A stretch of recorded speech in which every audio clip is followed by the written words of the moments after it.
Good morning and welcome to Cardiff's iconic Principality Stadium, looking wonderful from the air there, the home of Welsh rugby, and for the next 5 days hosting this year's European Wheelchair Rugby Championships.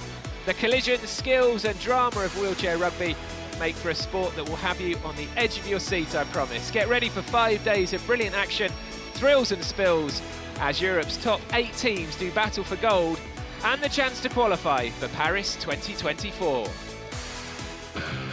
Euro 2023, it's the 14th tournament and the first time Great Britain has hosted the European Championships. To have the opportunity to come and play at such an iconic stadium such as the Principality is going to be absolutely amazing. It's a competition GB have won 7 times. We're coming into the tournament really strong, athletes are performing really well, so everything's in place. It's a key tournament for all 8 teams, as the 2 highest ranked nations will earn automatic qualification for the Paris 2024 Paralympics. Ambition is, qualify for Paralympics is the primary goal. Great Britain won gold in Tokyo 2 years ago, and they'll want to make sure of their place in Paris. Being Paralympic champions does have its pressures, but we're just going to embrace that. But this week is about European glory, and there are some big hitters looking to be crowned champions on Sunday afternoon. France are the defending champions, and with the home Paralympics round the corner, they'll be looking for back-to-back titles. We're going to do our best to keep the title, and we know that it will be really hard because we are going to face amazing teams. And Denmark made it to the last 4 of the World Championships last year. They've been to 2 European finals and will be hoping it's 3rd time lucky as they go for gold here in Cardiff. I think we have the experience to compete and get the gold this time. 8 teams, 1 goal, a gold medal. It's really amazing to play in this place. So yeah, I'm really impatient to fight. You just never know with sport. Anything can happen on the day. We're going to prepare to make it our day. So 8 teams split across 2 pools, and France there, top left in Pool A, are the defending champions. They will fancy their chances of getting out of that pool.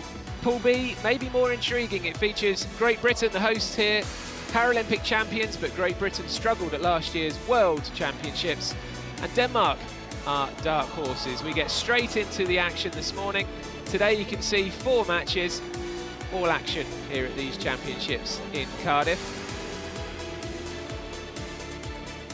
And the top 2 from each pool will qualify for the semi-finals at the weekend, and then the final live on Channel 4 television on Sunday. Now, I mentioned that the top 2 teams here will automatically qualify for the Paralympics in Paris. That's not strictly true, actually. If France make the final, well, they're obviously guaranteed a place in their home Paralympics, so actually the 3rd place team here would also get a spot in Paris.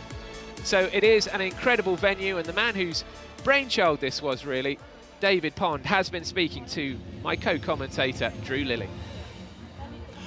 David, you've brought wheelchair rugby to an absolutely mythic venue here in Cardiff. When did you first have the vision to bring it here to one of the spiritual homes of rugby? About 8 years ago, really. We started to partner with able-bodied rugby, and this seemed a natural place to bring it. It's such, as you just said, it's just such a fantastic stadium. So you've been working on this constantly for the past 8 years, and now it's all going to come to fruition. How are you feeling at this precise moment as the tournament's about to start? Well, not quite working on it for 8 years. There's been lots of ups and downs during that time, and but certainly for the last 3 years we've been putting it together. I mean, it feels amazing, doesn't it? I mean, just look at it. Who could believe you could transform this incredible stadium into this arena for wheelchair rugby? Big hits and big stakes is the tagline for this tournament. There's big stakes, obviously, teams trying to win gold here, but there's also something a little way down the road. We've got Paris 2024 around the corner. Yeah, tremendously exciting. I think, this is a great stage for teams to prepare for that sort of occasion, because it's very different, and playing in something like a Paralympic Games, you need these big events and these big atmospheres created to really, inspire you and to get that performance to the level you need to be at to win these big events. That was David Pond, the chairperson of the organising committee here, former chief executive of Great Britain Wheelchair Rugby, speaking to Drew Lilly. And Drew, you've seen a lot of wheelchair rugby in your time, but have you ever seen it in an arena like this? I haven't. It's absolutely wonderful, both in terms of how they've managed to set up this wonderful court inside this incredible stadium that we're looking at, and the fact that we are in one of the spiritual homes of rugby. It's wonderful to be able to combine the tradition of rugby union with our new sport, wheelchair rugby. It's amazing to have it here, and there's plenty of fans. We're not seeing the fans at the moment. There are plenty of fans here. I'm looking around the stadium. We've got people from Germany, where the French fans are going to be, they'll have come across here in numbers, and we'll be seeing plenty of them later on. It's going to be a cracking tournament over the next 5 days. And we're building up to an opening ceremony that will get underway in a few moments' time. The first match starts at 11 o'clock this morning, Great Britain versus Israel. And Great Britain in an intriguing position here coming into this championships, because I think most people watching us this morning will remember that Great Britain won the Paralympics in absolutely glorious fashion in Tokyo. But actually they have struggled, haven't they, Great Britain, more recently? Well, you look at that Pool B that they're in, and they've got Denmark in there, and Denmark is where the World Championships were held just over 6 months ago, and Great Britain won their first couple of games, and then it all seemed to go wrong for them. They should have beaten France in the group stages, and they managed to pull defeat from the jaws of victory, as it were, and then it just all went wrong for them from that point onwards, and they ended up struggling to 7th place. They didn't make it through the quarterfinals. Denmark went from strength to strength after that. So it's going to be absolutely nip and tuck to see who finishes top of Pool B, because if you finish top, you're likely to avoid France in the semis. I'm getting a bit ahead of myself here, but you really don't want to be playing France in the semis, so there's a lot to be said for trying to win your group stage. And Great Britain have won this European Championships 7 times, and it's worth pointing out that when they won the Paralympics in Tokyo, that gold medal, that was actually the first medal of any colour that a European nation had won at the Paralympic Games.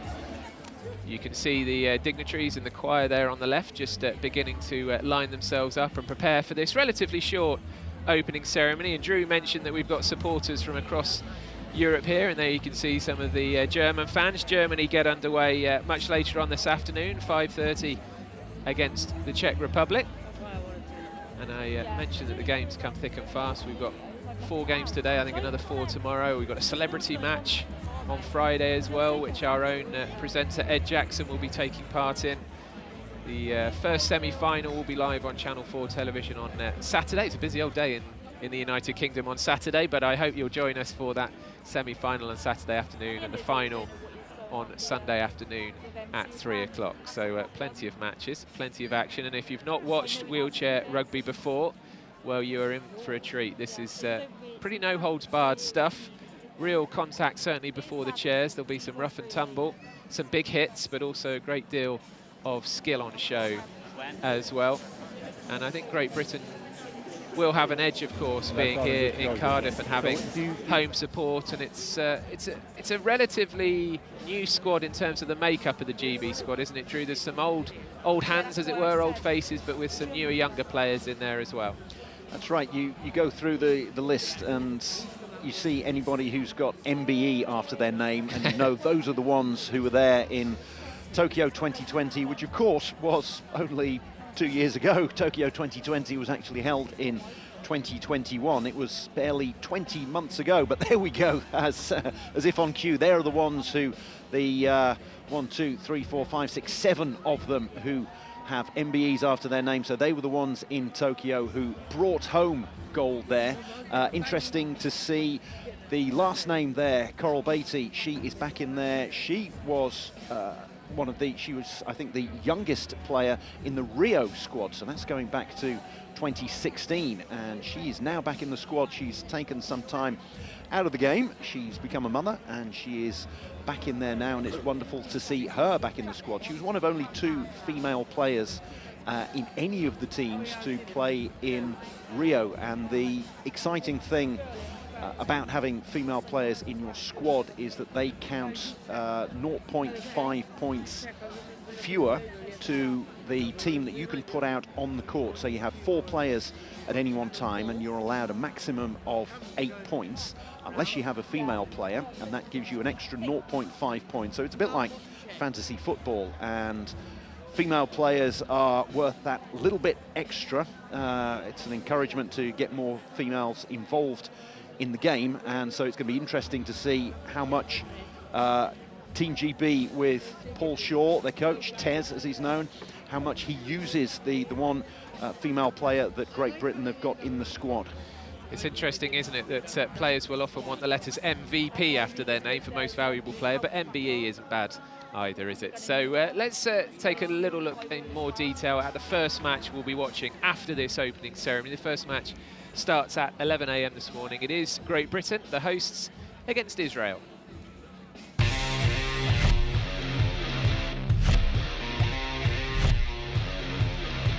It's good to see a new competition coming through, and I'm really looking forward to playing against the Israelis.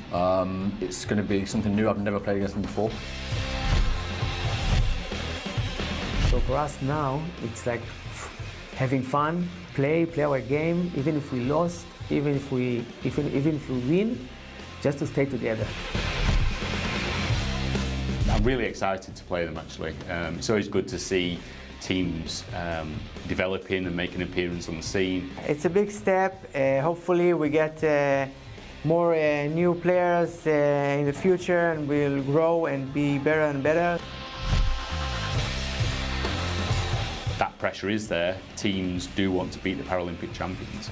But we have a great team psychologist that works with us, and of course people view it in different ways. We'll give it our best. Doesn't matter which team, we'll do it as much as good as we can, and we'll see the result at the end. We'd only fool ourselves if we took our foot off the gas. We obviously were here to play a game of rugby and try and win the whole championship, and we have to go out there and play as we're going to play for the rest of the tournament. So expect us to come out and to try and put the game to bed pretty early. But we'll try and obviously play our best and try and continue out for the rest of the tournament. I've never played them before, I've never seen them play live. So yeah, I'm really looking forward to that game and to see what they've got to offer. The sweet underdogs, and we love it. Could be a bit of a David versus Goliath match to get us underway at 11 AM. Israel making their European Championship debut. They only actually have one wheelchair rugby team in Israel. It's called Spivak Ramat Gan, and the club team is essentially their international team as well. So that's going to be an interesting talking point later. It's worth maybe just giving you a brief overview of the rules of this. You don't have to get too hung up on classification and things like that. We'll take you through it, but it's basically 4 on 4. It's a basketball court. The ball is not oval like it is in the world of non-disabled rugby. It's a round ball, much like a volleyball. And there are 4 periods of 8 minutes, and players have to get across the try line, like in rugby, to score a try. So 2 wheels across the lines at either end of the court there is a try, and a try is only worth 1 point. The scoring generally pretty quick fire, and actually when you look back at the results of big matches at this level, Paralympic level, you usually don't get many matches that are separated by too many points. I think Great Britain-Israel might be a little bit one-sided, but as we get into the knockout matches, I think matches will be decided by, what, 1, 2, 3 points perhaps, Drew? They can be, and that's when the timing starts to come into play, because you'll start seeing towards the end of the quarters, so it's 8-minute quarters, 4 of them obviously, and with about 1.5 minutes to go, the players call them time stamps. So all of the teams will have various time stamps in their head, and it's when you try to score to make sure that you end up with the final possession of the quarter.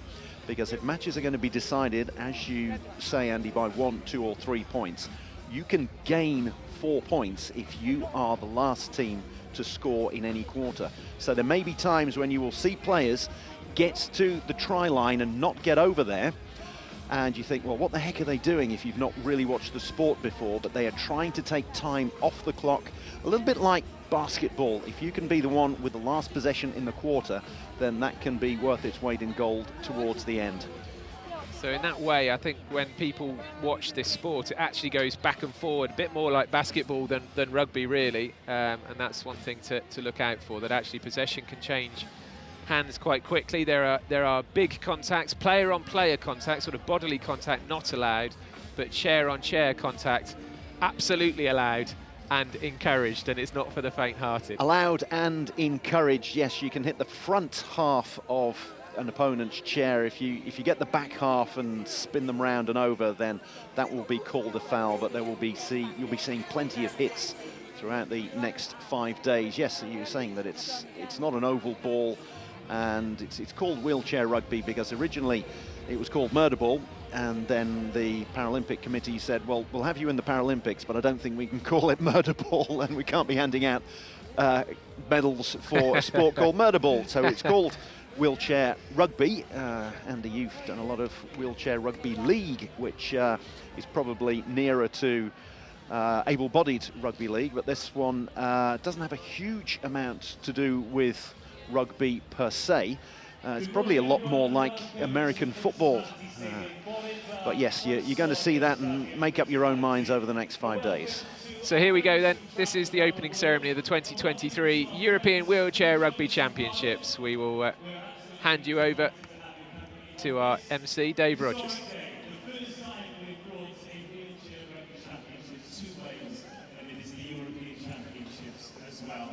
We've got 5 days of elite competition. We are, of course... Dave just going through the general information for the crowd here. There he is, and you can see some pockets of supporters on that far side, but there are supporters down below where you're looking from here, down below the TV cameras as well. I can see Welsh Paralympian Nathan Stevens, at the Principality Stadium. Was a medal-winning javelin thrower for Wales and Great Britain in his time.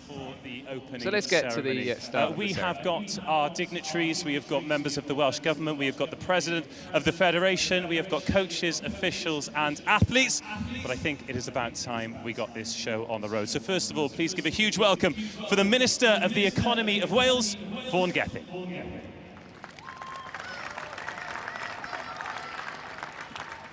Thank you. Thank you very much. Croeso I Gymru, I Cardiff and to the Principality Stadium. It's a pleasure to have you all here with us, and a pleasure for a high-quality venue to see this tournament. I'm delighted that the Welsh Government has supported the organising groups and worked with the stadium and the WRU to deliver this tournament. I'm particularly grateful to the organising committee and all the people involved in wheelchair rugby for bringing this occasion here to Cardiff. I have had the opportunity myself to play wheelchair rugby once, and I recognise that it's a fast and physical occasion, and I'm delighted to see that it's a sport in which Wales and Britain have real excellence in as well. Now, I'm biased, of course, as the host in wanting my own team to do well and carry off the title, but I'm really pleased, much more than that, that we're using this venue to promote events of all scales and sizes. Of different type of sporting events, not just rugby, not just wheelchair rugby, but if you can stay a few days longer, you could see Beyonce in the stadium in just a few days' time. But for parasport in particular, I'm delighted with what we are doing here in Wales to try to make sure that we do have a genuinely inclusive approach to sports and activity. And just to reinforce that, we are hosting 3 editions of both the World Para-Triathlon Series and the Parasport Festival from 2022 to 24 in Swansea, and we've recently been awarded the rights to host the 2024 Wheelchair Fencing World Cup here in Cardiff. So this isn't just a venue for one particular type of sport or another. This isn't just a nation for one particular type of sport or another. We're proud to be a genuinely inclusive nation for athletes of all sports, shapes and sizes, and to have venues that match the ambition and the excellence and to have a community that wants to carry on supporting you, and a government that is prepared to support events like this, not just now, but into the future as well. You're part of helping us to build that future, and I'm delighted to be here at the opening. My deputy will be here in the fun part at the end to give out some of the medals, but I really do look forward to high-quality sporting entertainment and athletes who will make each and every one of their countries proud. Many thanks for your time. Thank you very much. Diolch yn fawr iawn to the Minister of the Economy for Wales, Vaughan Gething. And now please welcome the President of World Wheelchair Rugby, Richard Allcroft.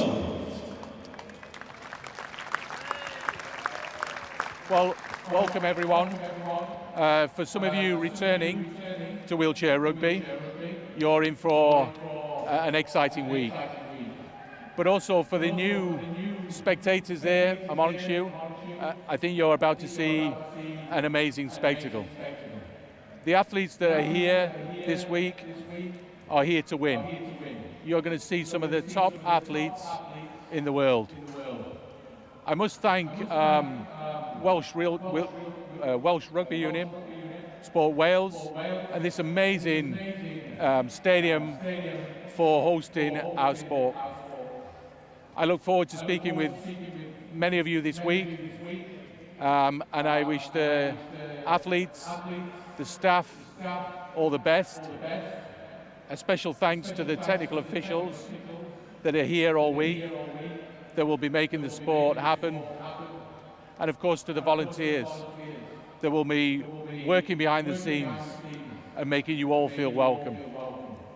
Thank you and enjoy the week.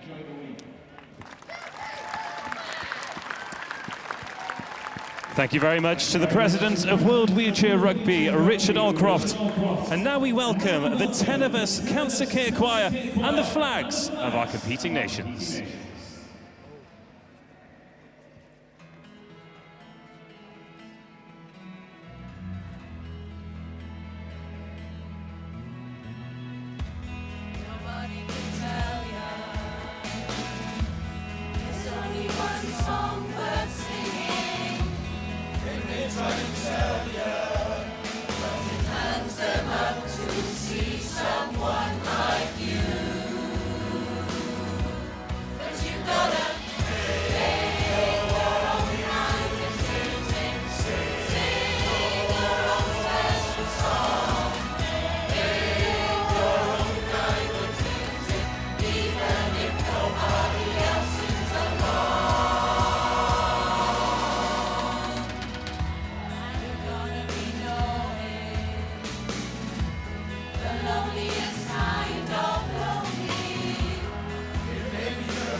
Thank you to the Tenebus Cancer Care Choir. We welcome our teams from across Europe. And now to take the oath on behalf of the athletes, please welcome Jonathan Ivernat of France.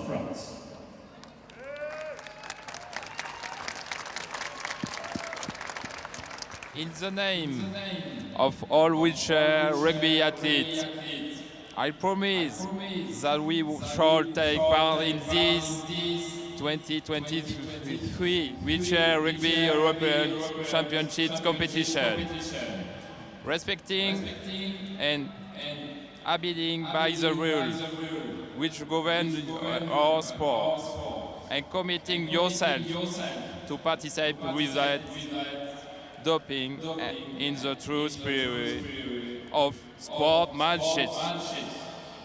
Jonathan Ivernat of France, interestingly played in the Wheelchair Rugby League World Cup back in the autumn. France got to the final and were beaten by England on that occasion. Aldridge of Great Britain.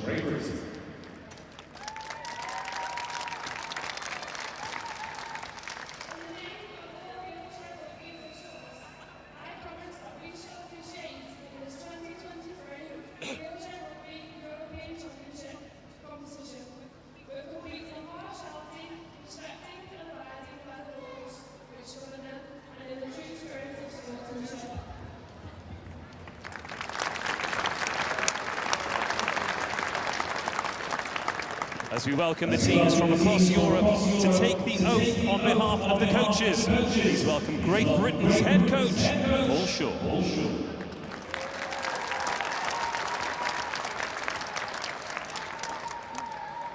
In the name of all wheelchair rugby coaches, I promise that we shall take part in this 2023 Wheelchair Rugby European Championship competition, respecting and abiding by the rules which govern our sport.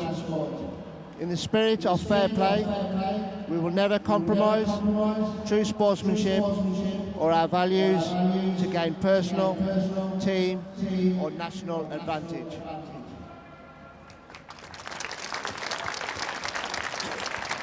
And now to perform the national anthem of Great Britain, please welcome Wyn Evans.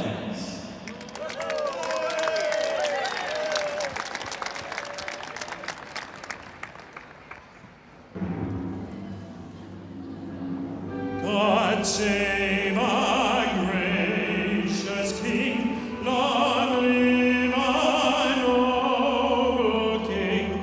God save the King, send him victorious, happy and glorious, long to reign over us. God save the King.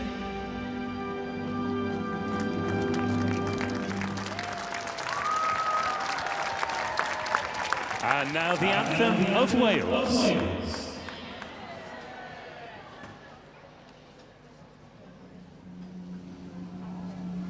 I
Thank you once again to Wyn Evans. We are counting down to the competition beginning, and it is nearly time to close this opening ceremony. However, we need to officially declare the tournament open. So, Mr. President, Richard Allcroft, please take it away. Thank you. It is a great honour to open the 2023 Wheelchair Rugby European Championship. Thank you.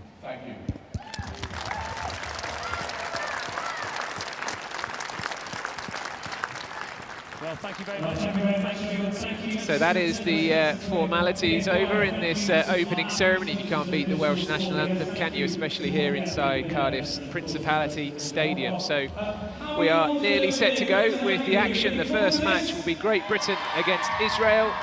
We'll be back with you for live coverage of that one. But before we go, Drew Lilly alongside me. Drew, do you think realistically, is there any country amongst these 8 nations who can see off either France or Great Britain in this championships?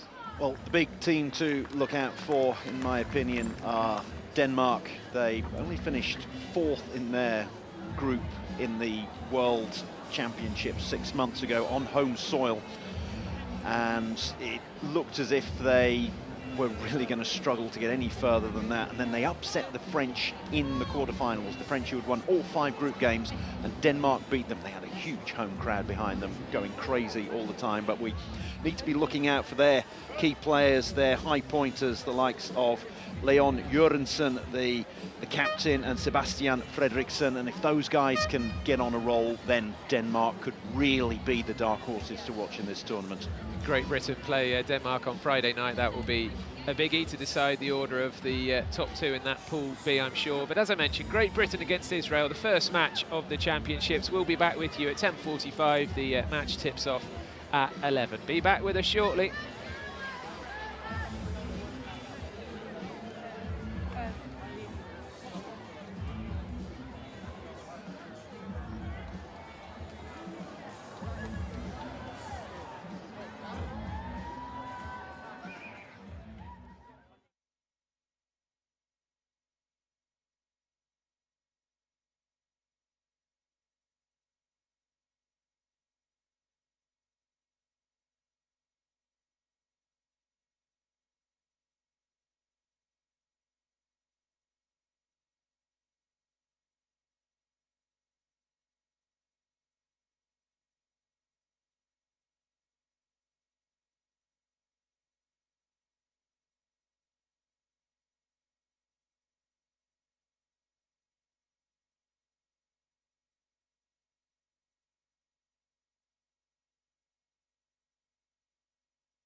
Euro 2023. It's the 14th tournament and the first time Great Britain has hosted the European Championships. To have the opportunity to come and play at such an iconic stadium such as the Principality is going to be absolutely amazing. It's a competition GB have won 7 times. We're coming into the tournament really strong, athletes are performing really well, so everything's in place. It's a key tournament for all 8 teams as the 2 highest ranked nations will earn automatic qualification for the Paris 2024 Paralympics. Ambition is, qualify for Paralympics is the primary goal. Great Britain won gold in Tokyo 2 years ago and they'll want to make sure of their place in Paris. Being Paralympic champions does have its pressures, but we're just going to embrace that. But this week is about European glory and there are some big hitters looking to be crowned champions on Sunday afternoon. France are the defending champions and with the home Paralympics round the corner, they'll be looking for back-to-back titles. We're going to do our best to keep the title, and we know that it will be really hard because we are going to face amazing teams. And Denmark made it to the last 4 of the World Championships last year. They've been to 2 European finals and will be hoping it's 3rd time lucky as they go for gold here in Cardiff. I think we have the experience to compete and get the gold this time. 8 teams, 1 goal, a gold medal. It's really amazing to play in this place. So yeah, I'm really impatient to fight. You just never know with sport. Anything can happen on the day. We're going to prepare to make it our day. Good morning and welcome inside the Principality Stadium. An incredible venue for this year's European Championships in wheelchair rugby, and these are the best bits of the opening ceremony we witnessed a short time ago.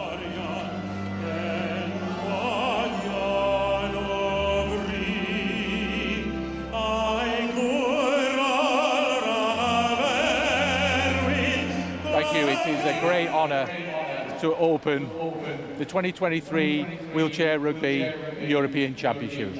Thank you. So there we are, look at the Principality Stadium, the river tap on the right-hand side there, looking wonderful from the air, and it really is a unique venue for these Wheelchair Rugby European Championships. And we've got 8 nations competing at these European Championships, split into 2 pools. On the left there you can see Pool A. France will certainly be the favourites to win that Pool A, the defending European champions, and obviously a Paralympic Games around the corner for the French in Paris next year. Pool B is, I think, the more intriguing one. Great Britain, the Paralympic champions, although we'll discuss in a few moments that their form hasn't been great actually since the Paralympics, and Denmark, dark horses for this tournament, and as you can see, 4 matches to get things underway today. The action is thick and fast. The top 2 from each pool go through to the semi-finals at the weekend, and the final live on Channel 4 television on Sunday afternoon. And I mentioned in that piece just now that the top 2 teams, i.e. the finalists at this competition, will automatically qualify for the Paralympics in Paris. Not strictly true actually. If France are one of the finalists, well, as you can imagine, they automatically get a spot anyway at the Paralympics as the hosts. So the 3rd place team here would get that Paralympic spot. We are building up to the first match of the Championships, Great Britain versus Israel. You can see all of the players warming up down there on the court. Let's look at the match in slightly more detail.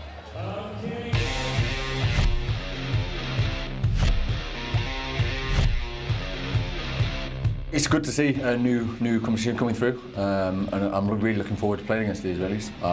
It's going to be something new. I've never played against them before.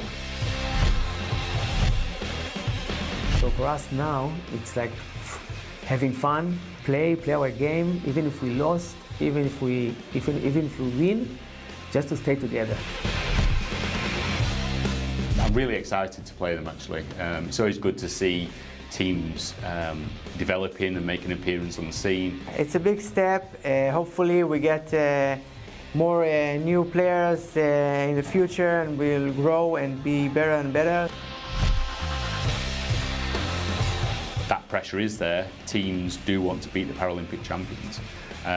But we have a great team psychologist that works with us, and of course people view it in different ways. We'll give it our best. Doesn't matter which team, we'll do it as much as good as we can, and we'll see the result at the end. We'd only fool ourselves if we took our foot off the gas. We obviously were here to play a game of rugby and try and win the whole championship, and we have to go out there and play as we're going to play for the rest of the tournament. So expect us to come out and to try and put the game to bed pretty early. But we'll try and obviously play our best and try and continue out for the rest of the tournament. I've never played them before, I've never seen them play live. So yeah, I'm really looking forward to that game and to see what they've got to offer. The sweet underdogs, and we love it. On paper at least, it's a bit of a David versus Goliath encounter to get this championship underway. Israel making their European Championship debut. Great Britain, Paralympic champions, 7-time European champions. Drew Lilly is alongside me in the commentary box. And Drew, you see a lot of wheelchair rugby around the world. Have you ever seen it played in an arena like this? It's one heck of a venue, isn't it? It's absolutely wonderful as we look at it here, and we saw some shots outside. It's wonderful to go along the Millennium Walk as you come into the stadium. It's absolutely fantastic. You can see some fans, plenty of fans in the background who just enjoyed the opening ceremony, and there they are waving away. Plenty of them. There's a lot of Union flags there. There's some, seeing plenty of Germany flags as well. The French will be out in force.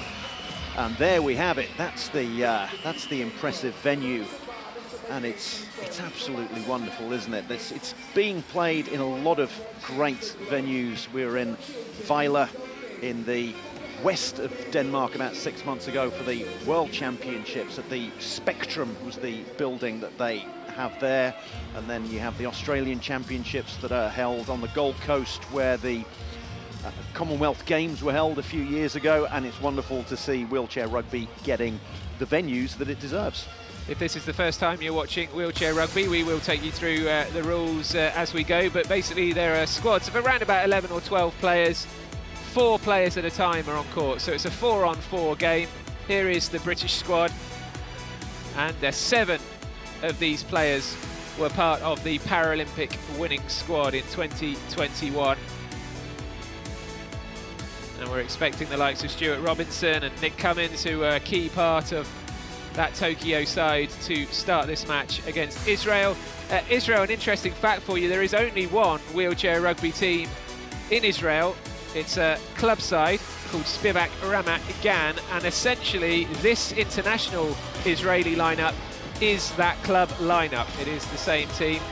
Head coach Shlomi Spivak has been talking with great positivity about this tournament. They are not here to just make up the numbers, but certainly they're here, I think, in a developmental sense to get this big game experience and improve their own skills and experience along the way. A quick question, Drew, as we wait for the teams to come out. Great Britain in a transition phase, really, aren't they? They are Paralympic champions, but they disappointed at the Worlds last October. It's a transition phase. I was lucky enough to commentate at the Worlds with Chris Ryan, MBE, as we've been saying earlier, because the team that won the Paralympics for Team GB, they all got MBEs, as they deserved, and then he has actually moved on to the table tennis pathway. And so I got to commentate with him, and he said that it was almost as if they won Paralympic gold a little bit too early. They didn't expect to peak that quickly, and then they struggled to back that up. Chris obviously wasn't around. Stu Robinson was in the squad but didn't take part in the World Championships, and they really came up short, ended up finishing 7th after a good start in the group phases, but they'll be looking to turn that around here. As we look at the Israel team, out they come onto the court. Yeah, so the Israelis coming out one by one here. We will look out for one or two of their big names to look out for. Number 3 here, Shia Teresa. One of the features of this sport is actually the split in ages. So Shia Teresa there is 44 years old. He's by no means the oldest player at this tournament, by the way. We've got players in their 50s, we've got teenagers going to be in action over the next 5 days, so it really is a sport for everyone. Joseph Koren here, coming out wearing the, you can see the foam pads around his knees there to make things a bit more comfortable, but also enabling him to manoeuvre the chair around using his torso and his legs. This is Shabtai Nitzahon, 49 years old, and this I think is their star player really, with the curly hair, already enjoying himself. Mordecai Zidkio, he was the MVP, most valuable player at the B Euros, as they're called, in 2021.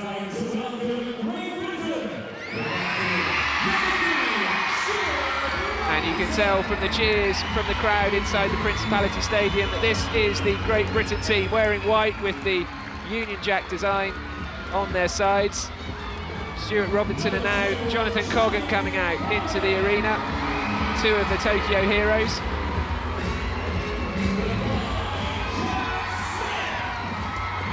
Jack Smith, he was one who had been planning actually for the Paris Paralympics, but it was a surprise to him, really a nice surprise of course, to make the Tokyo squad. Number 6 there, David Ross, is one of the players not in Tokyo. Nick Cummins, 37 years old, plays for the Leicester Tigers. Kieran Flynn here wearing number 11 and the glasses, that's how you'll identify him. Jamie Stead, one of the best players in the world. He will excite the crowd over the next few days. As will this man, Aaron Phipps, famously with the headband. Daniel Kellett made his international debut at last year's European Championships. And finally, Coral Beatty. This is a mixed sport. Coral Beatty will be 28 years old on Saturday, and she was part of the team that won the Women's World Cup in March. So we are just about ready as the teams line up for the two national anthems here on this first day of the European Championships.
So a big reception inside the Principality Stadium for the two national anthems. And as the players fist pump and shake hands, sportsmanship will be at the fore over the next few days as well. These matches will be played in a great spirit. And I'm sure there'll be plenty of needle creeping in as well in the latter stages when we get into the knockout games. You'll see plenty of crash bang wallop as well, and some great skills on show if this is the first time you've seen wheelchair rugby. So we'll take another look at the Great Britain squad, and it will be Stuart Robinson, Jonathan Coggan, Nick Cummins and Jamie Stead, the ones highlighted there in gold, who will be starting the match. Substitutions are rolling, so we'll see plenty of players coming on and off all the way through the match. And you can see there that Nigri Tiriza Carasenti and Zinkio, number 11, are starting the match for Israel. It's a balanced lineup for Team GB. They've got the couple of high pointers that they could use. The one that we saw earlier, the one with the headband, Aaron Phipps. But they're deciding, rather than going for the high-low, where you have two high pointers, the really quick ones, the really skillful ones, and a couple of low pointers, they've got a more balanced lineup in there with a pair of mid-pointers. That's Jamie Stead and Nick Cummins. So a balanced lineup. Israel almost forced to go with a balanced lineup because they don't have the luxury of a couple of high pointers in their squad. Yes, each player given a classification, a point score, according to the level of their impairment and how that affects their ability out on court in terms of mobility, manoeuvrability. So the high pointers are the most mobile players, the most attacking players, and the low pointers are the more defensive ones, and they all have to keep below a total of 8 out there, and we're underway. And it's Israel that win the tip-off. It's Zinkio who has the ball to begin with. And he knocks it forward to Reza, who's having to shield the ball. In fact, his teammate Carasenti has taken the ball off him, trying to make himself some space. It's 4 quarters of 8 minutes, but the clock does stop every time the ball goes out of play. And it is 1 point for a try. A try is scored if a player gets 2 wheels over that try line, which I think is going to happen in the next few moments, and it does. So the first score of the European Championships goes to that man, number 2, Alon Nigri. He was the MVP at the Euro qualifying tournament in Norway. Usually a defensive player, but he scored the first try of this tournament. The second try isn't going to take too long, as Stuart Robinson, the 41-year-old for Great Britain, a familiar face in the sport, crosses the line to make it 1-1 in the first minute. Wonderful to see Israel getting themselves on the board early on, getting that opening score. Took them a good while to do it. You've got 40 seconds in which to score, and you've also got 10 seconds to get the ball over the halfway line, so that's why Team GB are trying to block them here, and we might have to see a bit of a Hail Mary pass coming out here. They need to get the ball over the halfway line, and they've just done that. Yeah, great pass from Zinkio, but that's good defensive work from Great Britain's number 12, Jamie Stead of the Leicester Tigers, and it's stolen back really well by Carasenti. And Israel have started really brightly in this match. Carasenti up to Zinkio. Zinkio makes it 2-1. And Israel, as I said, are not here to make up the numbers. They have come out looking sharp. Great Britain back on the attack. I mentioned earlier during the opening ceremony coverage of the sport, really much more like basketball in terms of its end-to-end nature. Stead curls one way and then curls back in the other. And just like that, it's 2 points all. Impressed by Israel's start, Drew? Yes, they're being made to work for it, as we see here. It's taking them a little while to get the ball out of their own zone, over the halfway line, and they're having to take risks to do it, and this ball is going to be picked off. We just saw an example there, Drew, of when chairs sort of lock together. That's a deliberate sort of thing that the defenders will do, isn't it, to block the opposition? It's like the offensive line when you're watching NFL, and this is going to be the first turnover and the first score. It's almost like a break of service in tennis. We've got Israel, who won the opening tip, which means that Team GB will get it at the start of the second quarter. But there, they've managed to score against the run of play, Team Great Britain. Israel trying to get off to a good start and managed to get a couple of points, and now we're going to have to see a little bit of a break in play as we get Nick Cummins back up onto 2 wheels. So yes, he won't be the last player we see in the next 5 days lying on his back on the ground, all part of the game. Mechanics do it all very quickly though. Flip back up onto the mat and ready to go once again. Here's a replay of that Stuart Robinson try. Stuart Robinson got into the sport via the Invictus Games. He was in the RAF, double leg amputee, having been injured in Afghanistan. One of the most familiar faces in this Great Britain lineup, and you wouldn't mess with Stuart Robinson when he's fired up for a match like this. So Great Britain lead 3-2. We've played 2 minutes already, and Israel again with possession deep in their own half. As Drew said, they only have 10 seconds to get out of their own half, which they do now, up to Nigri. Nigri trying to find Carasenti, and the ball has rolled over the try line. We'll wait and see what the officials give here. It's going to be a put-in for Israel by the looks of it. Yes, it's not just a question of getting the ball over the try line, you have to be in full possession of it and take it over that try line. So Israel with possession in a good position here, and you can already see that Zidkayo is going to get plenty of the ball, the man with the curly hair and the beard there. He seems to be their danger man. He is one of their higher point players. I think we can see evidence of that with his manoeuvrability. This is Carasenti, 26 years old. Oh, and that's a nice move, isn't it? Carasenti with the flowing ponytail and the flowing move finished there nicely. Good skills on show so far from the Israelis, but Robinson, this is the danger for them, isn't it? Look at Robinson go, he had all of the court there to himself, and the Israelis got stuck down the wrong end as far as they were concerned, but Robinson makes no mistake. 4-3 to Great Britain. And just over 5 minutes to go in this first quarter. Going for a long ball to Carasenti this time. Can Carasenti get on it? Take possession, he bounces it. Oh, I thought he was going to grab it, but he just about lost possession. Great speed on show already, Drew. Great speed, and he did get possession of it, but he'd already got 2 wheels over the try line, which is why the referee has called that one off. And now we're going to have some substitutions. Team GB bringing on the likes of Aaron Phipps, Jack Smith coming on as well. Yeah, watch this again. Look how close he gets to. He needed to grab the ball with both hands before he gets over the try line, and there you see it. He sort of tipped it up with his hand and caught it afterwards. As Great Britain score again, this time Aaron Phipps with the headband.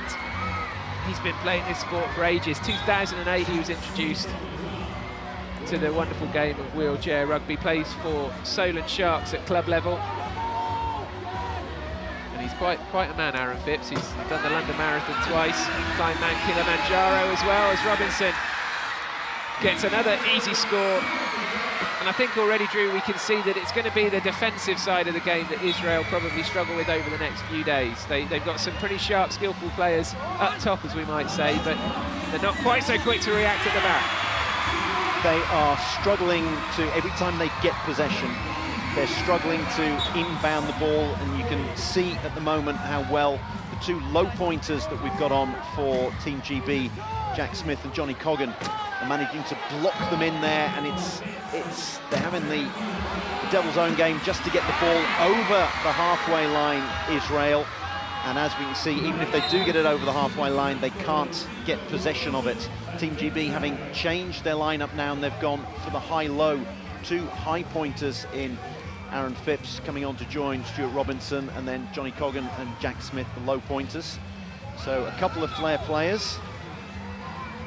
Jack Smith with the ball head over there on the far side, plays for Leicester Tigers as well. Gives it to Robinson, and the strength of Robinson is very hard to repel. Robinson has Phipps there. It's an easy score for Aaron Phipps, but again made by Stuart Robinson, who is proving too hot to handle for Israel at the moment. Did very well to stay within the confines of the court. You can't put a wheel outside the line, and there he was flying down the wing and making sure that he kept his wheels inside the line. Israel came out flying. Never played in an atmosphere like this before, I'm sure, the Israeli team, but Great Britain now with a nice cushion of an 8-3 lead as we approach the halfway mark of this first quarter. Blink and you'll miss it here inside the Principality Stadium. Robinson again, look at that, like a knife through butter, weaving his way through. So much experience, and the strength and the speed as well. And Israel with work to do all of a sudden. 9-3 down. Carasenti again goes for that long pass strategy, and this time Liz Zidkayo does grab the ball in time, and it is 9-4 now to Israel. So end-to-end stuff, as you'd expect. Robinson now leading things again like a playmaker in football, except he doesn't need any of his teammates, just barges his way through himself. And I mean, how do you go about stopping a player like him? It's something they're going to have to look at. I was going to say they're low pointers, but they've really only got low and mid pointers in the team, Israel. They need almost to do man-to-man marking on both of Team GB's high pointers, just to try to block them in as well. Speaking of which, they don't have the high pointers anymore, as there's been another raft of changes there for Team GB. Kieran Flynn has come on, and Dan Kellett, the 31-year-old. And attacking Zidkio here. Number 11, Kieran Flynn with the glasses, and number 6, David Ross, who is one of the newer members of the team, but Israel managed to get it forward to Reza, who's just held up really nicely by Ross, and there is an infringement in there. Possession will change hands. He was just pushed out of the court. You can see that the cone there, I think the referee's going to put the cone just back in place, because he was brilliantly defended there by David Ross. Ross pushing Zidkio onto the cone, and that means he pushed his opponent's chair out of play. And so we have the first little sin bin there. Corrin has got to sit out the next play. He will come back on, well, as soon as Team GB have scored. There is a time limit on how long you can keep someone in the bin, but I'm going to assume that Team GB will score before that time limit is up.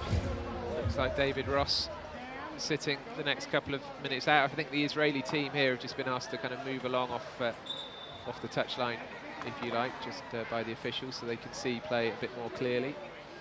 But it will be Israel with the put-in. So is David Ross sitting it out in the sin bin?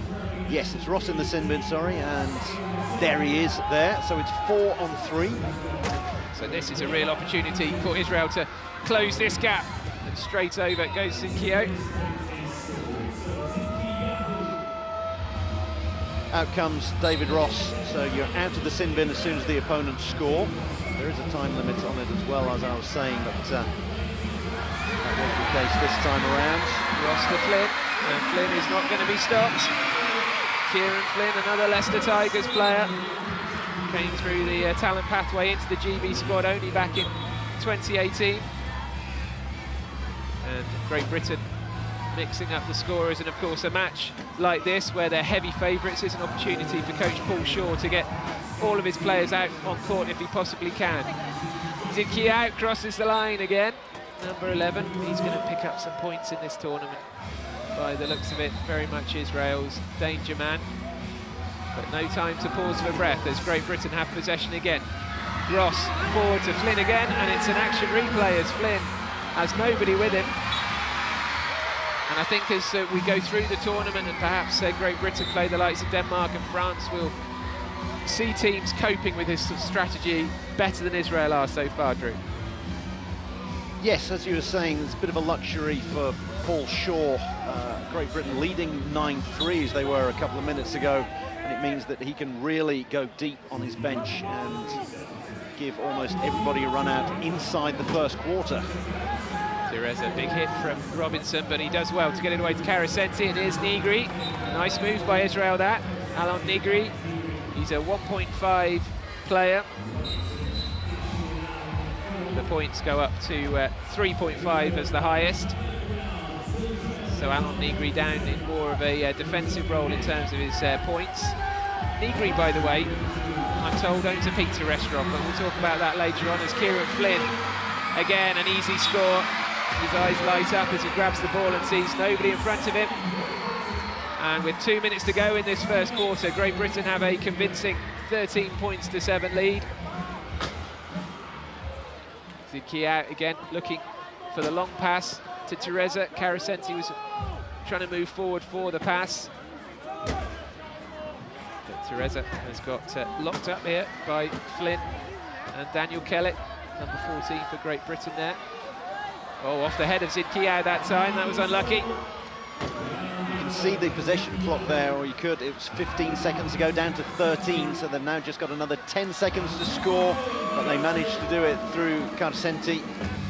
But Team GB making them use 30 of the 40 seconds of the possession. Now Team GB with 10 seconds to get it over the halfway line, which they do very easily. And now we're looking at the timestamps that I mentioned a bit earlier. You think, well, what on earth is Stu Robinson doing here? But he's taking time off the clock, and Team GB making sure that they have the last possession. You wouldn't have thought it's going to matter really on the scoreboard, they're 5 points clear, but when you're playing a team that you're expected to beat, that's when you start working on things like defensive combinations. You go onto the bench and go through the substitutes, give everyone a chance, and also working on the timestamp. So now, 60 seconds to go. It means that Team GB will get, you'd have thought, the last possession of this quarter. Merasenti to Zinkiao, scores once more. So 48 seconds now left, so... Israel doing very well there to score quickly.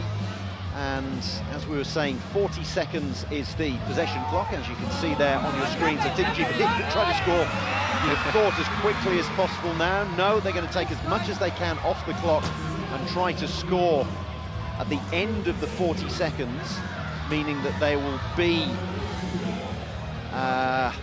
around 8 seconds for Israel to score, and then they will desperately try to...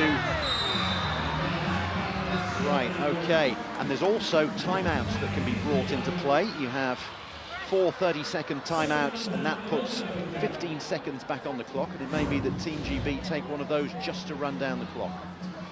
It's just as well you're here to explain all this, Drew, because I think there's people in the crowd here in the Principality Stadium scratching their head at what was going on there with Stuart Robinson, sort of score. Yeah, turning down another scoring opportunity. But that's all part of it, isn't it? Bringing the sport to a new audience, and I'm sure it will be being explained to the crowd in here on the tannoy as well. So again, we imagine that Great Britain will take their time here. Robinson, with all those tattoos, he is built upon that tattoo collection over the years, and Robinson just winding down the clock as much as he can here. As you say, Drew, that probably won't make much difference in this match. It looks like Great Britain already have this match in their pocket, but Robinson is going to just eke his way over the line. 0.04 seconds to go. I think that's the absolutely ideal time to score. He's done that before, hasn't he? He knows what he's doing, Stuart Robinson.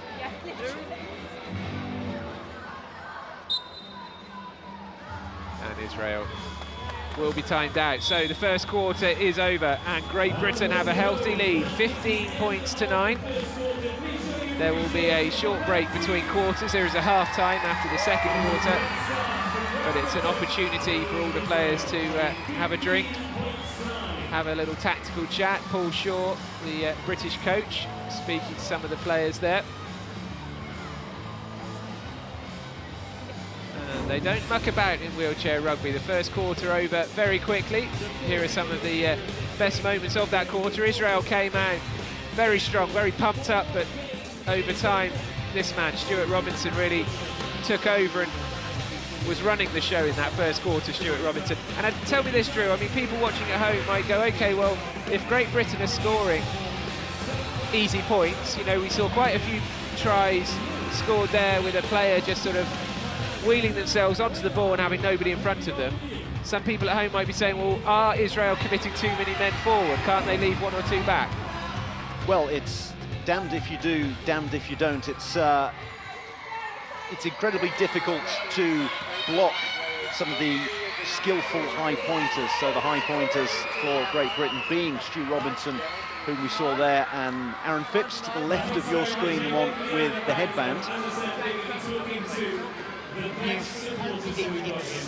A lot of it is looking at the defensive players as well, because as a non-player myself, I look at the high pointers and they waltz their way through, and if I'm alongside a former player or a current player, they'll be saying, yes, but you've got to look at the defenders, the low pointers who are managing to block the opposition and create a lane for these high pointers to get through, and trying to get out of the blocks as well is incredibly difficult for Israel at the moment. So trying to work their way through and push their way through the likes of Kieran Flynn, the mid-pointer, but then Johnny Coggan, who we saw in the starting lineup. There are so many good low pointers for Great Britain as well, and they're the ones doing the work, and they're the ones I think that Israel needs to concentrate on, and they need to win the battles of the 0.5 or the 1 pointers or the 1.5 pointers. They're never going to be able to live with the flair players like Robinson and Phipps, so they've got to compete on a like-for-like level in the low pointers. There's definitely an advantage to have high point players, but it's not an unfair advantage because the teams are limited to a maximum total across their 4 players on the court at any one time to 8 points. So it's not like you can just put 4 high pointers out there, but at the same time having them in your ranks is definitely an advantage. You saw there that there are tablets inside the coach's zone, so we saw Paul Shaw can actually have a look back at some of the highlights and some of the moves from the first quarter and see what his team was doing well, what they weren't perhaps doing as well as possible, so he can analyse these things. And also you will have noticed that the coaches weren't mic'd up there, because obviously you at home, you're watching this on a stream, and that means that anyone here in the stadium could watch it on a stream, even the opposition, so they could have a listen in to what the opposition's coaches are saying and try to get the inside track. So that was the case during the World Championships. They were mic'd up for the first couple of days, and then it was Paul Shaw who said, we can't have this. So it was a very good point that he made. Well, we've had almost a try apiece here in this second quarter. There is the try for Israel. That was really nicely done, actually. Alon Nigri facing the wrong way, but managed to get himself into a position where he just knocked the pass out there to Zidkiau to cross the line. And a first appearance on the court, you'll see Coral Beatty with the ponytail down here closest to us, Great Britain's female player. So Jamie Stead in possession at the moment. Beatty free, as you can see, if Jamie Stead can get the ball to her. He can't at the moment, but does now, and Beatty will cross the line, and that will be a popular score. 27 years old, plays for the North East Bulls. As I mentioned, it's her birthday on Saturday. She actually did go to the Rio Paralympics with Great Britain, took a break after Rio, and is a mother of 2 now. But Coral Beatty back into the Great Britain setup, and it is a mixed sport. There is no obligation to have a female player in the squad, but it is fantastic to see her out there. Is it Germany, I think, have 2 female players? They do. In their lineup. Yes, they have Masha Morsel, who is 19 or 20, and then Britta Kripke, who is in her 50s. So they've got the young and the old, but they have 2 players, meaning that if they have both of them on the court at any one time, they can have as many as 9 points in terms of the classifications. See the shot clock there, it's going to run out. So they've taken a timeout, which will give them, you see the shot clock there going back to 15 seconds, so that gives them 15 seconds to try to score. They could tell there that they weren't going to get over the line, and it would just have been a turnover, so they've used one of their timeouts. Let's watch this score again from Beatty. It was made by Stead, wriggling free. And Beatty had the nice job of just taking it over the line. I mentioned that she was part of the team that won the Women's World Cup in this sport in March, so not long ago.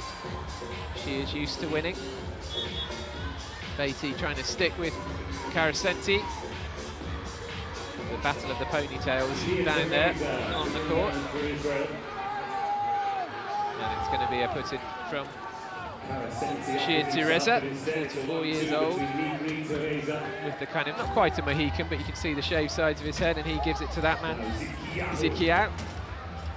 And the shot clock is counting down on him as well. Great Britain defending really nicely here, and there's nothing, well, I was going to say there's nothing he can do, but he has managed to call a timeout just in time. So as Drew mentioned, that extends the shot clock. So that's 2 timeouts that they've used, 2 of their 4, and obviously we've got the top-ranked team in this pool against the lowest-ranked team, but when it's a really tight game, those those timeouts are incredibly important. If you use a timeout, then you really have to make sure you score from it. You can't burn a timeout without getting a try out of it. That was loose from Teresa, giving the ball away cheaply. Great Britain start again.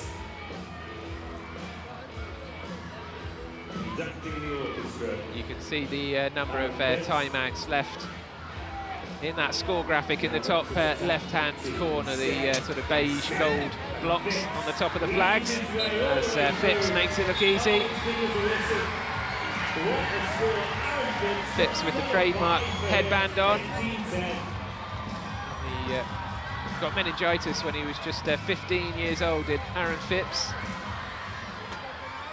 And the mechanics are going to have to be busy here again, because you can see Teresa is missing a wheel. Spare wheels and a welding kit on the touchline for all the teams, I'm sure. They're almost as quick as the best of Formula One. It's not quite in and out in 2.8 seconds, but it's not far off, is it? And this is the Israeli scoring technique that we've seen once or twice already. The big long pass from the back, and then Carasenti weaving, and this could be a great score, and that's a shame. That's a real shame for Israel.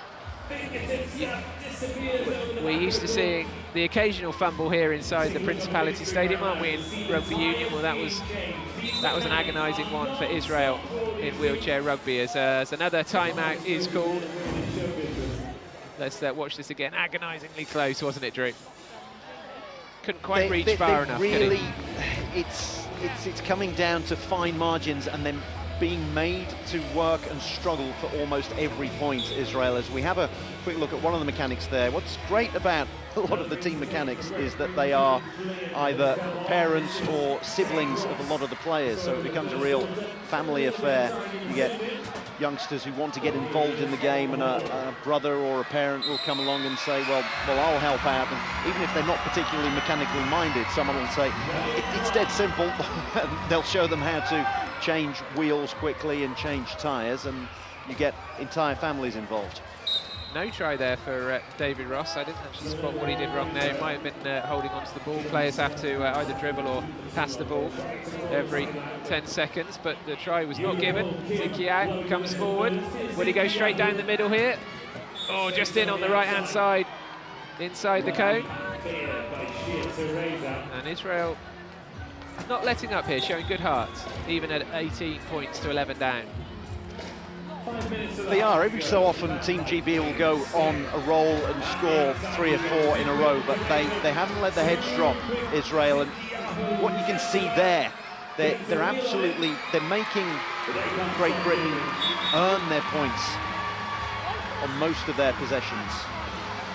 A reminder, this is the 14th European Championships, the first time it's been held in Britain. Great Britain have won this title 7 times, but not last time. They were beaten by France in the final last year.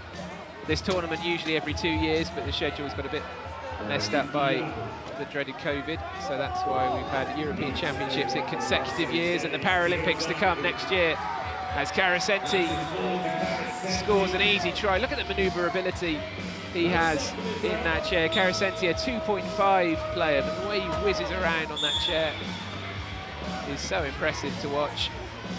And I've seen non-disabled people who aren't used to being in a wheelchair, try out some of these special wheelchair rugby chairs, and these guys and girls make it look so easy, don't they? The way they move left and right, and they're holding the ball, of course, with one hand and sometimes wheeling with the other. It's great to watch.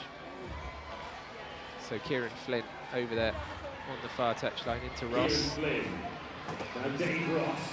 Ross's Euros debut, played in the Canada Cup last year, and David Ross decides to press down on the accelerator, and he should get a try here, and does. So he had a try ruled out a few moments ago, but Ross makes sure this time. 20 points to 12, approaching the halfway mark in this second quarter. And I think the game going as we would have anticipated, Drew. It is. Israel were always going to struggle to live with the sheer strength and depth of Team Great Britain, giving a reasonable account of themselves, but here you can see it's going to be very difficult for them to get through. They're being forced to use almost all 40 seconds of their possessions.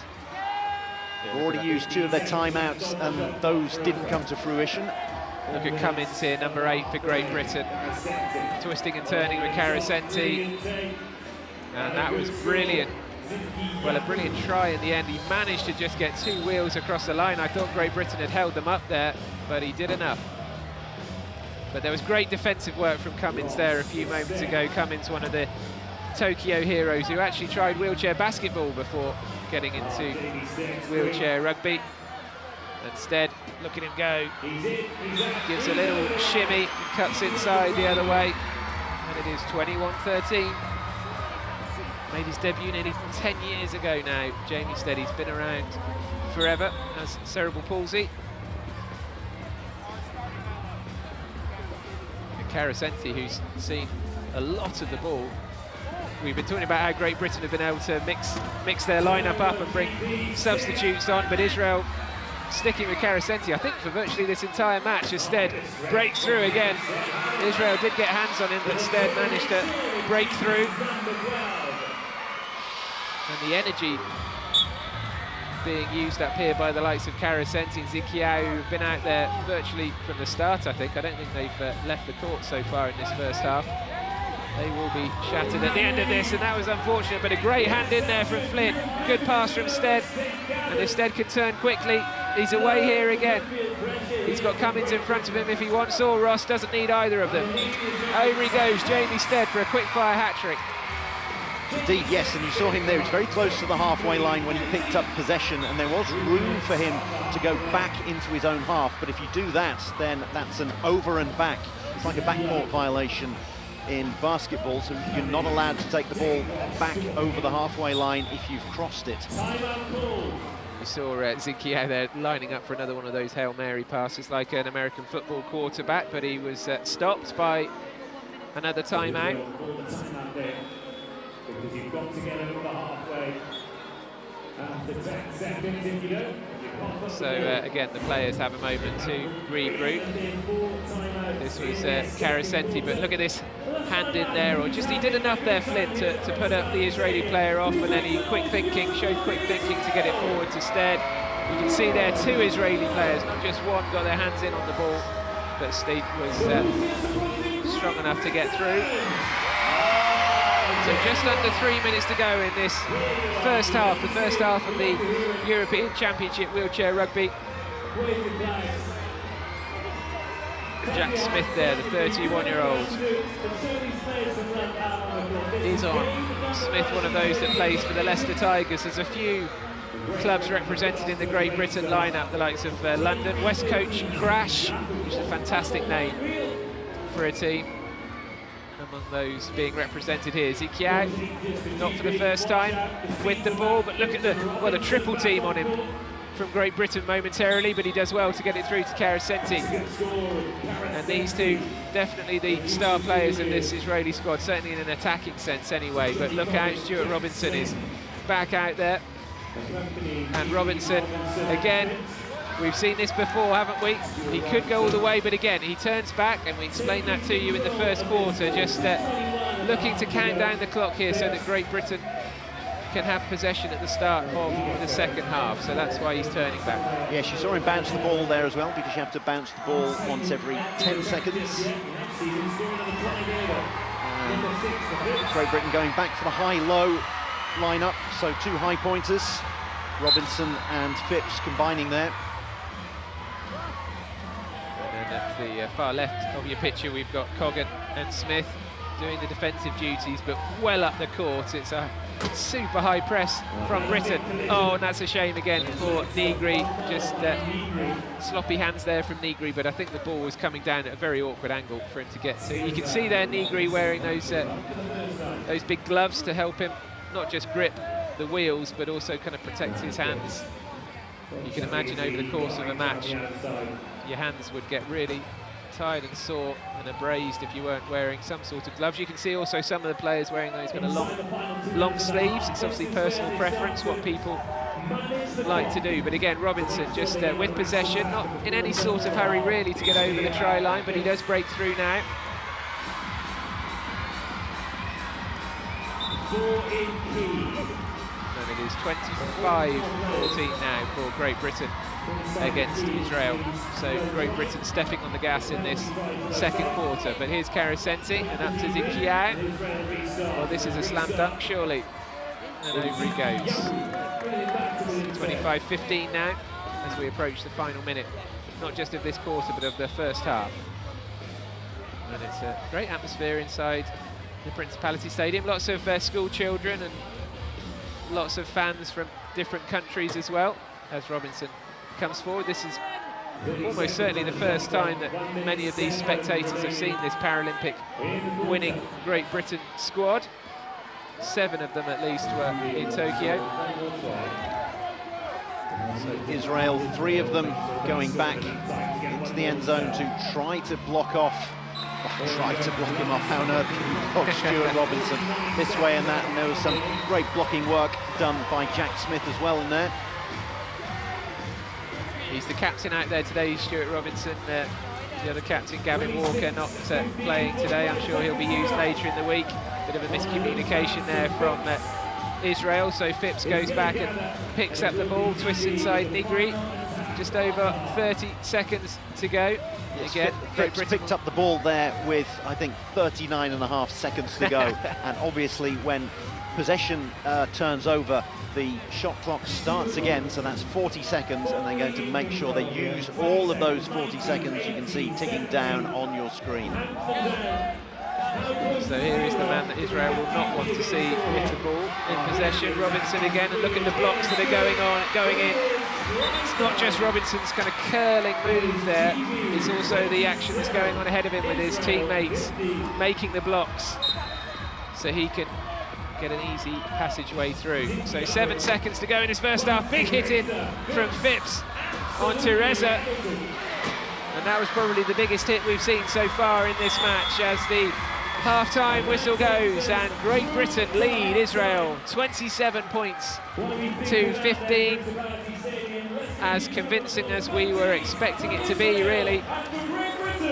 So they have earned their half-time drinks, the Great Britain squad, as have Israel. Let's not talk them down. They have shown great spirit and moments of great skill in this first half, and it is their first ever European Championships. Drew, let's look back at the best bits of that half, which of course was dominated by Great Britain in this fantastic atmosphere. Great atmosphere, a lot of kids in today. Obviously being given a Wednesday off school for them to come here and enjoy a sport that they may not have seen before, and they will have got to see Stuart Robinson in close quarters because he was going right down in front of where most of the fans were there, right down the line, and you can see just how good his time management is as well. Scoring towards the end there, I think rather than taking an extra 7 seconds off the clock as maybe he could have done on that final play, he probably decided, or maybe it was a call from the coach, okay, give them 7 seconds and practice your defence to see if you can keep out the opposition for 7 seconds. And it gave that man there, Aaron Phipps, an opportunity to put in a really big hit towards the end. It was tough for Israel. You saw a couple of their standout players, one of them there, Karasenti.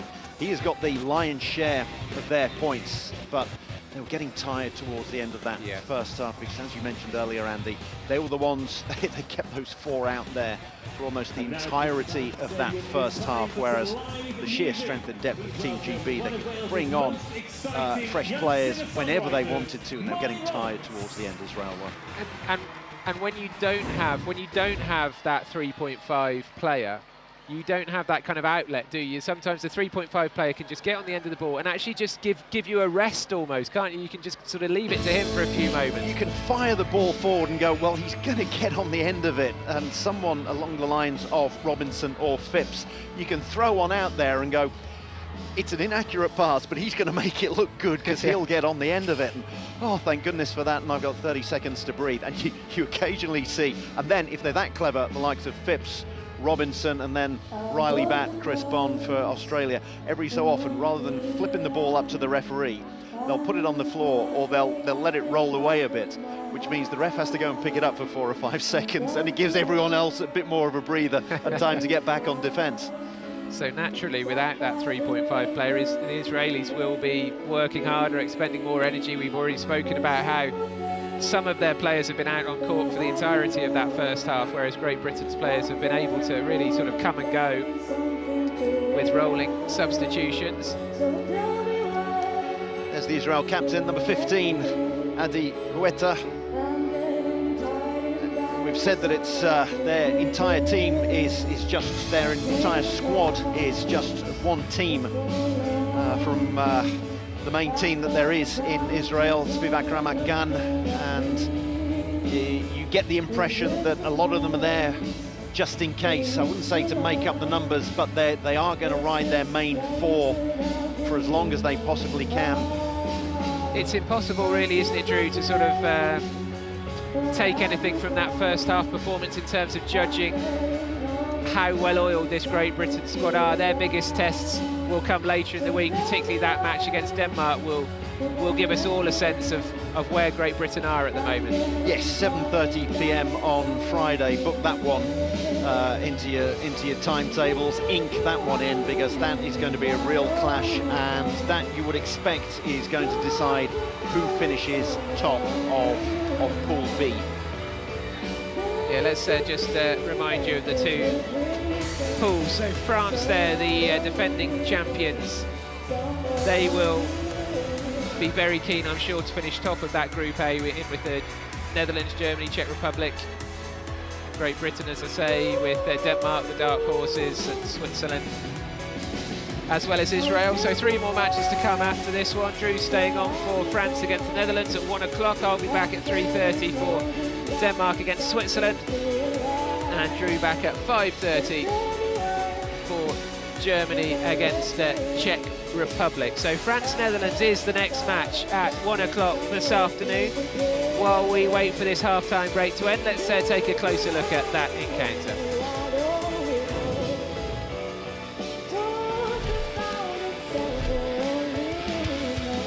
I feel the team really confident about the level we have. We have to play every game with a lot of confidence, of course. Obviously it's a tournament, so you kind of have to think the long game. So at least play your own game, make sure we execute at a high level. The first game will be maybe the more important game during this tournament, so we have to be really focused. We know that they have a strong team, and they are getting better and better. I hope we do our best, and of course I think we can measure them.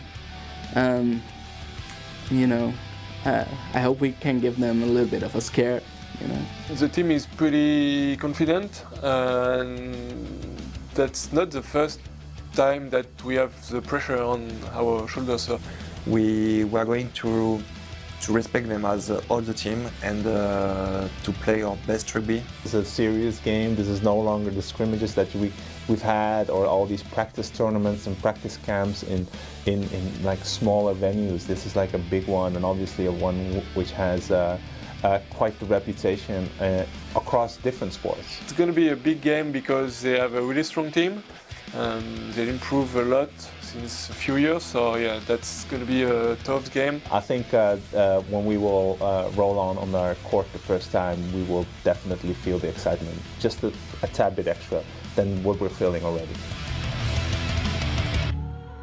So that is a look ahead to France against the Netherlands at 1 o'clock. I should tell you, by the way, we're enjoying listening to Molly Roberts. Here's Molly from Cardiff.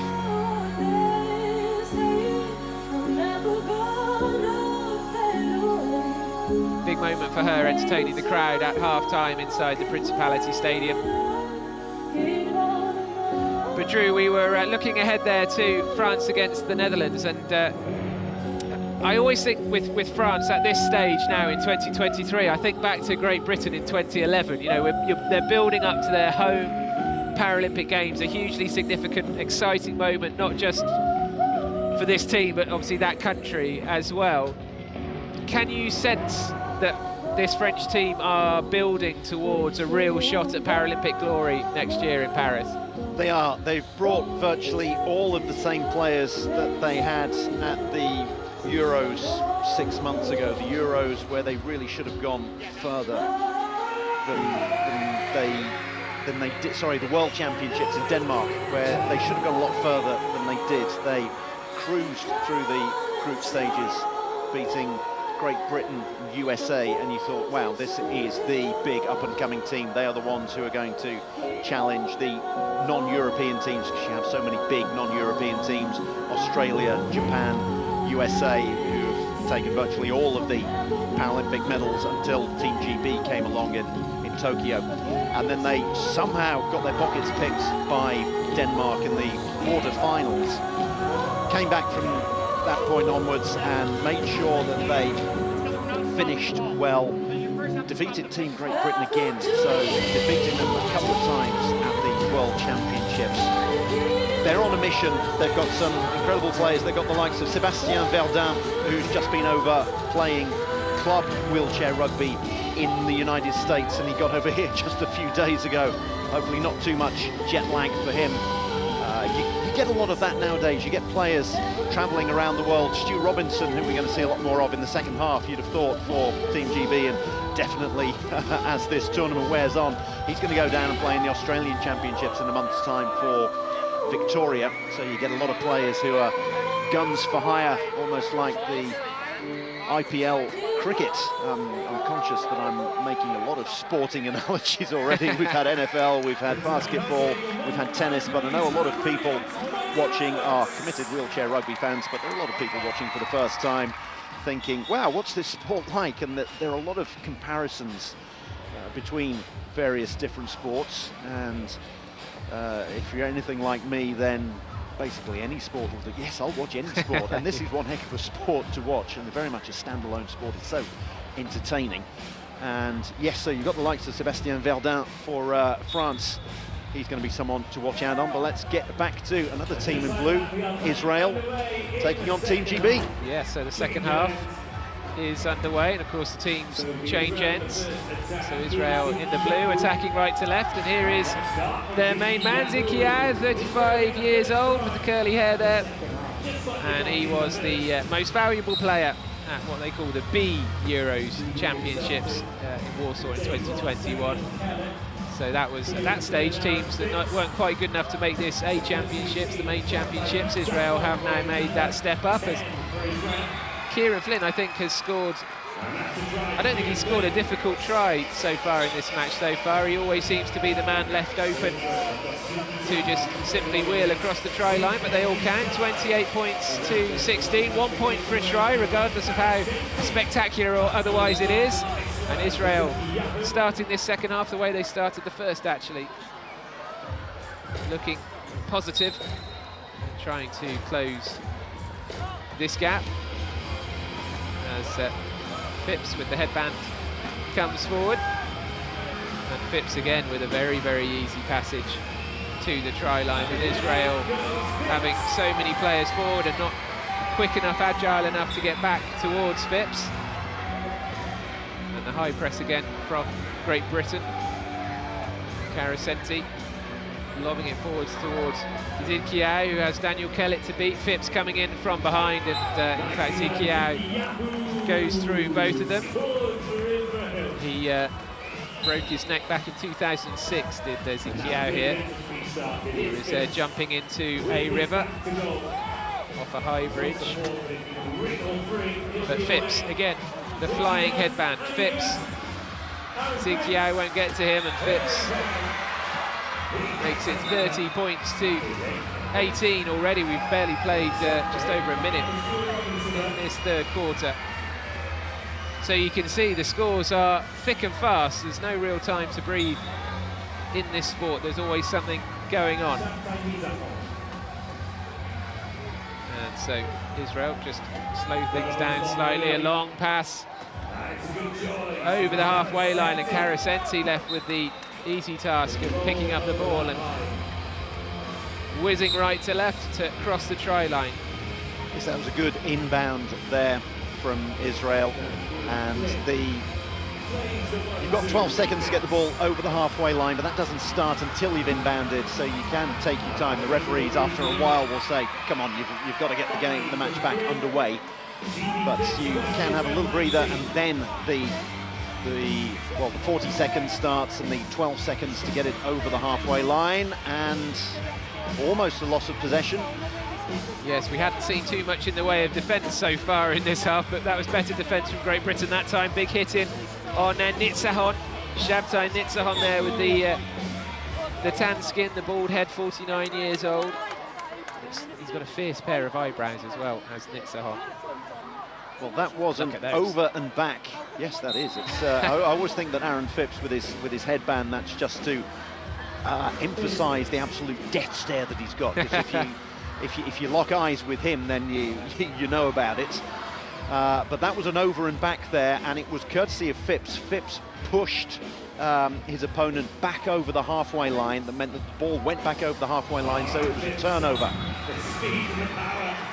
That's why you're next to me, Drew. You see, I could be chatting away about eyebrows and you spot the finer points of the match. It's a decent combination, I would have thought. It's the eyebrows, the hair, the flowing locks, the headband, the glasses. But you still managed to get all the names out as well. So here's Carasenti again with the aforementioned flowing hair. He looks a really good player, actually. You could see him slotting into one of the bigger nations' teams, but he's very proud, of course, to play for his own country of Israel. Yes, they just need another 11 or so like him, yes. and then you think that they can really live with the big teams. As you were saying earlier, they were playing in the B Euros this time last year, and then their reward for that is promotion and playing the reigning Paralympic champions first up on home soil. So, yes. But this is how they improve, isn't it, ultimately, to be serious about it. You know, they will come here and you know, chances are they might lose all 3 pool matches, Israel, but they will go away having learned something. Forward to Zikia again, who evades David Ross. Yes, Ross couldn't hit him too hard there because he was behind. He would have hit him behind the axle, which is a foul. Yeah, we'll talk a little bit more about the chairs when we get a moment, but I'm not sure we are going to get a moment as Aaron Phipps has to dribble the ball by throwing the ball ahead of him a little bit, re-catching it. But yeah, the chairs are, you know, you can tell from that shot there, these are not ordinary wheelchairs by any means, and they are reinforced all around. The attacking chairs have that kind of cage around them, don't they, Drew, to enable them to put in big hits. Yes, different chairs for the low pointers and the high pointers. The high or mid pointers have chairs that are more built for speed. As we're looking there at a low pointer, Zikio, their chairs are more in there for blocking. So if you compare a low pointer's chair with someone like Aaron Phipps's, it's built for speed getting round there, and Phipps doing the block to enable David Ross to get through. Ross wasn't happy with that challenge, shaking his head at the referee, but it looked legal to me and to the referee as well. Zikia blocked in his own half, but again he looks for the speed of Carasenti. Carasenti going backwards, but that's a clever pass, and it's a clever pass to Ziv. Oh, he couldn't quite get on it, Ziv Ben Ishai. That was unfortunate. You can see his chair far more extended out the front than the others, and that actually didn't help him, did it, reach the ball in that particular circumstance. Watch this again. Yes, the low pointers, you can see his chair there, they're made for blocking, as you say, they extend further forward, whereas the high pointers, they want to be able to weave a path like an NFL running back. Yet another sporting analogy for you there, but to be able to weave a little path through, so they want to be able to dink left and right. Jamie Steadman, now this is kind of like a set piece, if you like. You could tell his teammates lining up, waiting for a move they will have worked on in training, but it's Stead himself who's going to wriggle his way through. Yes, you can see David Ross there going, here you go, made a little bit of room for you. So 36 points to 22. It's a comfortable lead, and has been actually since around about sort of 4 or 5 minutes into the first quarter, when Great Britain began to get a cushion. Yes, they're trying things at the moment. You can see almost all 4 of them in the key, as it's called. So they're deciding to work on different setups, different ways of defending, rather than early on in the contest we saw them blocking and almost preventing Israel from inbounding when Israel were in their own key. And this time they decided to set up all in the back court, so they're obviously working on a lot of set plays. And I think this is the wheelchair rugby that people like to see, with lots of collisions and close contact. The easy scores are great to see here and there, but actually things have tightened up a lot more in this third quarter. In the last few moments, as Drew says, because Great Britain are trying out a different strategy to prepare them for matches later in the tournament. So we have a timeout and some substitutions coming on, as you can see. I think this is the first time we're seeing Dan Lahat for Israel, number 4. And we have Kieran Flynn having a little sit in the sin bin for a few moments. I didn't quite catch what Flynn had done, but the officials did spot something, and it means that Israel will have 4 on 3. So Teresa over there on that far side, an easy score.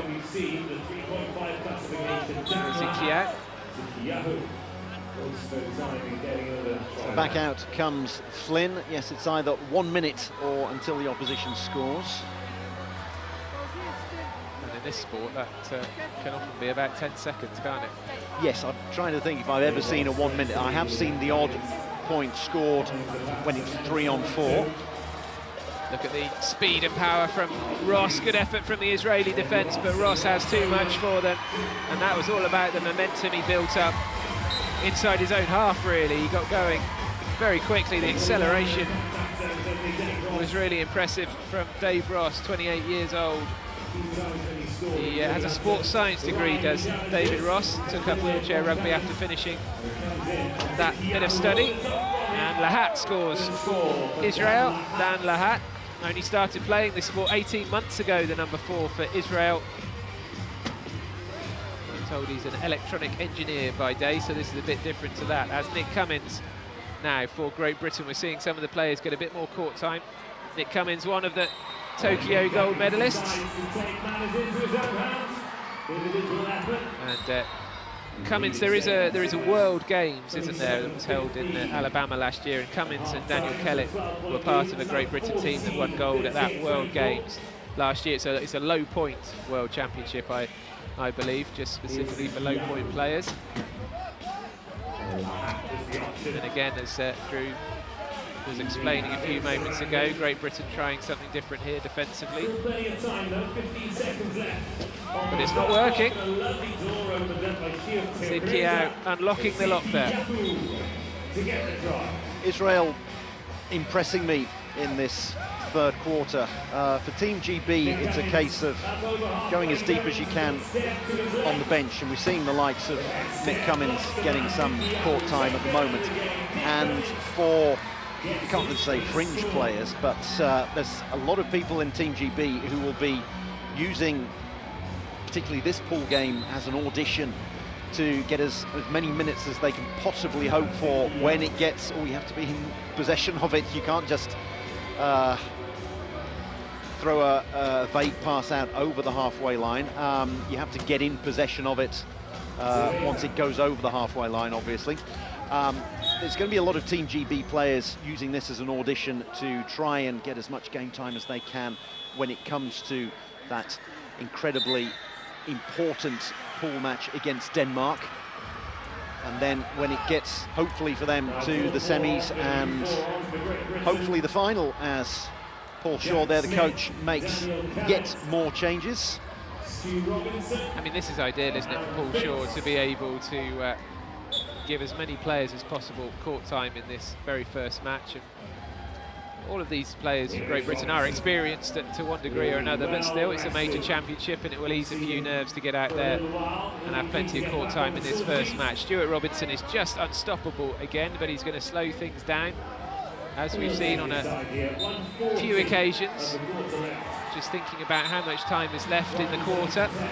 Yes, we're into the last 2 minutes and it's timestamps, and Paul Shaw, the coach, has brought on the 2 high pointers, so they're going high-low as we have a quick wheel change. He's only been on for about a minute, but it won't take very long to get him a new wheel on there. So going high-low once again for the last 2 minutes, and it gives Robinson and Phipps, the two high pointers, a chance to work on a few things in the last 2 minutes, work on the timestamps, when you want to score, how quickly or slowly you want to score, and making sure that you are the team in possession, getting the last point on the board in every quarter, because when they're up against the likes of Denmark, maybe France later on, that's going to be absolutely crucial. Can you imagine being the Israeli team at 40 points to 25 down, and then you see Stuart Robinson come in? Big hit from Robinson. Phipps is there to help him out as well. 8 seconds to go. First time as he's sort of evading challenges really well. He's a very brave player. Doesn't mind this rough and tumble, and just when you think he's been held up, he finds a way round. Phipps coming forward for Great Britain, and Robinson is holding Zid Kiao up, which opens the door for Phipps to go through, and that's exactly the way those two combine. So he wanted to score as quickly as possible there, so left just under a minute on the clock, and that's obviously what you want to do as well. So you're working on timestamps as well in terms of what happens if you manage to force a turnover. So they've done that here. It may well be that he'll run it down, and I think you're going to see a T for timeout coming reasonably soon. He's going to let it go down to, you can see, 20 seconds on the possession clock, 28 on the match clock. So he's going to let that run down to 15 seconds and then take a timeout. And that will be perfect time management. And there it is. I mean, it's a strange old quirk of the sport, isn't it, that Robinson can sit there with the ball in his lap chatting away to his coach, but all part of the game. It's also strange when, as we were saying, for perhaps the fans here, thinking, what the heck's going on? And it is strange when you don't quite know when you're watching it for the first time. You think, what on earth is happening? And then once you know how they're doing it, you think, yes, obviously, why wouldn't you? And that's what they've just done to perfection. So 13 seconds left in the quarter. So Britain trying to be the last team to score here in this quarter, although there's a fumble in there and a turnover. So a big moment for Israel, and I can see Karasenti on the touchline down in front of us, willing Zid Kiao on here. Oh, he didn't quite make it in time. Has he? No, surely the clock counted down, I think, before he got into the key. We'll be able to see on the replay, I'm sure, but well, that was a big moment for Israel. Fair play to them. They saw what Great Britain were trying to do at the other end and scuppered it for the Brits. Look at that, great steal. And then this was a race against time, wasn't it, Drew? It was a huge hit from Zid Kiao. But he's a low pointer. He's a low mid pointer, and he was never going to get there in time, unfortunately. And he was having an ask of the referees there, but didn't quite get over there. But he got half of the job done. He made sure. It was a huge hit on Phipps. Phipps, you saw, got possession with about 6 seconds to go and thought, I'm going to take a bit of time off the clock. Bang! And he got his pocket pick there. As we look back at the best of the action in the third quarter, you can see both teams having a breather.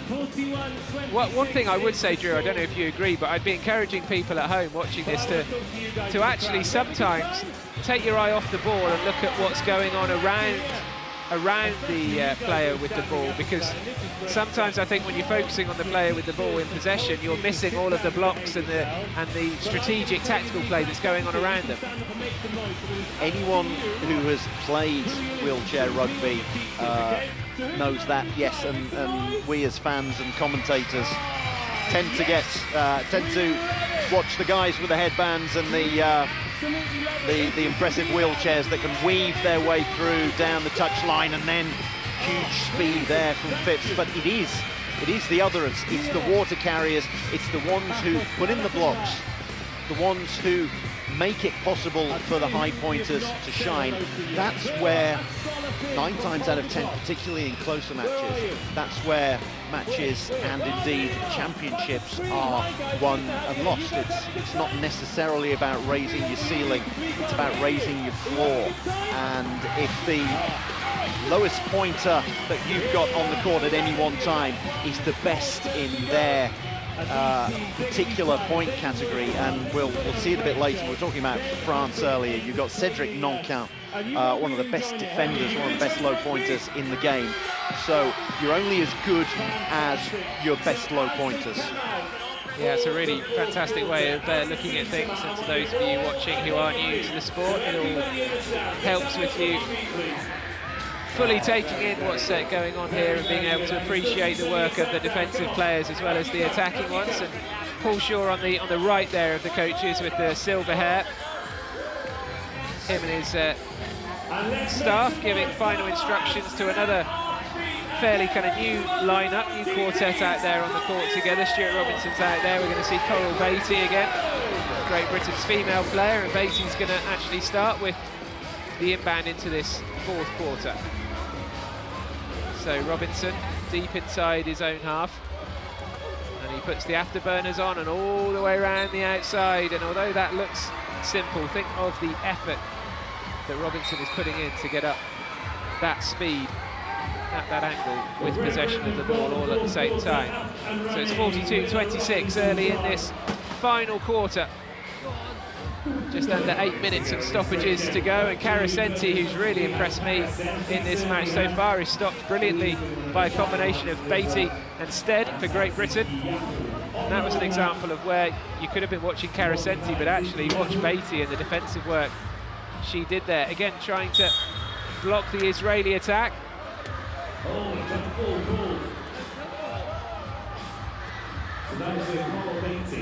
Great work from Coral Beatty, both times there. She's a 2-pointer and managed to keep pace with a 2.5-pointer in Carcenti.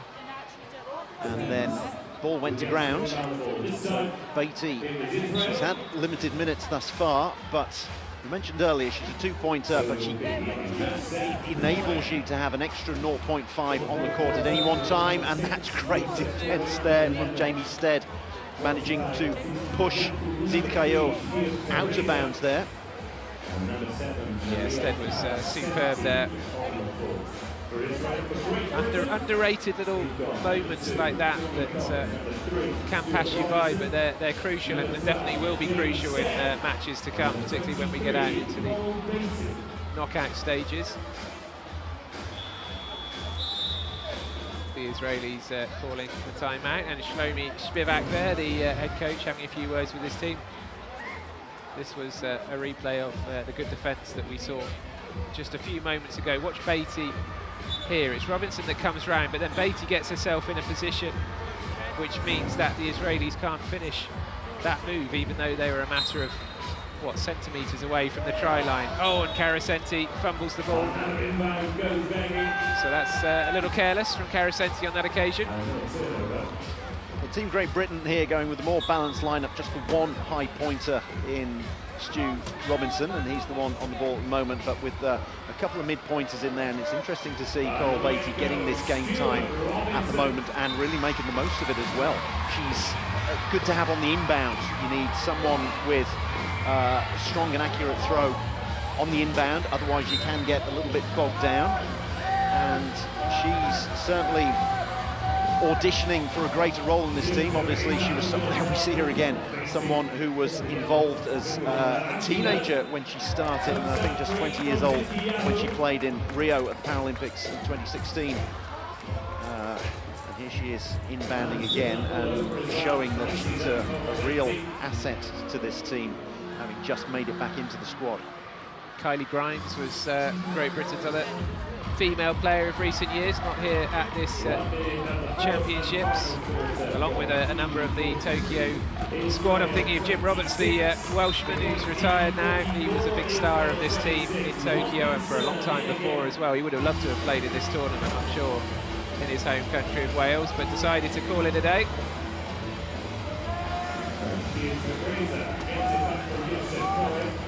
And Israel in their own half, just outside their own key actually. So Teresa with possession, and a timeout is called. 6.5 minutes to go in this match. And I hope you can sample the atmosphere here, watching at home. Again, a bit like basketball or ice hockey or a sport like that, with music in between during the stoppages. And throughout the play, keeps the atmosphere and tempo high. Coral Beatty really feisty. Beatty will win lots of supporters here, I'm sure, this week. And look at Robinson. Robinson up against Teresa, and the power and pace of Robinson made him get there first. And look at him now, going the other way. Look at the blocks going in ahead of him. Unstoppable from Stuart Robinson.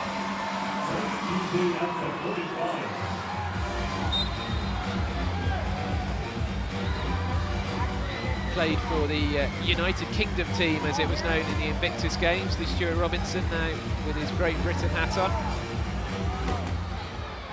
Tried for a big hit, slightly missed time from Robinson there. Coral Beatty in there as well, fighting hard. Ziki out. Ziki out, turning the other way. Beatty and then Coggan. Coggan watching the move of Carasenti, and we've got Jamie Stead, I think it is, on the floor.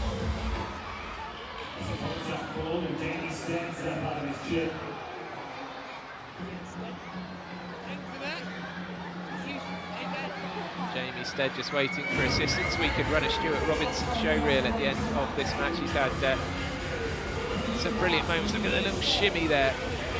Some of the Welsh Rugby Union greats who played in this stadium would have been happy with that little move inside.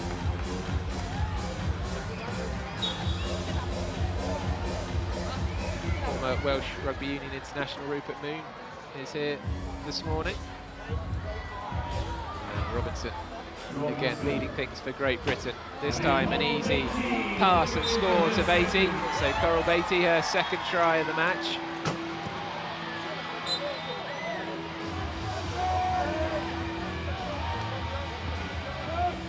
We've got just over 5 minutes left of this match. Ezekiel, look at Beatty trying to keep up and actually doing really well, Coral Beatty. That is brilliant defensive work, and it enables Stuart Robinson to glide over the line, but I'm sure he'll be the first one to acknowledge that that was all down to Coral Beatty's defensive strength over here near this touchline. And Ezekiel knows he's up against a feisty opponent over there on that far side. Absolutely sticking with him, that's brilliant to see. So Carasenti here now, goes for the long ball. Beatty needs to turn around, it's all going on behind her. Zikiao goes into reverse gear, gives it to Carasenti. Carasenti's just got no space whatsoever. Look at that, Stead and Robinson working well together, but that's a brilliant little pass and score. I think whatever happens in this last 5 minutes or so, Israel certainly have not disgraced themselves in any way, shape or form. And yeah, there have been too many easy scores for Robinson like this, but we've talked about some of the reasons for that, with the different combination of high-pointed players that Great Britain can put out on the court. Overall, Israel in possession actually been just as good as Great Britain for most of the match. Carasenti would rather have the ball up at the other end, and Carasenti having to work hard just to wriggle free of Beatty again, and Coggan on that occasion. And it's fallen to Beatty. Beatty may well give it to Jamie Stead, who decides to turn back inside rather than going around the outside. Coggan in there trying to get Israeli players out of his way. And Robinson now, again, slowing things down. 3 timeouts left for Great Britain, but what they're trying to do here is just work on a training ground manoeuvre. Look at that, the 3 players coming in off the far wing, if you want to call it that. Robinson using them as decoys and going through himself. We will see that kind of move attempted a lot, I think, even against some of the bigger teams. And Again, as I said earlier, it's kind of worth watching some of the off the ball action, actually. That's where the moves are being put together. So Great Britain use one of their 3 remaining timeouts, 49 points to 28. Great Britain lead. You're watching us on YouTube, Channel 4 Sport YouTube. So watch this again here. So the 3 players go over to that far side, and then it's almost like a whistle's blown, bang, off they go. But Robinson's not intending to pass the ball to any of them. He's using them as decoy runners to make the space to go round the outside. A classic wheelchair rugby manoeuvre, really, carried off with a block by Great Britain and Stuart Robinson. Israel going for the long ball strategy again, and that's a good score for Israel. Ziki out.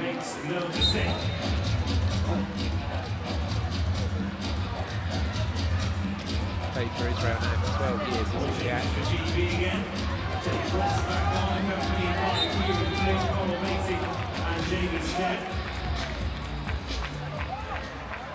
So another timeout has been called, I think, a player timeout this one.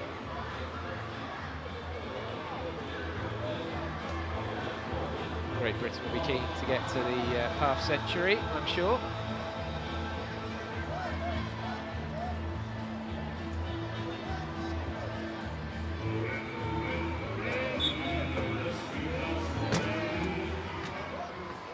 So Stead with possession for Great Britain. Who's going to score the 50th point of this match for Great Britain?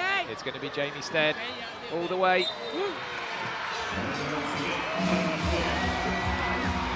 So 50 points for Great Britain, 50-29.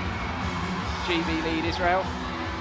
It's a pearl of a pass there from Israel. I think it was Teresa at the back up to Carasenti. Can Beatty stop Carasenti? Not on this occasion, but the ball bounces off the chair of Gibbs, off their Gibbs here.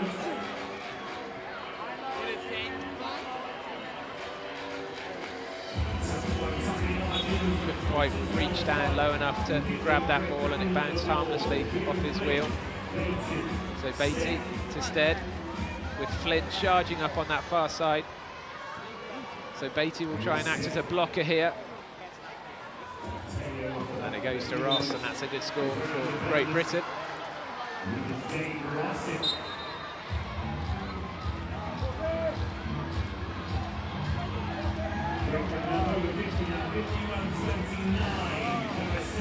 So 51-30 the score now, the score ticking over quickly at both ends.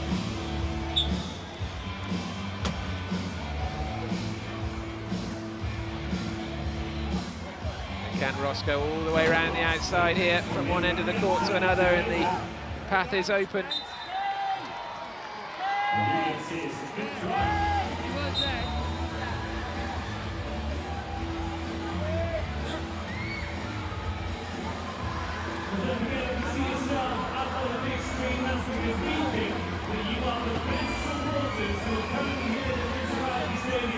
Coming towards the closing 2 minutes of this first match of the 2023 European Championships. It's going to be an Israeli put-in.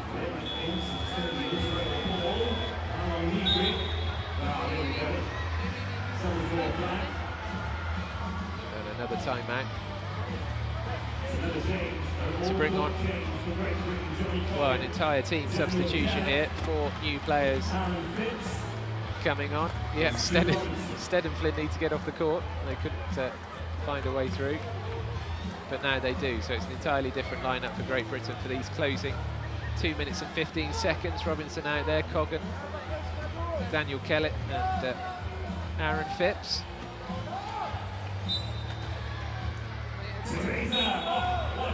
Easy score for Carasenti.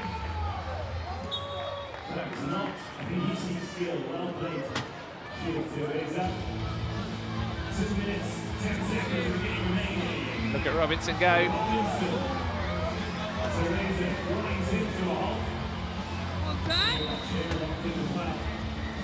Robinson keeping hold of the ball, not letting anyone grab it out of his possession.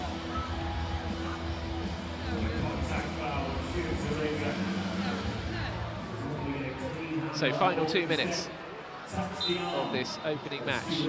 Kellett into Robinson. And Robinson winding down the clock again.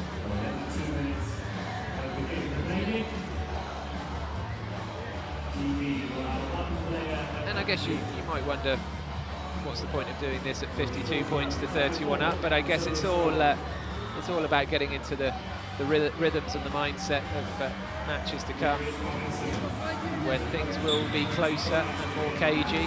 You may as well start practicing and rehearsing, if you like, for those scenarios now.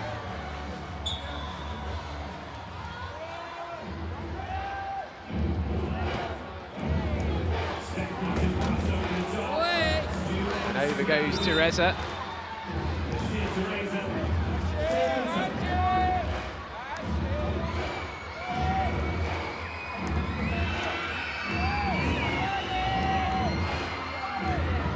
They're playing We Will Rock You, but should probably be another one bites the dust as Teresa goes down to the ground. It'll be okay to carry on, no problems there. Very few injuries actually in wheelchair rugby. I mean, it's a brutal sport in many ways, but the players obviously protected by their chair for the most part. Carasenti thought about absolutely storming in there to Phipps, put the brakes on.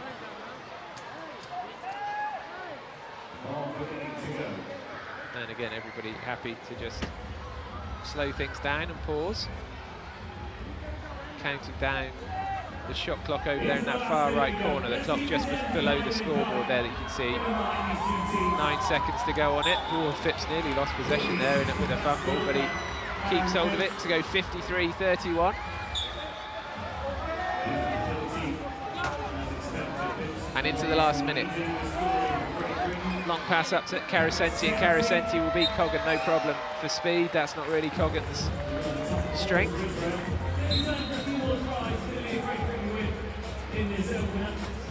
And the inbound, sorry, from Kellett to Robinson. Robinson has Phipps charging up that far wing, but I think Robinson is going to put this up his jumper and go himself. And again, we'll get to this point here. And pause, and you can use virtually the entire shot clock here. 20 seconds on the shot clock, and as you can see, we're hitting 20 seconds now left in the match.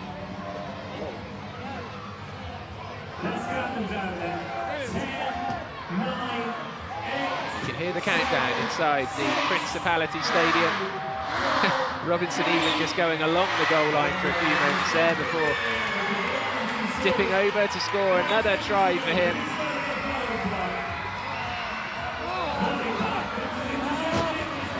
Big hit in on there by Phipps, pass over the top to Robinson, but it's too late for Robinson to add to his tally. It doesn't matter.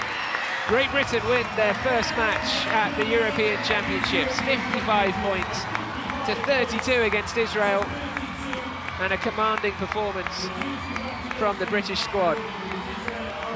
And I mean squad because all of them got plenty of time out there on the court.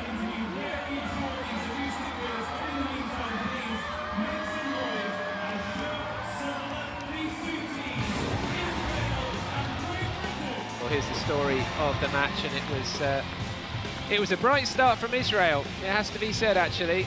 They really impressed us, and perhaps it's fair to say surprised us with the way they came out. But quite quickly, Great Britain took control, and it was largely thanks to this man, Stuart Robinson, who really ran the show. Carasenti is going to score plenty of points at this tournament. He'll be a dangerous opponent when Israel take on the likes of Switzerland and Denmark later in the tournament. But Great Britain shared the points around. They shared the court time around. And the likes of David Ross, who isn't one of the Tokyo gold medalists, he got time out there to show us what he could do.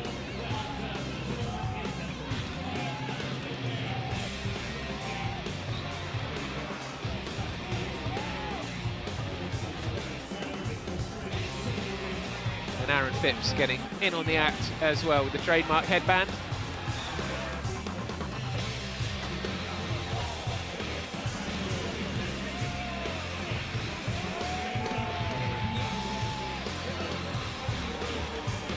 So Great Britain always with a comfortable cushion.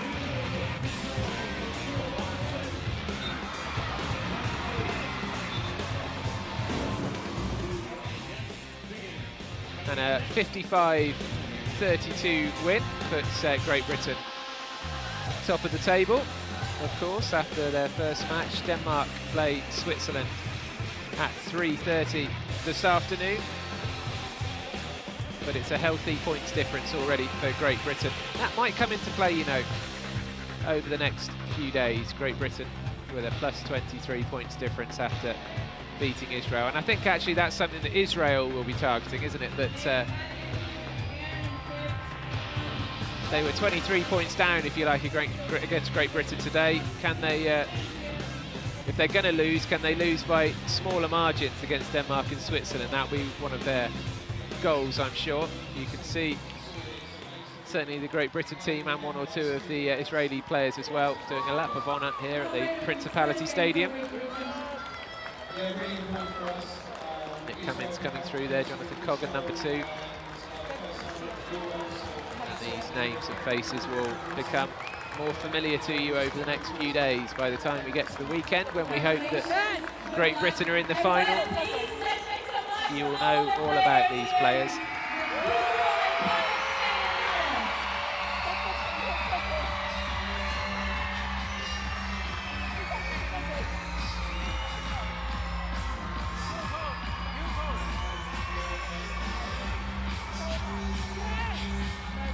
And I'm sure all these British players enjoying the atmosphere inside the Principality Stadium. Lots of good support for the British team, and that will only build over the next few days as well. So Stuart Robinson was no doubt the player of the match, certainly for Great Britain. He's been there and seen it and done it all in this sport, but has he experienced anything like this before? Stuart Robinson speaking now to Drew Lilly. Stu, congratulations. You've got your campaign underway with a great win. How difficult is it playing against a team that you've probably never really even seen before, let alone played against? It was a good opportunity for us to, obviously, like you said, play against a team that we've never played before.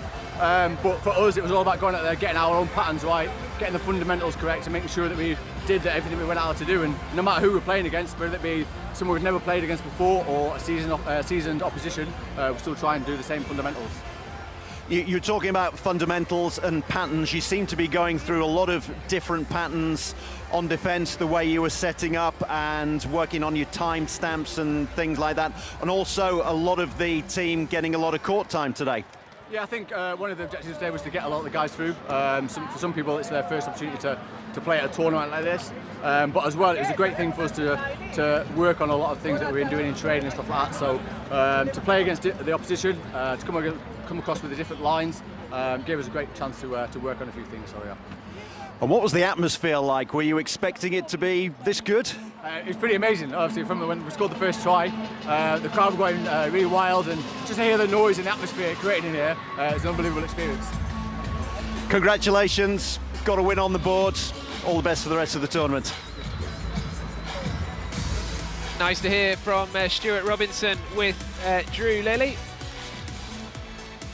And there is no rest. The matches come thick and fast at this European Championships. France and the Netherlands, you can see the Dutch team just in the corner of the screen there, already out there warming up, and we will be back for live coverage of that match at 12:45. The match gets underway at 1, but we'll have all the build-up for you from 12:45. So the first match of the European Championships is done and dusted, an expected win for Great Britain. Looking impressive already, beating Israel by 55 points to 32. Be back with us shortly.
Hello and welcome, or perhaps welcome back. Hopefully you've already watched the first match of this Euro 2023 Wheelchair Rugby Championship from, as you can see, Cardiff. Have a look at that.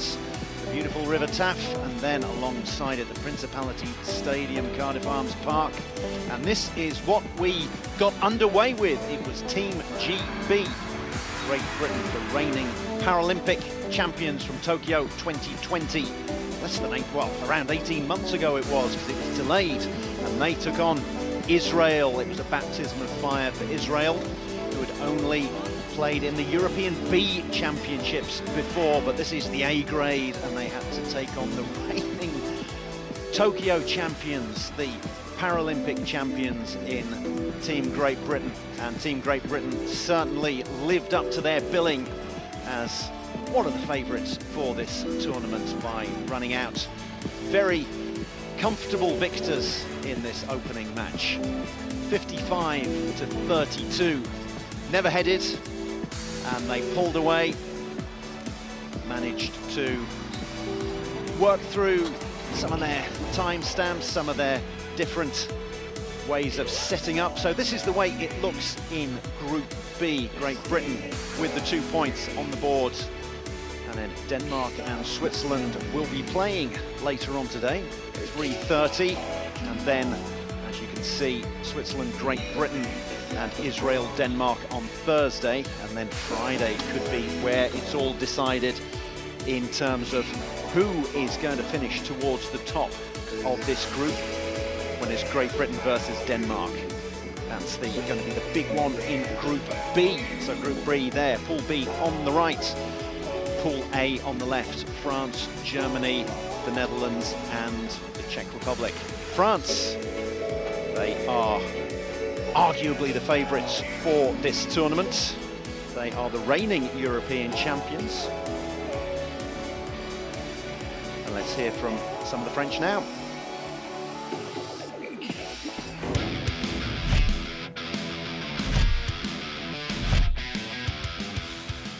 I feel the team really confident about the level we have. We have to play every game with a lot of confidence, of course. Obviously it's a tournament, so you kind of have to think the long game. So at least play your own game, make sure we execute at a high level. The first game will be maybe the more important game during this tournament, so we have to be really focused. We know that they have a strong team and they are getting better and better. I hope we do our best, and of course I think we can measure them. I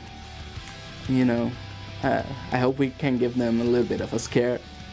The team is pretty confident, and that's not the first time that we have the pressure on our shoulders. So we are going to respect them as all the team and to play our best rugby. It's a serious game. This is no longer the scrimmages that we've had, or all these practice tournaments and practice camps in like smaller venues. This is like a big one, and obviously a one which has quite the reputation across different sports. It's going to be a big game because they have a really strong team.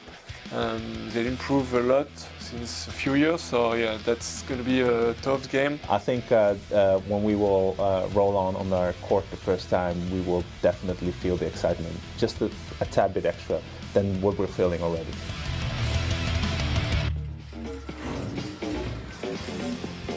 So the French, 5th in the world, and here they are, coached by Bob Van Acker, who's actually Belgian. And here he is, that is the squad. Jonathan Hivernat is their captain, and then plenty of famous names all the way through there. I think all of these players were involved in the World Championships last year when they won all of their group games. Someone to look out for, number 3, Cédric Nankin, one of the best defenders in the game, and then Jonathan Hivernat will be flying around up front. Sébastien Verdun, another one as well, who is going to catch the eye, the number 33. He's just been playing in the US Club Championships, and he has flown his way over here, so hopefully not suffering from any jet lag. But they are all big names in this French team.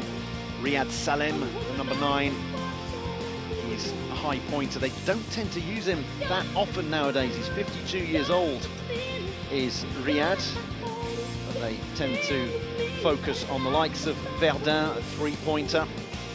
And then Jonathan Hivernat, another three-pointer as well. So that's the French team for you. Over to the Dutch. Morton van Hinter is their coach, and there is the lineup behind captain Reda Hawam that we've just heard from. He's a one-pointer. And then they don't have any 3.5ers in their team, so the highest pointers they have are Rezul Karabulut, 30 years old, the number 2 there, and then Davy van den Dop, the number 14. So expect to see plenty of them as the flag bearers come out.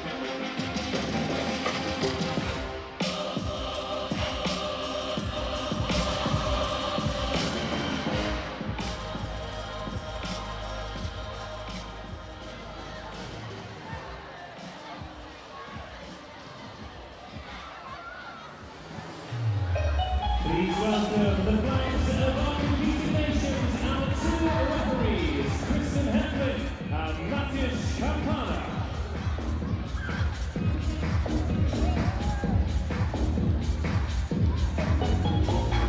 And now it is time to welcome the team from the Netherlands. And here come the teams. The Oranje, the Dutch, coming out first.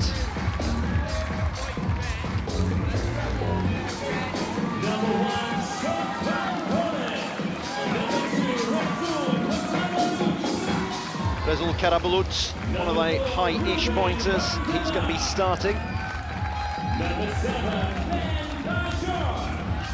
As is Ben Bazoun, the one-pointer.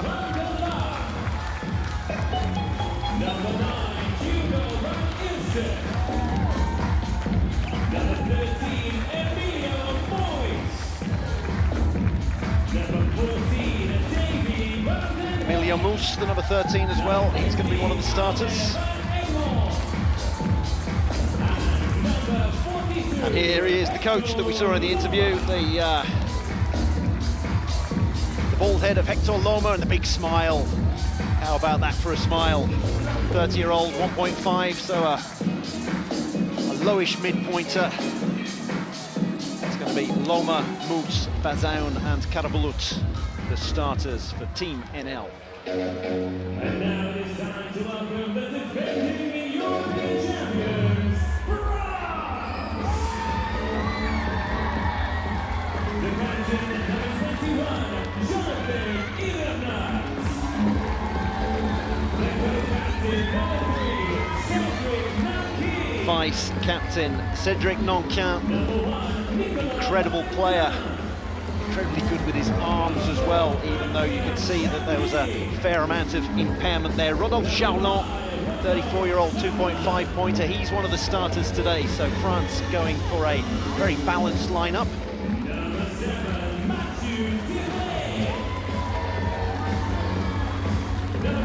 Here comes the veteran, Riyad Salem, with his flowing locks.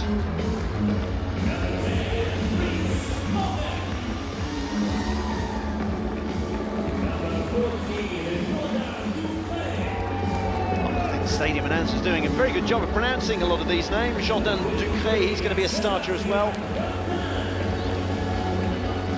Verdun, a high pointer, not starting this time around. Corentin Le Guen, he's a Breton, so maybe he'll speak a bit of Welsh, since they're very similar languages.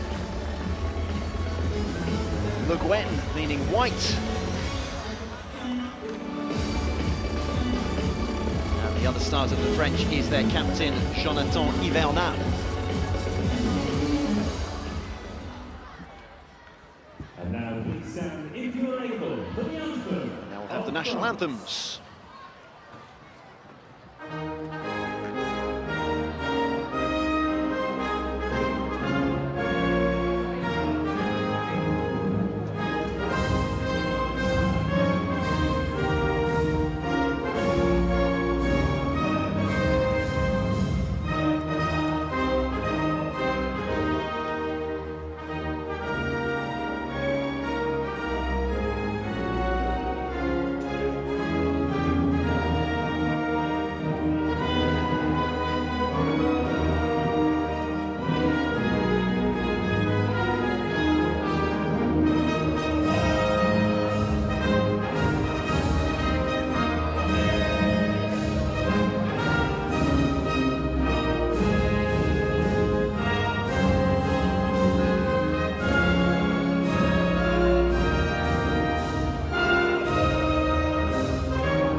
La Marseillaise for the French, Wilhelmus for the Dutch.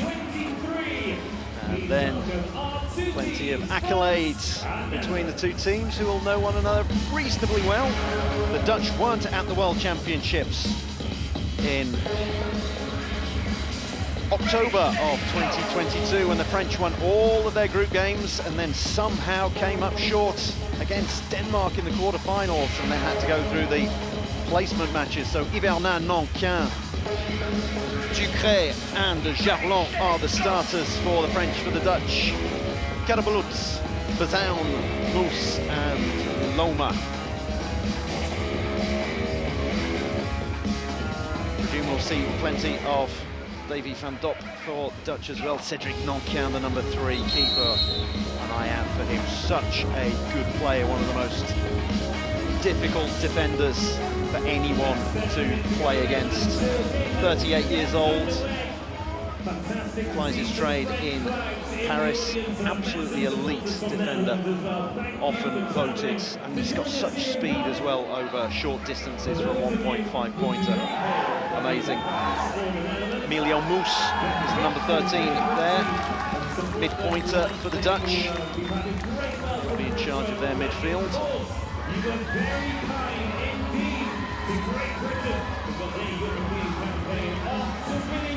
As you can see, plenty of school kids in here today. Here at the Principality Stadium. The stadium announcer whips them all up while the French are in their huddle.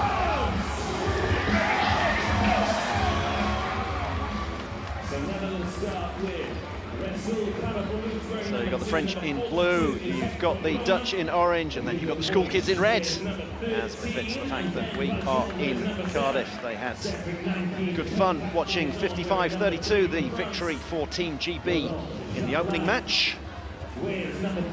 Now let's see whether they throw their weight behind Team Netherlands in the orange, or maybe the French in blue. Or perhaps they're just here as neutrals to enjoy a cracking match. And I'm sure you at home, wherever it is you're watching, thank you for watching, and I'm sure you're going to enjoy this match as Hivernin gets the ball to Nankin. A little 1-2 there as the French have won the tip-off, so they get the first possession. Firing it round to Jarlon. A little 1-2, and how about that goes through 3 or 4 of the players, and the French are the first on the board. So you can see the two flags there. You've got the French flag and the Dutch flag, top left of your screen, looking very similar. But the Dutch, obviously, the ones playing in orange. Moos on the ball here.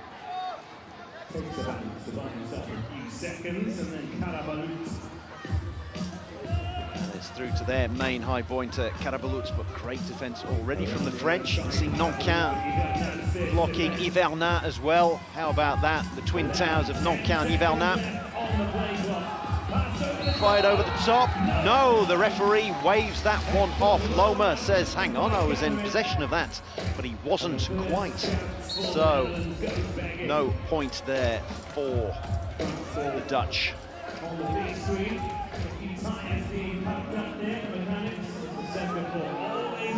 Hivernin showing almost a clean set of wheels there, but he's got a bit of company in the form of Rezel Carabalutz, another 3-pointer, a battle of the two 3-pointers there. And then there was a great block from Jarlon.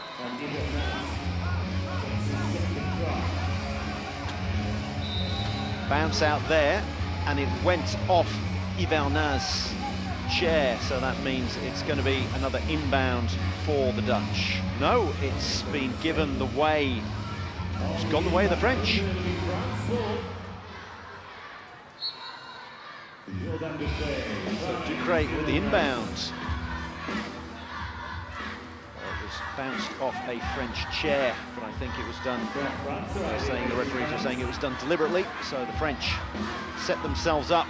The Dutch, 3 of them in the key and 1 just outside. You can't have 4 in the key, that is an offence. And you can't wait in the key for more than 10 seconds if you're an attacker. The key there is the reddy purple. You can see to the left of your screen, Ivernat is going to try and barge his way through, and he's just about done it again. So that is 3 points for the French, 3 for Ivernat. See the bars on the top of your screen as well, above the flags. You've got 4 gold bars there. Those are the timeouts that the teams can use. They have 4 30-second timeouts that the players can use, and they use that for time management if they think they're not going to score within the 40 seconds that they've got. But there was absolutely no danger there for Karabulut of requiring all 4 40 seconds of possession or indeed a timeout. He raced his way over there and gets the first point on the board for the Dutch. Jarlon going this way, and that he's got 12 seconds to get over the halfway line, or get the ball over the halfway line, and does so. And Ivernat, 4 for the French, 4 for Ivernat.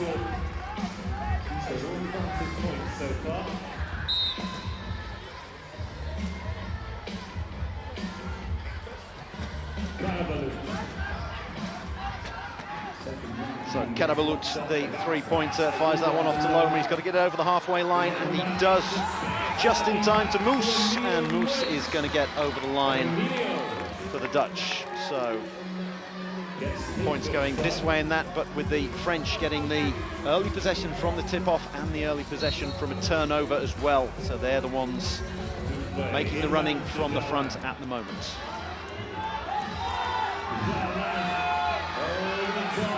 We're going to see a different point scorer for the French, and it's Jordan Ducret. 27 years old.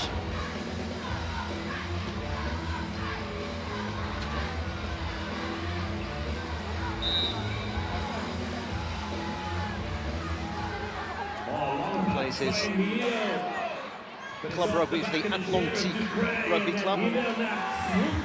Now we have another turnover, and Ivernat makes short work of it. Dutch being a little overmatched at the moment. French crowding round them, as you can see, making it incredibly difficult for the inbound, but a good give and go there. Loma pins back his ears, tried to get him out of play, but he manages to get that one over the top. And that is fed nicely to Moose. Bazoun feeding it to him and deciding that Moose would be the quicker one to get over the line for the Dutch. Ducret back for the inbound, and the Dutch setting up differently defensively. You'll see that in a minute, waiting around in front of their own key. You can see 3 of them there waiting in the key. And in goes Jarlon to try and make a bit of room. And while everyone was looking at Jarlon, Ivernat gets through, camel through the eye of a needle. Ivernat, the captain.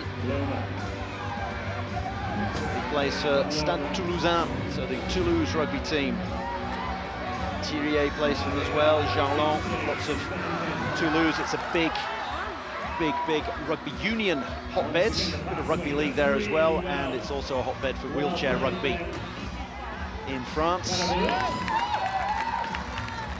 Karabulut getting through for the Dutch to reduce the deficits.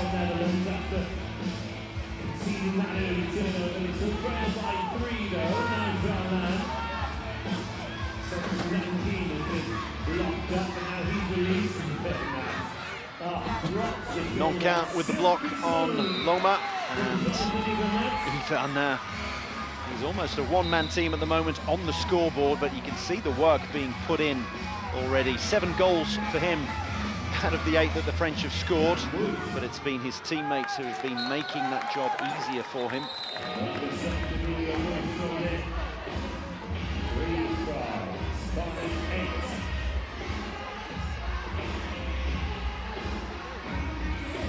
Ducret, the one-pointer. One-pointer gets the inbound to Jarlon, 2.5-pointer, and that is fired forward. And Ducret showing a clean set of wheels, getting good speed for a one-pointer.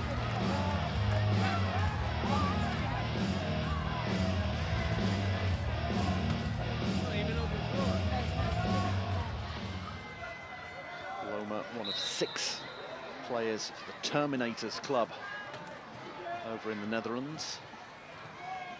3 others from the Mavericks and 2 from the Quad Fighters. Ben Bazoun is a Quad Fighter. Moose is a Maverick. Karabalut and Loma are Terminators.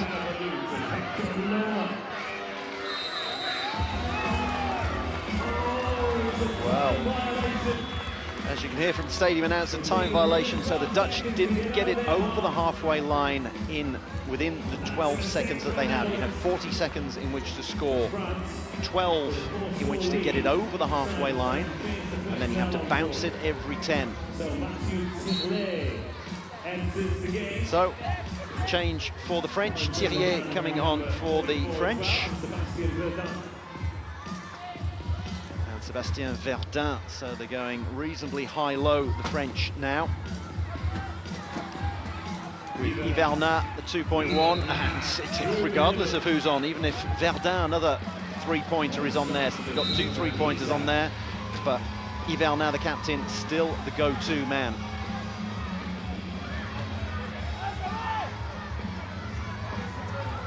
Verdun, he's the one who's just come over from the United States, playing his club rugby there. Almost a turnover. They're being made to work for every point they can possibly get here. The Dutch, but Moose gets over the line. Gets the deficit back to just 4.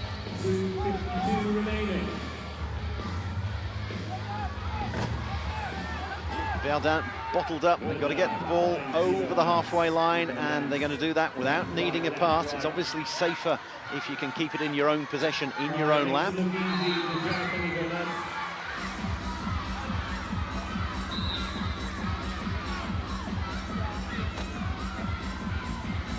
Loma, the 30-year-old, getting ready for the inbound. And he's going to give it to one of his teammates. Now there's a timeout called by Dutch coach. So the coaches are allowed 2 timeouts. They won't come off the bars that you've got at the top of the screen there, but 2 one-minute timeouts that enables them to reset things, and maybe the Dutch coach will be saying, maybe coming up with a plan to try to block that man, Jonathan Yvernat. France on 11, and he's got 9 and 10 of those already. Great pace there as he keeps track of Moose. Bottled up, you can see the possession clock as Moose bounces it. You can see 23 seconds left for them to score. Can of course use a timeout if they think they're not going to score. That's primarily when timeouts are used.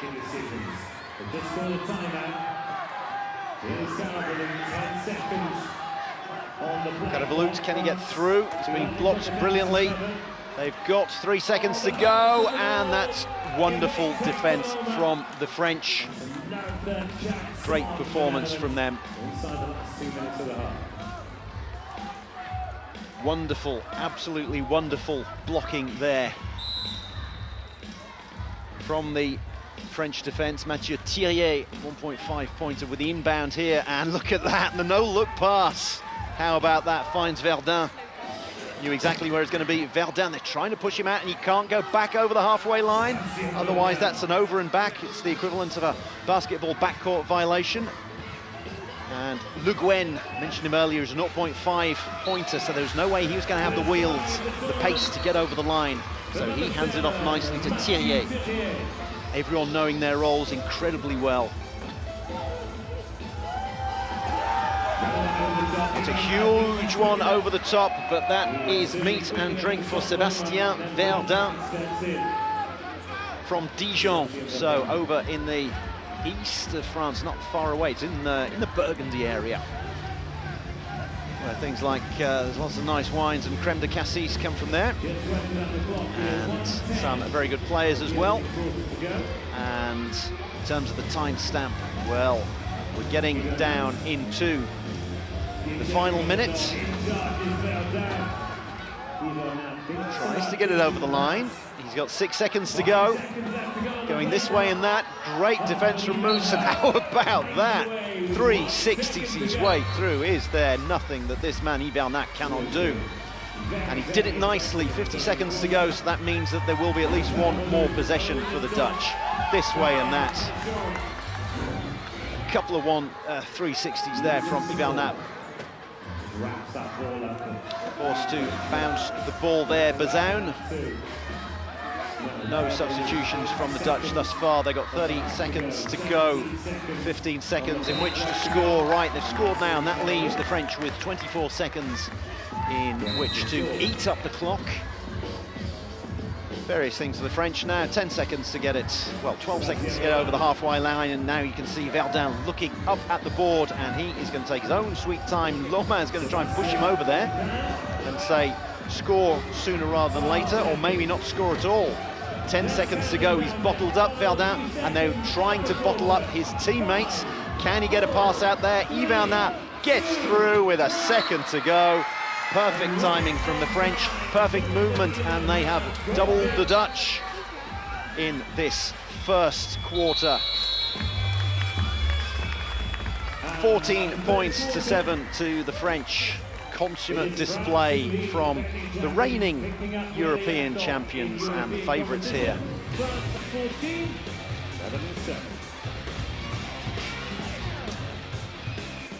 So French winning the tip-off and getting some early turnovers, and what more can we say about that man Jonathan Hivernat?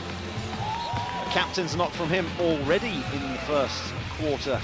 14 points for the French, and he's into double figures on his own. Going this way and that. Even when the Dutch were blocking him up, he was managing to do 360s.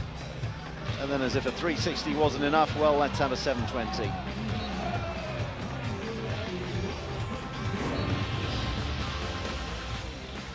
I'm looking around to they're just off camera, but the French fans are over to the right. Okay, the players will be coming back out for the second And quarter.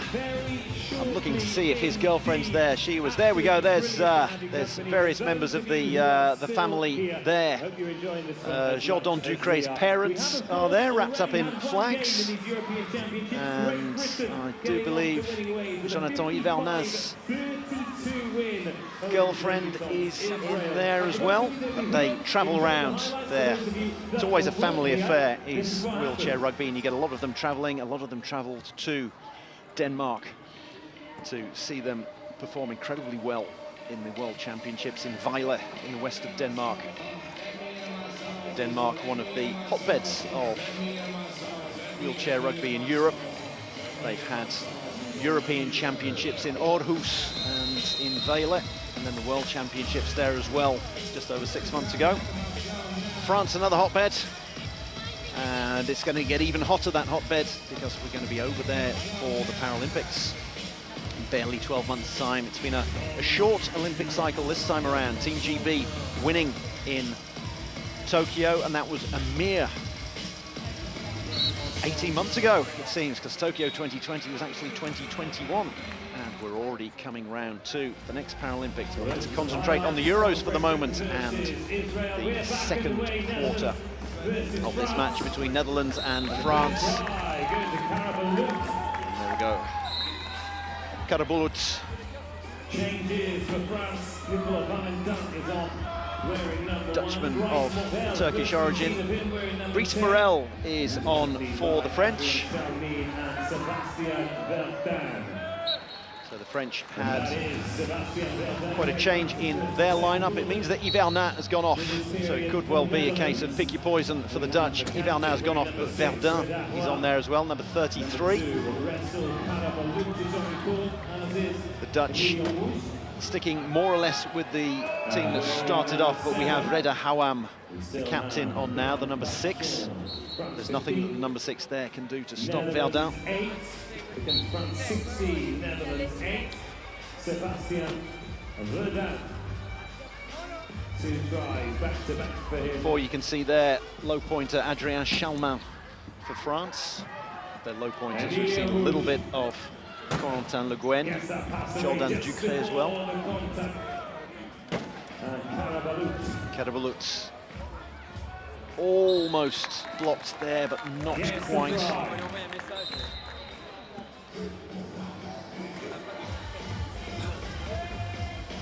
Looking this way, and that is Valentin. He's mid-pointer, two-pointer, and they're always very useful to have as the inbounders. You want your lower to mid-pointers to be the ones inbounding. Low pointers may not have the use of their upper limbs that will be enough for them to inbound well. Hawam, perhaps an exception to that. He's a one-pointer, but inbounding there. But it's nice to have, if you've got two pointers on the court, it's nice to have them as the inbounders, because you don't want your higher pointers to be engaged further back in the court. You want them to be attacking. But a good mid-pointer, worth their weight in gold, and that's exactly what Emilio Mus is here, barging his way through. So it's points going either way at the moment in this second quarter. There's a 7-point gap at the start of the second quarter, up to 8 now. But it's merely going with possession.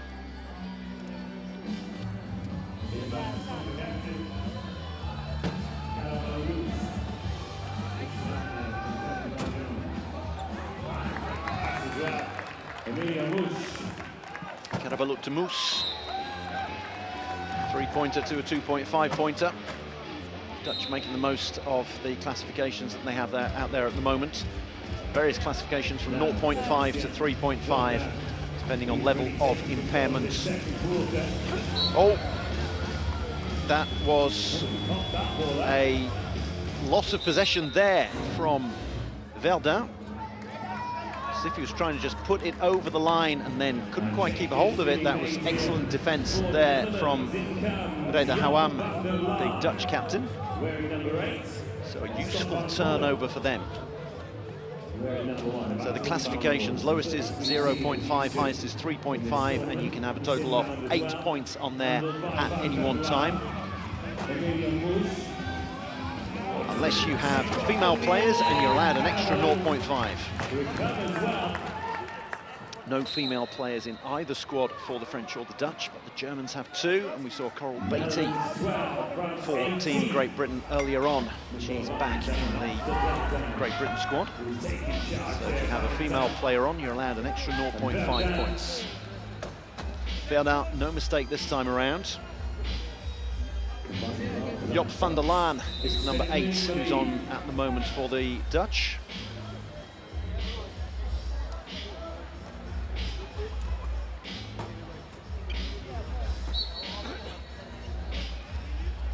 And the number 1 there, Scott van Polen.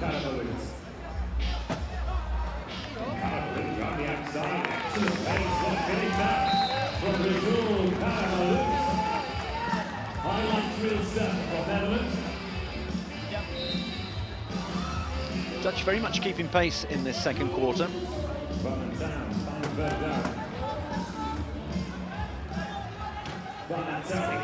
Good work there, going from one player to another.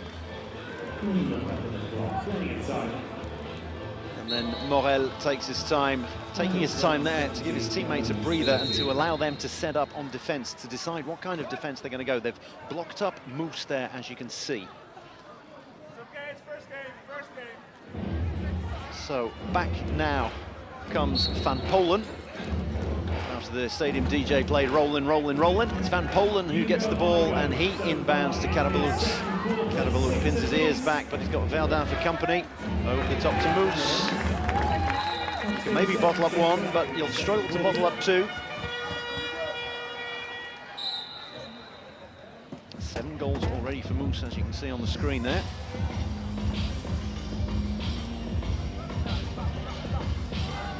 Brice Morel on the ball. He's got to get the ball over the halfway line, either himself or via a teammate within 12 seconds, and he does that for Verdun. Verdun is always going to be able to edge his way past Van der Laan.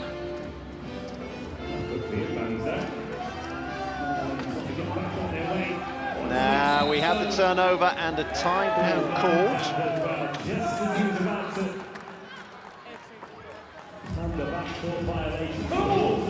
So we see there you can see just done in time, because Valentin got the ball as an interception but was going to take it back from the front court to the back court, and he called a timeout there.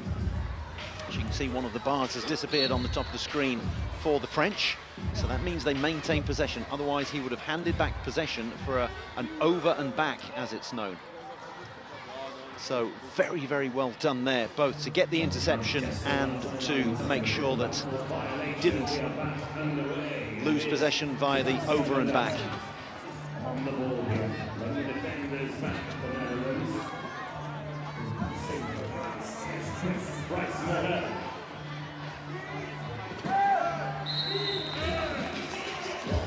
Morel hands that one over to Verdun. Morel, who is plays for Montpellier Handi Rugby. So handy sports is the way you say para sports or disabled sports in French. And he plays for the Montpellier team down in the south of France. Another rugby hotbed. Valentin, who plays for Montferrand in the town of Clermont-Ferrand. And the French have lost the ball there. Morel putting it down. Not being faultless by any stretch of the imagination for the French, particularly in the second quarter.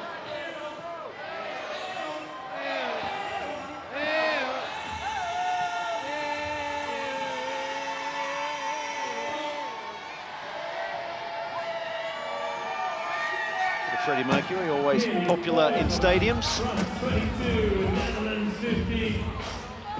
Popped over the top by Moes de Carabaluts. That combination is working very well for the Dutch. I think the Dutch are really going to ride those two players, and then after that it'll be pick and mix from the mid to low pointers.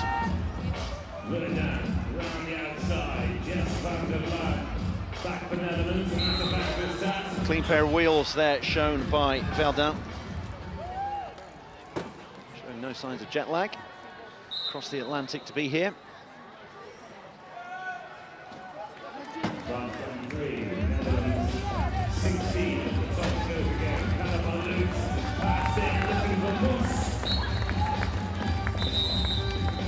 Moves free and easy over the top.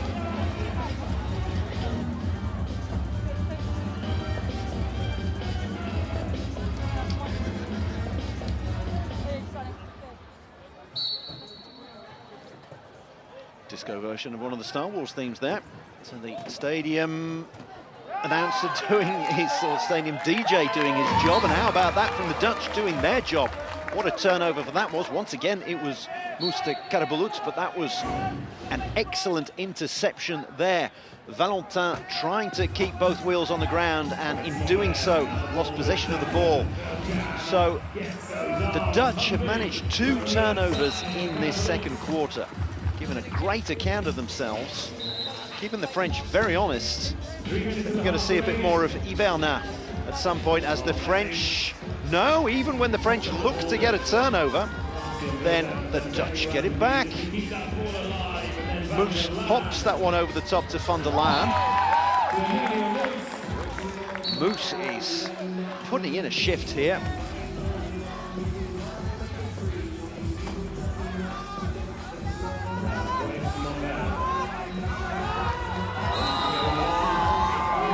Was that a foul from Moes getting in the face of Morel there?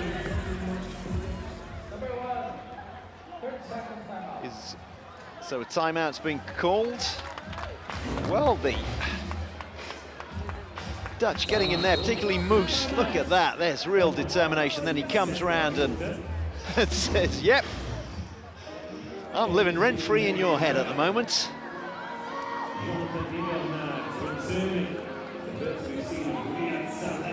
So the French really being pushed here. They were 7 clear, 14-7 at the start of the second period.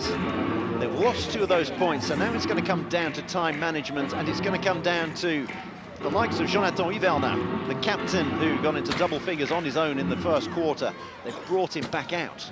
So that is a sign of just how well the Dutch are doing as he hands it off to Riyad Salem. So we've got an interesting lineup from the French. Salem, 3.5-pointer. Hivernin, 3-pointer, so they're going as high-low as they can possibly go. Moose goes his own way. Thought he was going to hand it off. I think the French thought he was going to hand that one off to Carabalut. And Moose is still giving it the chat, the banter, the chirping, whatever you want to call it. I'm surprised he's got the energy.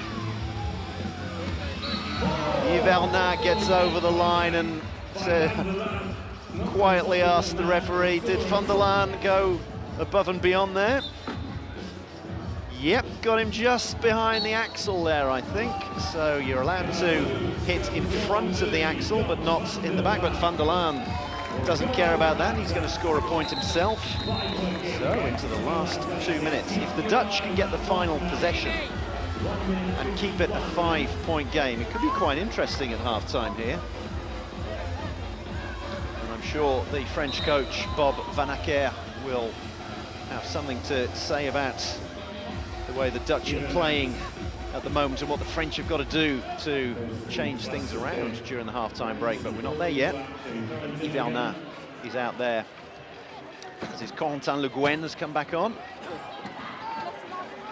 Hivernin looking to get over, just about gets 2 wheels over before the cone is moved.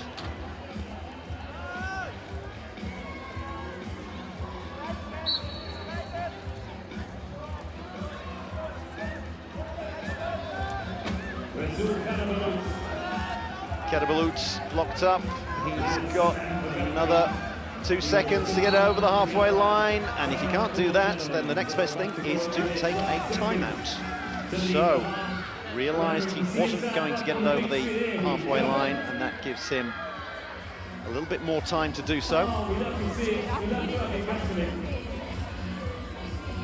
Carabalut made his debut in 2019 with the national programme. Emilio Moose there with that unmistakable mop of hair. He only joined the national programme a couple of years ago, and what progress he's made. Moose, 31 years old. So, could be an inbound. And they've got to get it over the halfway line reasonably quickly, but they've got enough time to do it. Van der Laan has got Riyad Salem, 3.5, catching up with him. Carabalut just gets straight through there. So they're the ones currently managing the timestamp. 69 seconds to go. How are the French going to do this one? They're going to try to, well, they're going to try to score as quickly as possible, would be my guess, to give themselves another possession before the end of the half, and that's exactly what they've done. He's going to run it down. So, if the Dutch use up all 40 seconds, that will at least give the French 12 seconds in which to score.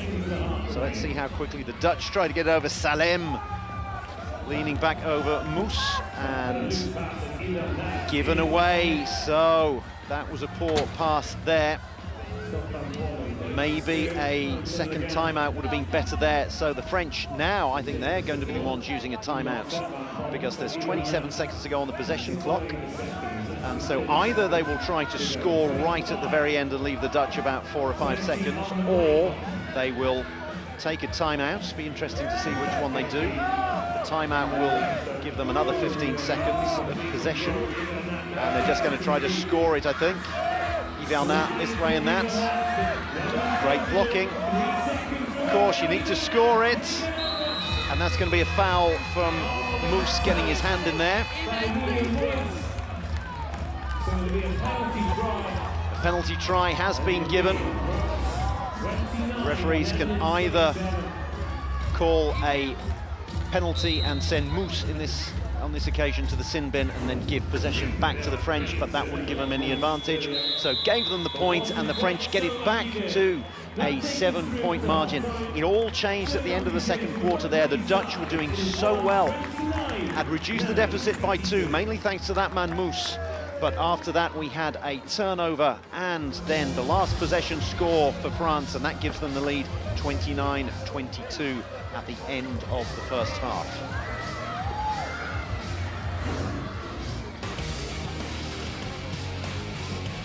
Story of the half, the French winning the tip, the Dutch a little loose earlier on, and Jonathan Hivernat, the French captain, getting into double figures on his own in the first quarter alone. There he is, the number 21. Amazing play from him. Going this way and that on many an occasion. Spinning around, in and out of trouble. Taking care of business almost all on his own on a number of occasions, and it gave them a 7-point lead at the end of the first quarter. The Dutch certainly came back in the second quarter. Rezel Karabaluts and then Emilio Moose. A couple of excellent mid to high pointers, and they started flustering the French a little bit. We saw Verdun losing the ball on that occasion, but the Dutch got it back to within 2 points. Turnovers like this one that Moose managed to get, and it looked as if they were going to keep the deficit at 5, but Hivernat came back on. The French decided that they needed Hivernat, and Riyad Salem came out as well. Didn't see a whole lot of him in the World Cup, so it's interesting that he was involved. Cédric Nankin not involved quite as much. I'm sure we'll see a lot of him in the second half. So, bit of a breather here, and we'll have a quick look at what happened in the first match of the day, in the first match of the tournament. The team in blue this time around, it's Israel making their debut at the highest level, and they had to do it against the host nation, Team GB. Stu Robinson, front and centre, co-captain. He's actually captain today. It was a bit tough on the Brits.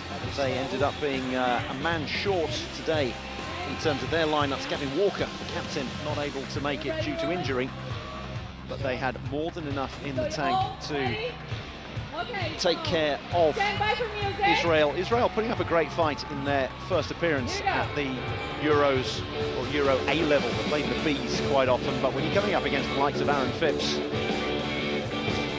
then it's always going to be a big ask, and Great Britain ran out winners 55-32 in that opening match.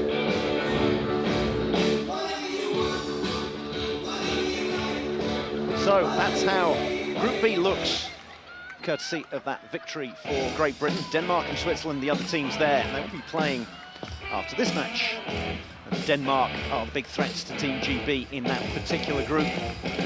Denmark, who finished 4th on home soil in the World Championship 7 months ago over in Vejle in the Spectrum, a great arena.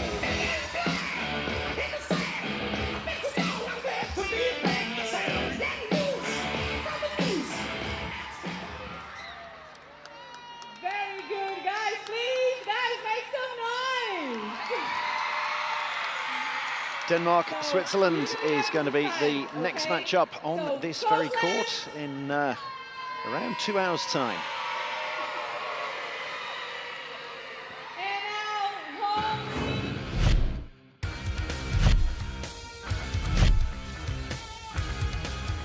I mean, that would be fantastic to win against Denmark, because everyone expects that we lose them against them, because they are the favorite team.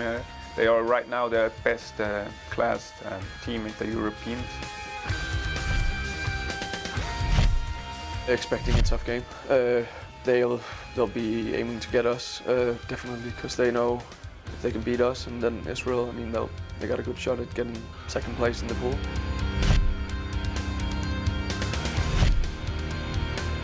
We'll really try to play as good as we can, as hard as we can, and see how it goes. And yeah, if we surprise everybody in the rugby world, that would be amazing. But yeah, we'll go game by game, step by step, and then see where we land. So they'll be ready for that game. We'll be ready as well. So I'm expecting the game to go all the way. Over a couple of last years, we have gathered a lot of experience, been in many tough games and getting experience from that. So I think that's going to help us a lot. Well, Denmark, we expect them to play really good rugby. We're prepared for high-low and yeah, also our setups. And it's a team that we like playing against. I think we have the experience to compete and get the goal this time. We had some good games against them. Maybe if we get a perfect game, we'll see how it goes.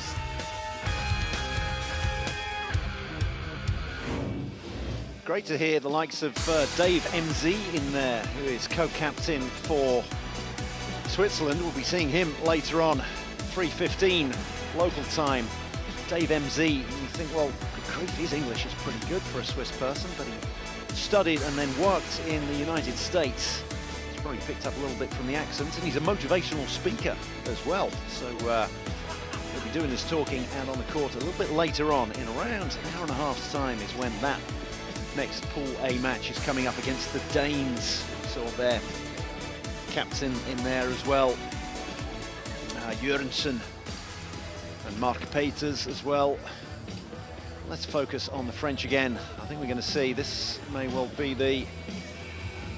Well, that's a lot of the defensive core there. Cédric Nanquin taking it all in his stride.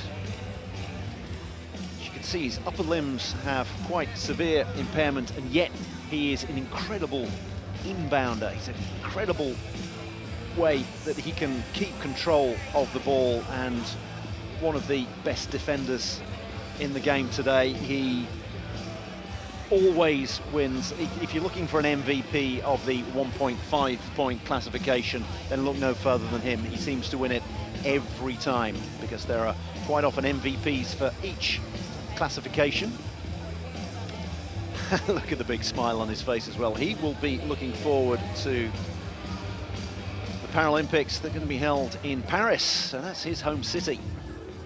He's going to be there. You can see the 1.5 on his back of his wheelchair. That indicates his classification. And he will very much be looking forward to those Paralympics that are around 15, 16 months away.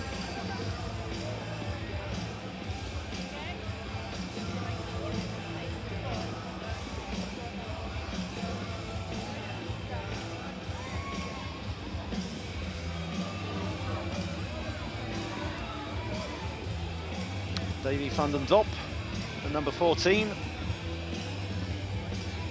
Three-pointer for the Terminators, joined the national programme in 2015.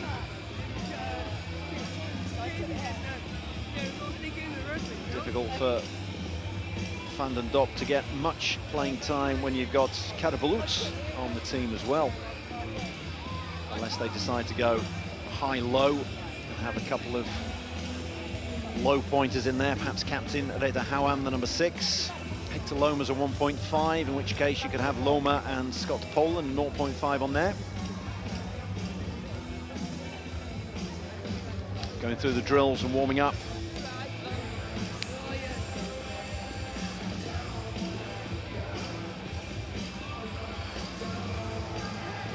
Coach Martin for the Dutch.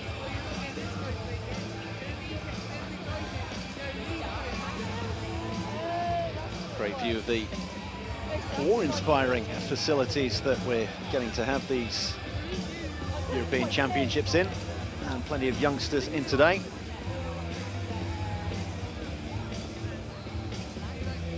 Enjoying the fact that they're not in school today. No teachers around, so a little bit of rambunctious misbehaving going on there. Yep, there we go. That's, yep, teenage boys. There we go. Ah, there we go, got him back, yep. Doesn't realise he's on a live stream. I hope his mum tweaks his ear when he gets back. High spirits, I think that's what we'll call it. And there we go, a little more decorum from the slightly less young members of the crowd.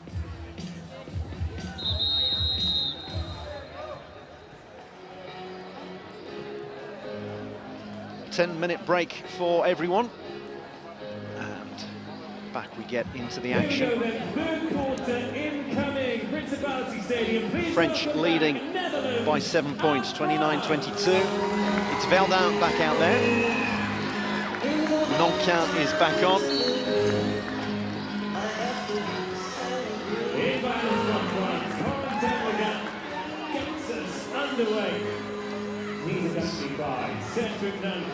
Right, so Ivernat is out there.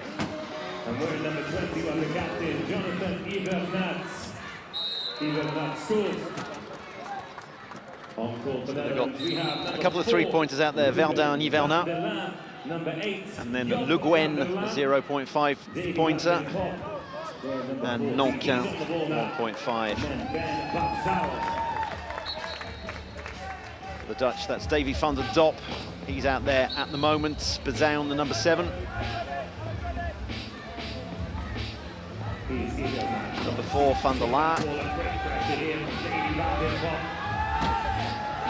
der Laar can't keep pace with Ivernat. He's got to get over the halfway line. Bounces it, just about does it. Le Guen manages to get a score there.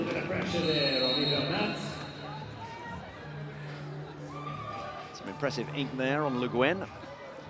Saying earlier, Le Guen means white in Breton, which is where he's from, Brittany, northwest of France. There's not a lot of white there, there's a lot of dark ink on those shoulders of him, his. And we're going to have a little flip up here, and Matt is going to come out, and they're going to get Ruben van der Laar back on 2 wheels.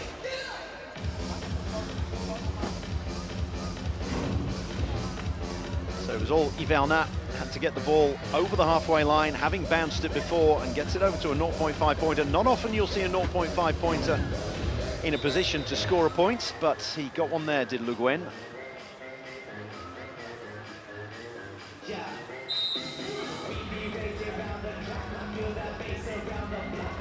Inbound from Ruben van der Laar.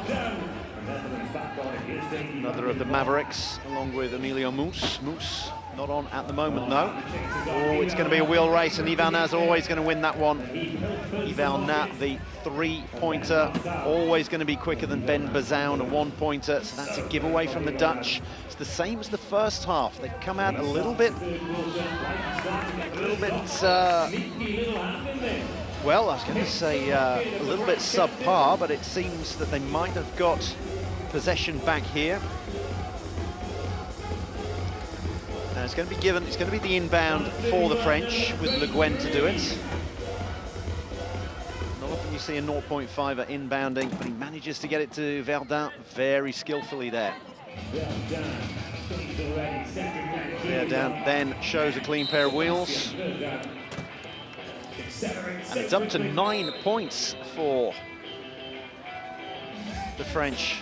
The Dutch under the pump at the moment at the start of this second half. You do think, well, would they have been better served with Moos, Karabalut? And then we see a timeout being called by Van der Laan. I think we might have... there's the timeout coming. The timeout on the clocks. To go with the music that Stadium DJ is playing, it's 30 seconds. And you can see the Dutch, they've just got 1 gold bar above their flag at the moment, so they've used 3 of their timeouts already. Van der Laan knew that he wouldn't be able to get it over the halfway line within the allotted 12 seconds. 1 timeout remaining then for Netherlands. Bazoun gets it in. Here is Jocht van der Laar. Nice blocking there from Van der Laar.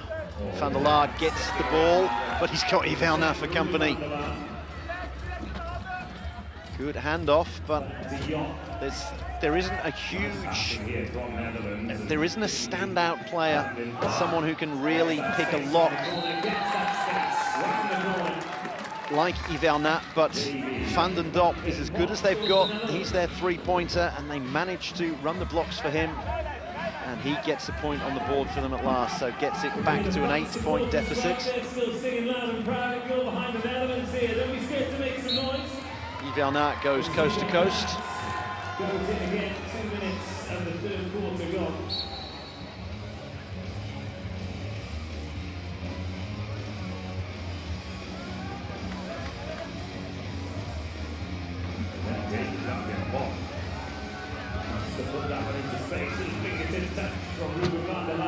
Yvernat doing yeoman's work on defence, showing it at both ends of the court, and that was a great pop over the top from Van den Dop.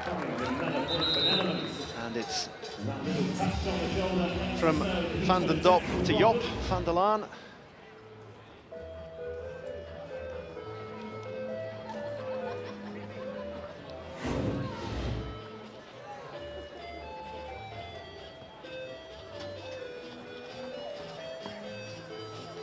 Interesting choice of music from the stadium DJ, but I presume that's for the younger members of the crowd that we saw earlier.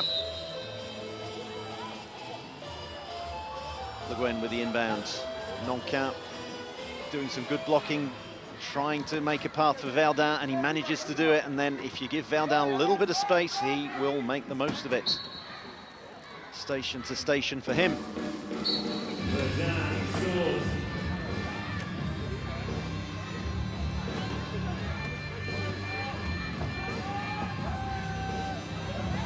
Well, a little bit of fortune, I was going to say, and it ends up in the hands of Yvernat at the end. And as you can see from the very Gallic shrug and then the wry smile, then it ends up going the way of the Dutch. That bounced off a number of players there. And in the end, it was said to have come off, I think, Nankin, and was probably an over and back.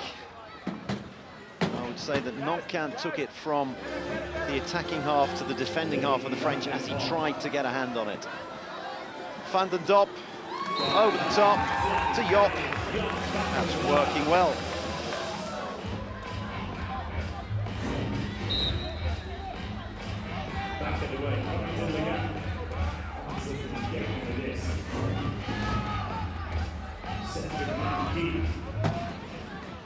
Fired forward, the 2 3-pointers, Verdun to Yvernat.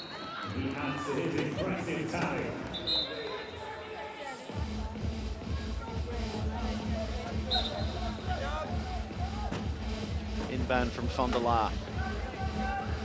And Davy van den Dop certainly proving to be every bit as useful to his team as Rizal Karabulut was in the first half.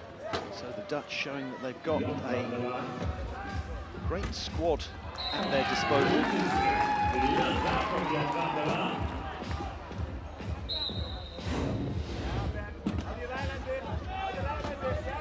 French, of course, have great strength and depth, and they've got probably their best lineup on the court at the moment. Yvernat, Verdun, Nankin, and that leaves you just 0.5 points, and that is ably filled by Le Guen at the back of your screen.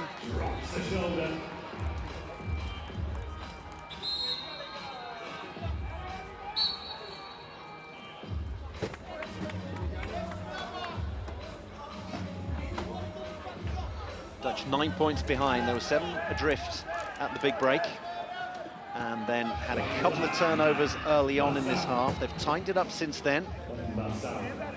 There's not a whole lot of room for them. Bezoun trying to block up Yvernat, does that, and then that enables Van der Laan to steal a march on Le Guen.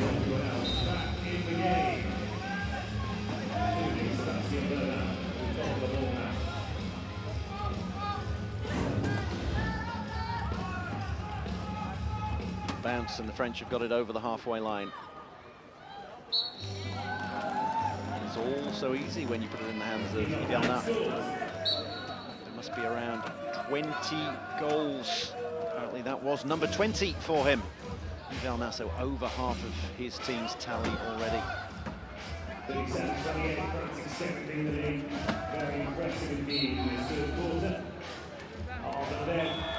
And there we have an over and back that you could see that the referee was signalling.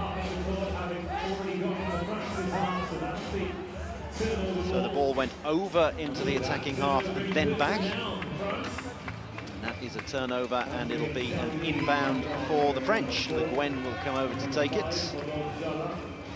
No, it's been a change in the lineup, so it's Nicolas Valentin who has come out, a 2-pointer. You can see from the quality of the inbound that he's a 2-pointer. Chalmart is out there as well.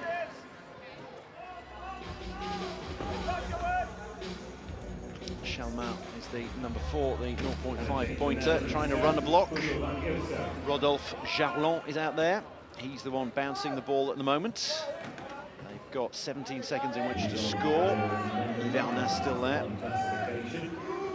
you can see 10 seconds to go on the possession clock. And that one was going to be barging his way through. But the Dutch said he shall not pass, and now he does it on one wheel, gets the second wheel down, and that's an incredible score.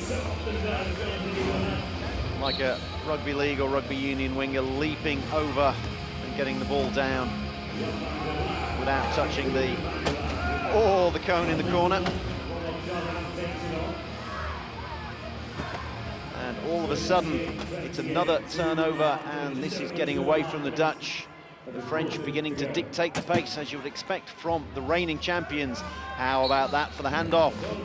Little pick and roll there for those of you currently watching the NBA playoffs. And the roll there, quite literally, from the wheels of Rodolphe Jarlon.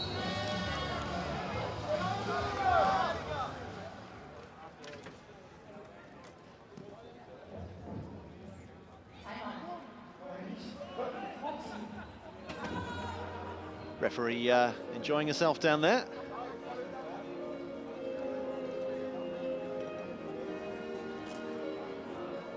So timeout's been called. The Dutch are now out of timeouts. We're going to have a referee with us on commentary for the next match. We're going to have Simon Starr in. He'll be telling you all about the sterling work that these referees do all around the world.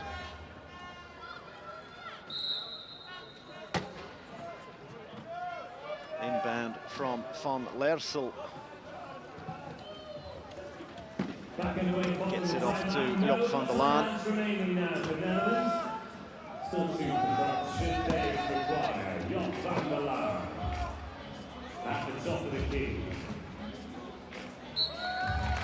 Van der Laan gets through thanks to some excellent blocking from Davy van den Dop.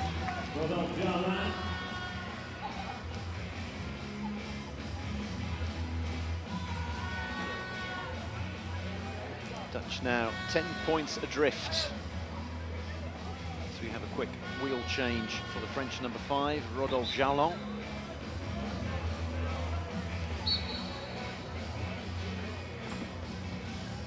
Valentin plays for Montferrand, the town of Clermont-Ferrand, another big rugby union town. It's also where the Michelin factory used to be in France. It was known for its tyre manufacturing and its rugby. Now it's known for its wheelchair rugby. Yvern, he's looking at the timestamps now, and he's deciding he's going to take his time. The Dutch don't want him to take too much time. You see the referee putting an arm out there to count out the number of seconds should the players need it. The referees will also be counting the number of seconds that have gone before players have got the ball over the halfway line. Van der Laan forcing his way through. French are now going to try and take 20 to 25 seconds off the clock in scoring this one. And try to score with 55 seconds to go. If I know them. And that's why he's spinning backwards, Yvern, the captain. Now he's going to try to get himself through. He's got to bounce the ball every 10 seconds. He's going to get himself into the key. And the Dutch are going to try to push him over the line. And there is the ideal time stamp. 54 or 55 seconds is what you want, because it's 40-second possession, so you know you're going to get at least one more possession if there's 55 seconds to go. And the Dutch have decided to score incredibly quickly, and that way they may well get the last possession of this quarter. So what will the French try to do? There's nowhere they're going to score within the next 5 seconds, so it could well be that Yvern gets himself over the line. Is he going to score quickly, or is he going to take a timeout? He's asking his coach, Bob van Akker, and and it may well be that he takes a timeout once it gets down to around 15 seconds on the clock on the top of your screen, because you can reset the possession clock to 15 seconds. And he's merely going to score. He's not going to take the timeout. Oh, that was the tightest of margins, but he tosses it over to Jarlon. So that leaves the Dutch with just 6 seconds to score. And short of trying a Hail Mary, it's bounced forward. It's not going to get to anyone. And that is France having extended their lead from 7 points to 11 at the end of this third quarter, 42-31. Great display from the French in that third quarter, the championship quarter. That's where matches are won and lost. The French with Hivernat. Front and centre and forward and back. Here he is, scoring, defending, doing it all for the French during that third quarter. Van der Dop over the top to Job was a preferred route for the Dutch. And there it is, working again. The French managed to get a few turnovers towards the end of the third quarter with Hivernat. Noncan doing the blocks, Hivernat putting a lot of work in at both ends. And the Dutch finding themselves under the cosh a little bit with Hivernat dictating the pace. They're going through on just the one wheel. Pick and roll there between Hivernat and Jarlon, and they find themselves 11 points clear.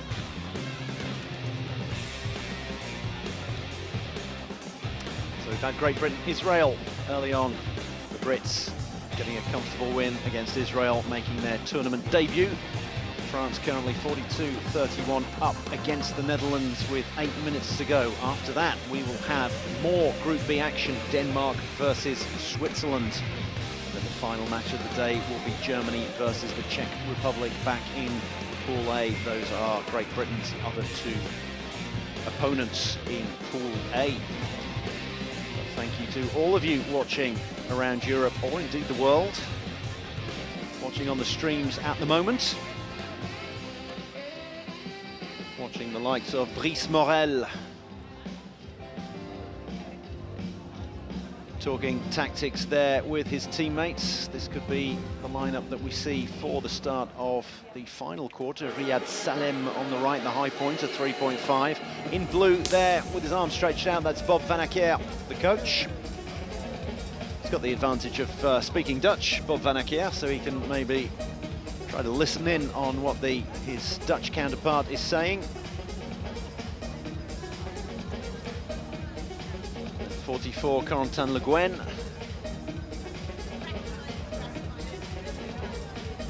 Just a 2-minute break there as we look at the Dutch. So it looks like it will be Rezel Karabalut, the number 2 there, coming back on.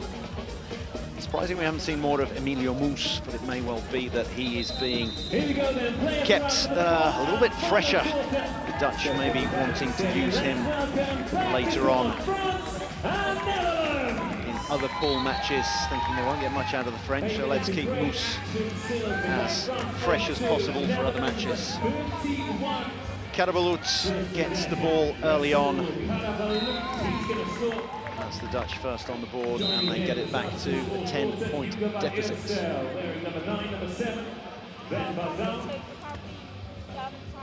Number 14,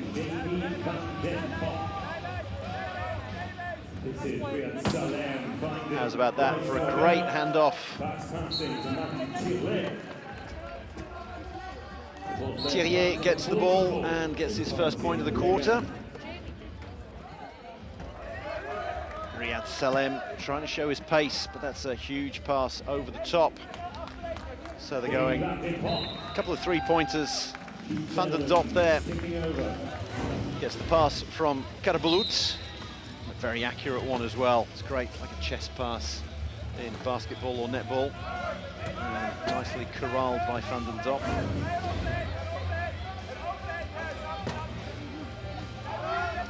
Salem, not that much time. He's got to get this ball over the halfway line and does so and finds Thierry again. Salem, another Parisian. He's not the youngest of players, he's 52, not that 52 is old, and I should know, but he's 52 and he'll be looking to play in his home Paralympics at the age of 53 in about 15 months' time.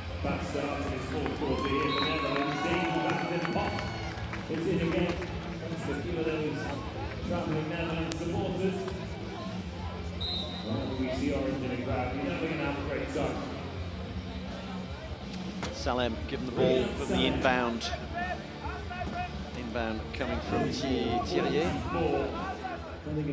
Salem who's got it back. And that was a beautiful pass there to Morel. And there you can see the French trying to box in the Dutch, making it difficult for them to inbound.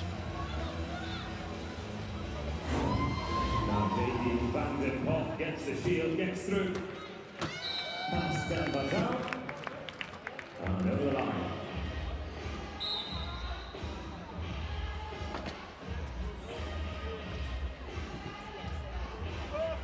Nicely inbounded over the top by Thierry. Morel picks it up. Stolen by Cardiff. Dutch not going away here. You can see here, you're allowed to get contact. You can touch the ball. You can't touch your opponent, but you can touch the ball. The ball then went out of play, and it was knocked out of play by the Dutchman Cardiff. So that means that the French get it back. So a turnover that wasn't a turnover in the end for the Dutch. Straight into traffic here, Salem. Salem no way through, so it's Morel. 10 seconds, 8, 7, 6, 5 seconds. The stadium announcer counting it down.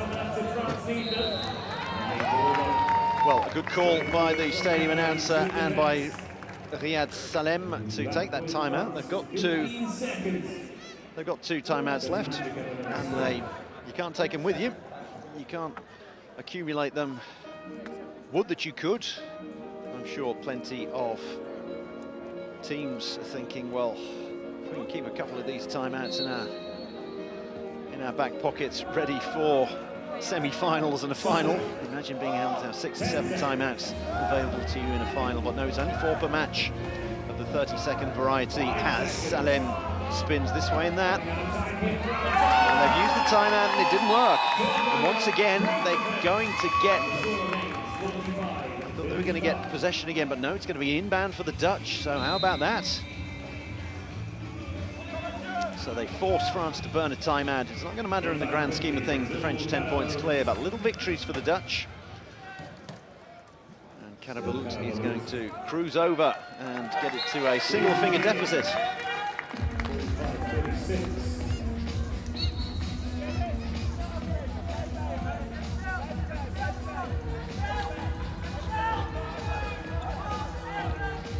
Over the top from Morel, finds Salem.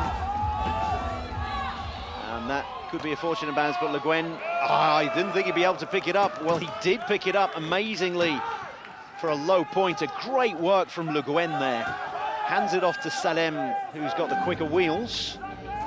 And that's a try for France. The point goes to Salem, but that was great play from Le Guen. Showing great agility there. Managing to corral that beautifully, and then keeps a hold of it, makes sure that it can't be stolen. And we're having a coach's timeout called by Van Acker.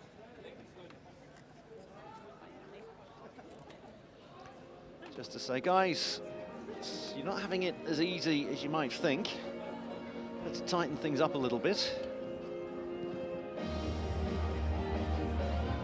Dutch staying in their huddle.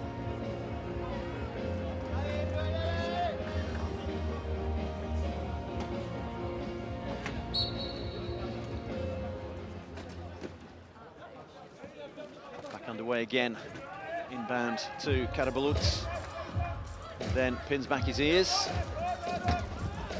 and ultimately goes coast to coast.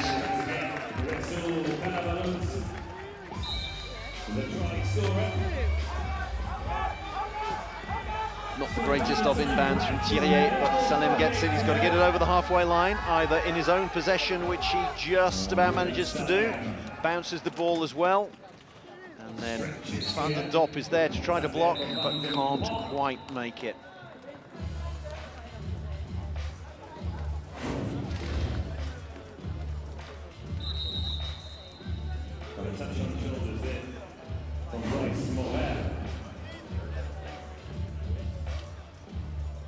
So on come the mechanics.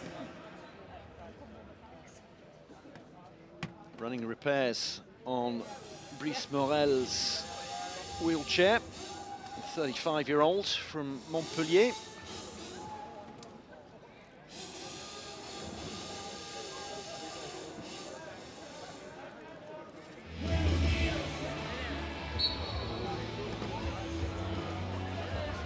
And away we go.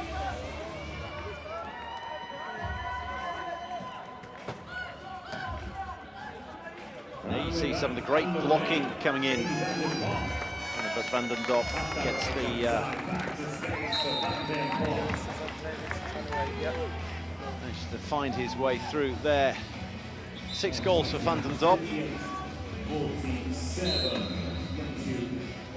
I have to have a quick word with the stadium announcer, who's doing an absolutely wonderful job. He's calling Van den Dop Van den Pop, but Van den Dop certainly showing a lot of pop in the second half.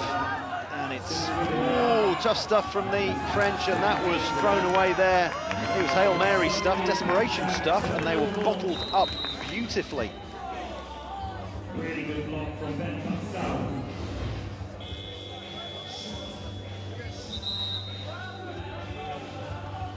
So the French certainly not having things all their own way, being pushed hard by a very good Dutch team, currently ranked 14th in the world, 7th in the Euros last year.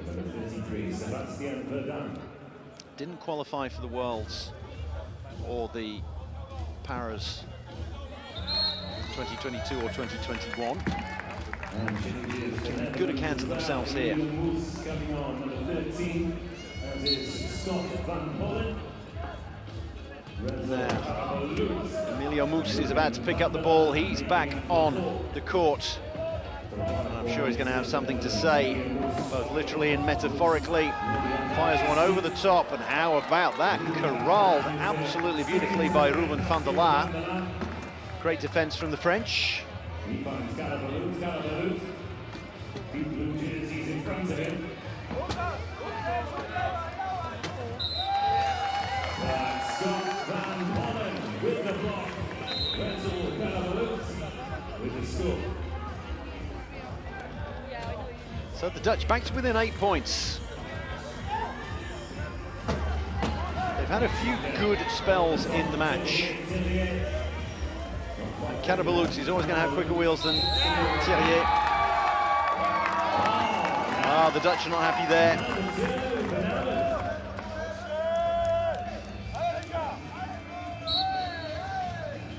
So they get the ball back. I think they were hoping for a little bit more than that, than just a turnover and an inbound. Great chest pass. How about that? Carabalus to Van der Laar from the Terminator to the Maverick. Those are the clubs that they ply their trade with in the Dutch league. Not a huge Dutch league. Just 3 clubs represented here, the Terminators, the Mavericks and the Quad Fighters.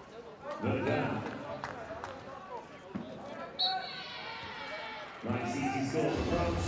We're a couple away from the half century. Highest score of the tournament so far. GP clocked at 55 in the opening game. Moose with maybe a few personal battles that he might want to have with Verdun, get the better of him. Verdun accompanies him to before the halfway line. And can the Dutch get it over just in time? Right, that's the first thing. They got it over the halfway line within 12 seconds. And now it's tough there for Bazoun. Sorry, for Van Polen. Van Polen not really with the upper body skills. He's a 0.5 pointer, and he hadn't got the upper limb ability to pass the ball off there. Absolutely bottled in, brilliantly done there by Brice Morel. And you can see, making sure they don't, he's almost offering up an arm there was Van Polen to try and say, come on, commit a foul, touch one of my arms. But the French did it very much the right way, managed not to commit the foul. You had your teammates there going, no foul, no foul.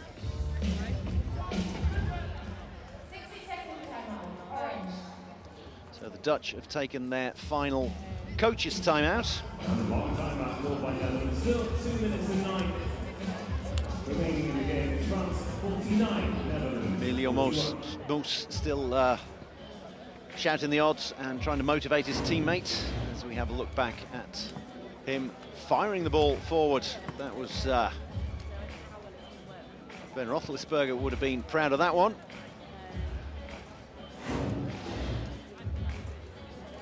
Almost the length of the court. Dutch making the most of their final 1 minute timeout. France with a 30-second timeout if they so desire, and they may well use that just to practice their time stamps, their game management. Morel gets the ball over the halfway line and over to Ducret, who is back on, and he's bottled up early on. Moos in there, you can see him shouting, it's a steal! And who else but the man with the mop, Emilio Moos. Personal battle, gives it straight to the referee. The Moose is on fire. Netherlands 42, France 49. Feed the Moose and he will score. And that's certainly what he did there. Stole it from Morel. Morel not happy.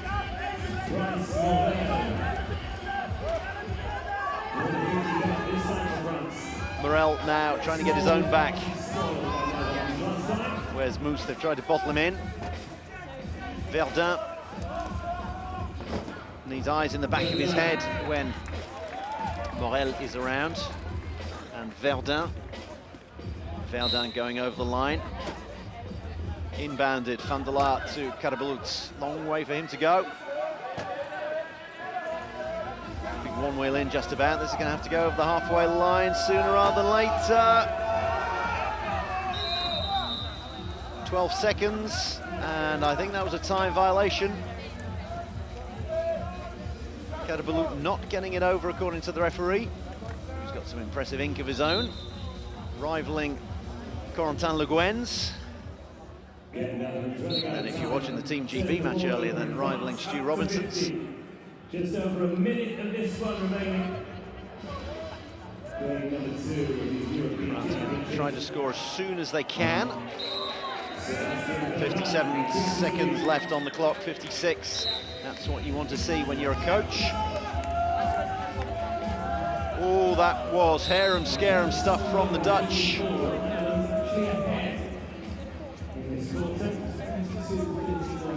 So they get an inbound.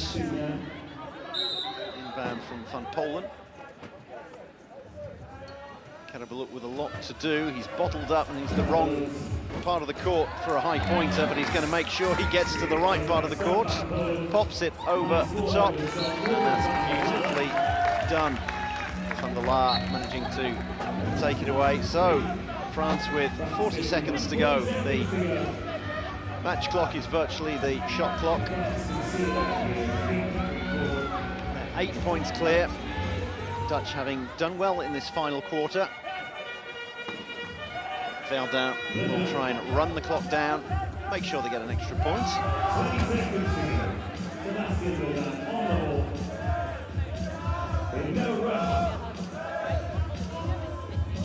Possession clock's 11, so just it's probably 1 second less than the match clock. And can he get over? He pops it over the top, and they're going to reverse nicely, does Morel, and that will likely be the final score of the match. A tenth of a second to go, and the Dutch will hold on to it, but the French have held on to it. And they've got their campaign underway with a 52-43 win over the Dutch, the reigning champions, off to a winning start here at the European Championships. Netherlands at 43, Principality saying, please show your appreciation for both of these teams as we get the European Championship campaign underway. A great performance from the French overall. They were pushed by the Dutch who went pretty deep on their bench. They show that they've got a very good squad and some very good players in the likes of Carabalut, we saw scoring there by Hibernin. Man of the match, a captain's knock from him for the French, showing absolutely great skills for a three-pointer. Carabalut and Moose there, the number 13, tried to go wheel-to-wheel with the French and did to a certain extent, but the French have got the likes of Verdun, who they can call on.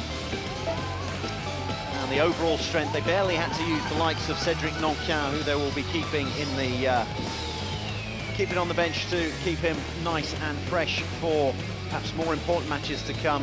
Hibernin probably played a little more than French coach Bob Van Acker would have liked, I think. Van Acker brought him on a little bit more than he would have wanted to. Kept Nankin there on the bench for a lot of it, but it was Hibernin forced to play perhaps more than you would expect. There were times when the Dutch were reducing the deficit, got it back to 6 points towards the end of the second quarter. But then when Hibernin came back on, he managed the match absolutely beautifully. A lovely handoff there to Rodolphe Charland. Great combination from the French throughout, showing their strength in depth. There was one last steal from Moose at the end, to the chagrin, as the French would say, of Morel. Moose winning a few personal battles. Great performance from him, a great performance from both teams, but it was the French who ran out on top. A 9-point win, 52-43, so that puts them top of Group A. Czech Republic and Germany will be playing later on at 5:30, so that match just over 3 hours away. And then other matches in the group will be on Thursday, that's tomorrow. Netherlands versus Germany and Czech Republic versus France. The Netherlands will be looking to win their local derby with the Germans, always a great rivalry there. That will be a huge matchup for them. They're going to cause an upset and get themselves to second in the group, then the Netherlands will be very much looking to win that match against Germany tomorrow. There will be a second place decider, that one. So the next match, next up in almost an hour's time, Denmark versus Switzerland. The battles of the two red and white crosses. Denmark's favourite for that one. Two of them played in the World Championships 6 months ago. Denmark, one of the favourites to make it through to the semi-finals, but the Swiss will have something to say about that a little bit later on.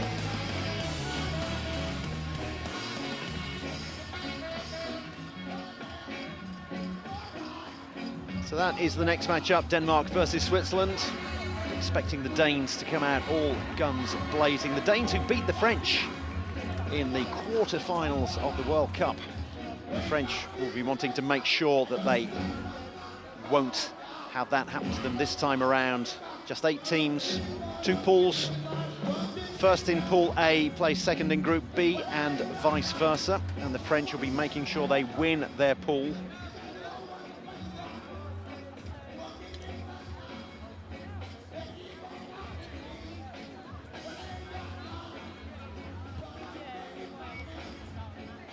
French certainly gave virtually all of their players. I'm looking here and I'm pretty sure everybody got some game time there, looking through it. Yep, everyone out there got some court time.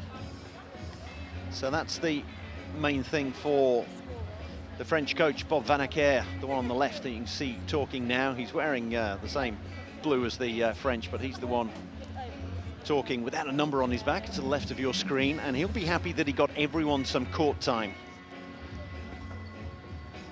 probably used Yvianin more than he would have wanted to, but overall a great win for the French. And now we'll have a little bit of a gap now, just under an hour, and then we will be back for Denmark versus Switzerland, and that will be on at 3:15 local time, so just under an hour.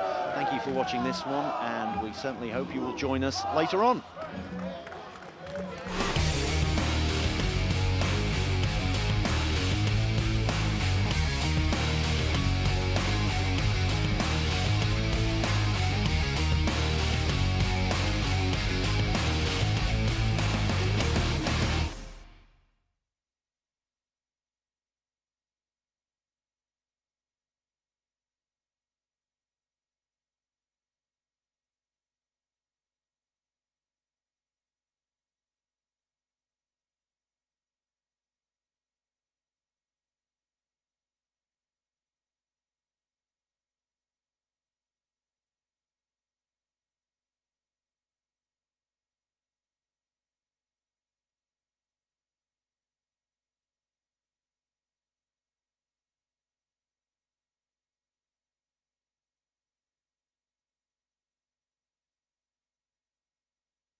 Good afternoon and welcome back to Cardiff and the Principality Stadium. You can't miss it, it's right there in the middle of your picture, and it is day one of the European Championships of Wheelchair Rugby.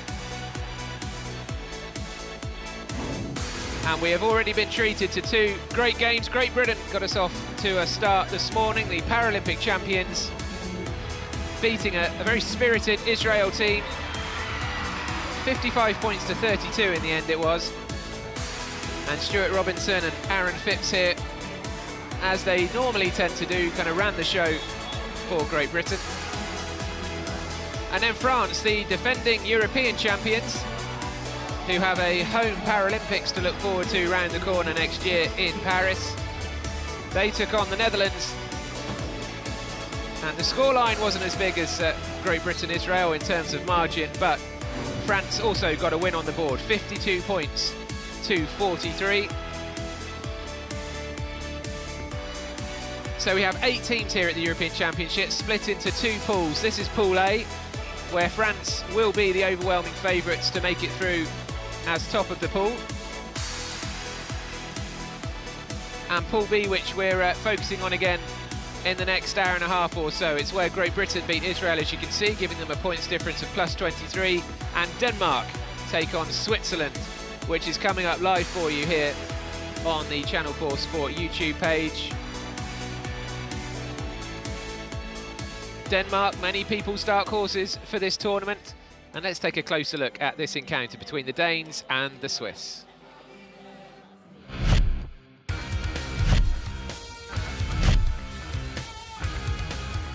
I mean, that would be fantastic to win against Denmark, because everyone expects that we lose them against them, because they are the favorite team. They are right now the best classed team in the Europeans. Expecting a tough game. They'll be aiming to get us, definitely, because they know if they can beat us and then Israel, I mean, they got a good shot at getting second place in the pool.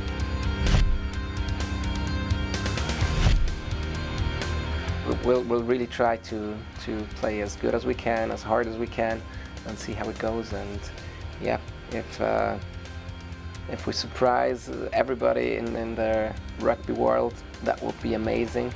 But yeah, we'll go game by game, step by step, and then see where we land. So they'll be ready for that game, and we'll be ready as well. So I'm expecting the game to go all the way. Over the couple of last years, we have gathering a lot of experience, been in many tough games, and getting experience from that. So I think that's going to help us a lot. Well, Denmark, we expect them to play really good rugby. We're prepared for high-low and yeah, also our setups. And it's a team that we like playing against. I think we have the experience to compete and get the goal this time. We had some good games against them. Maybe if we get a perfect game, we'll see how it goes. Looking forward to this one, and I imagine it will be the closest fought match so far that we've seen today. Alongside me, I'm delighted to say that Simon Starr is going to be watching this match with me. Simon, you're the head table official at this tournament. You're a wheelchair rugby referee as well. First of all, you've got to tell me, what does the head table official do? I do the assignments for the people who do keep the game clock running, the 40-second clock running, keep the score sheets. And I've done training with those people and selected the 2 teams that are working well. We've also got 2 travelling reserves with us, sponsored by Great Britain Wheelchair Rugby, to help in their development, and so that they can take the stage at a later date. And you must have officiated at wheelchair rugby around the world, so how does this location match up to some of the places you've been? It matches up absolutely brilliantly. This is just the most amazing, iconic venue that I've ever seen the sport played in. And yes, I've been lucky to have gone to some fantastic stadiums and places, but this is the pinnacle so far. Well, I will be looking to you to spot any infringements and sort of rule technicalities that I miss, so I'm looking forward to having you alongside me, Simon. But thanks, Andy. As that short preview piece showed you, these 2 teams not too far apart in terms of the world rankings, Denmark 7 and Switzerland 12. Let's look at the squad lineups, and the players highlighted in gold are the 4 players who are going to start this match. Leon Jorgensen is the Danish captain, part of the silver winning side at the Euros back in 2013. Kara Momma, Sophie Skalbo, who is Denmark's female player, one of Denmark's 2 female players, and Sebastian Fredriksson wearing number 10. That is the starting lineup for the Danes.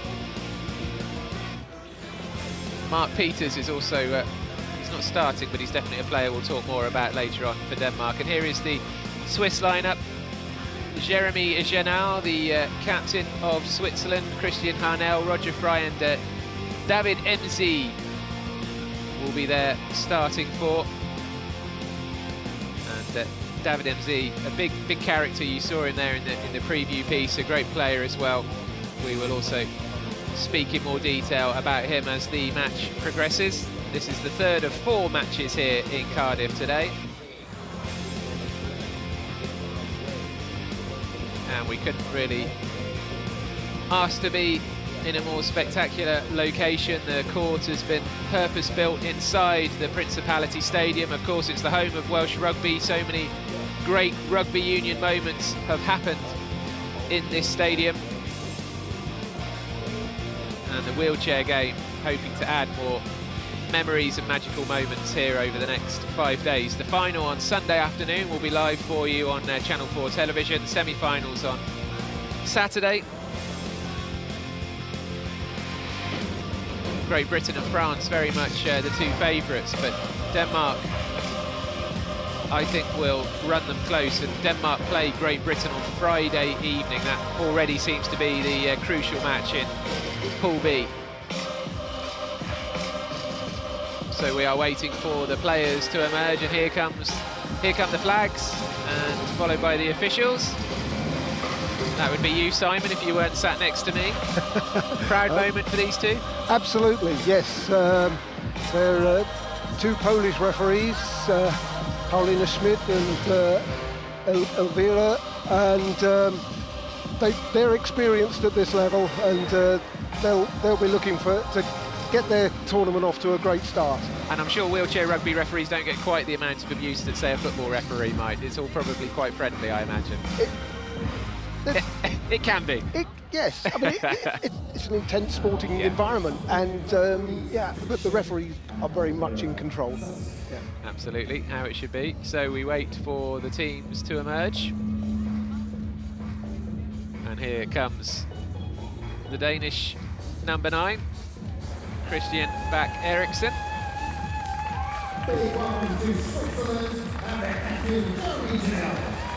Apologies, Switzerland in the red jerseys. So Christian Harnell coming out wearing number 2. So it was David MZ. We saw Roger Fry wearing number 3, looking very happy with himself, and Fabian Krauer here. Here is David MZ. He's a 2-point player. We will go through the classification point rules in a few moments' time. Yves Langhard.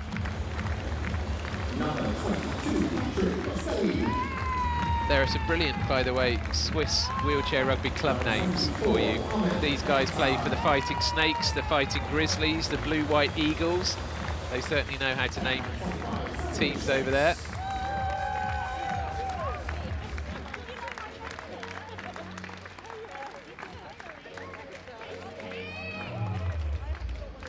That is Samuel Schwartz, who made his debut at the World Championships last year. And number 5, by the way, for Switzerland, Adrian Moser is the player coach. So it'll be interesting to see his role, particularly during timeouts. So this is now Denmark wearing the white, led by Leon Jorgensen, their captain.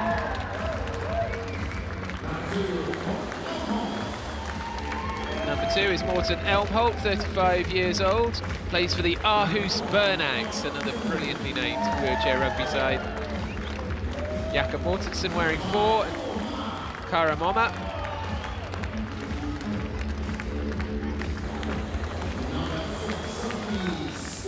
So this is Sophie Skalbo.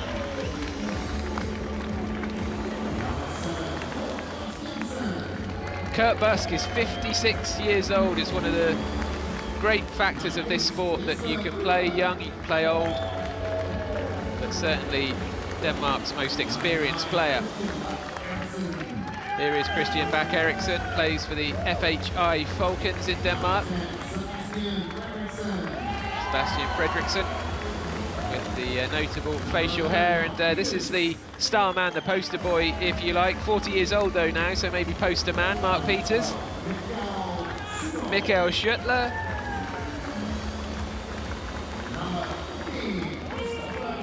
And Christopher Christensen making his European Championship debut. And loving life so far. So the two teams are out, and we will pause for the national anthems. Please stand if you're able for the national anthem of Denmark.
Plenty of Danish and Swiss supporters in the crowd here at the Principality Stadium, who will make a decent noise.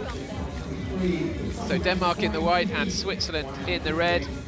It's 4-on-4 on a court the size of a basketball court. They play using a round ball rather than an oval ball. It's about the size of a volleyball. And it is 1 point for a try, and you score a try by getting over the try line at either end of the pitch. Two wheels have to be over the line. And I'm sure Simon Shaw's eyesight for seeing two wheels over the line will be better than mine, even from the commentary box. He's used to being a little bit closer than he is now.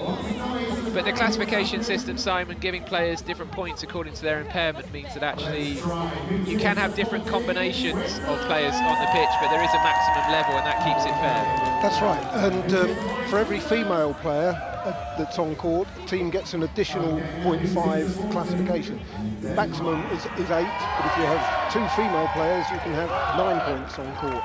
So that will potentially make a difference for Denmark, with Sophie Skaubo there that we're looking at in their ranks. The players with the least severe degree of impairment will have the higher points, so 3.5 is the highest points total for an individual player. And as Simon says, you can't go above 8 for the 4 players that are on the pitch unless you have a female player in your ranks, in which case you can go slightly higher. But we'll take you through the finer points of the rules as they come up. But I think sit back and enjoy what is an all-action sport, and there will be collisions and there will be clashes, but great sportsmanship as well. And one thing I should definitely point out is the likeness between Leon Jorgensen, the Danish captain, and Mark Peters, who is one of their star players. They both like to wear the headband. They both have a bald head as well, so look out for that. But the tip-off is just about won. It's a bit of a scrappy one, but in the end, won by Denmark. And Denmark on the attack already with Sebastian Fredriksson with the ball in his lap, and he passes it nicely out to the Danish number 5, Carl Mommer, who gets the scoring underway in this pool match.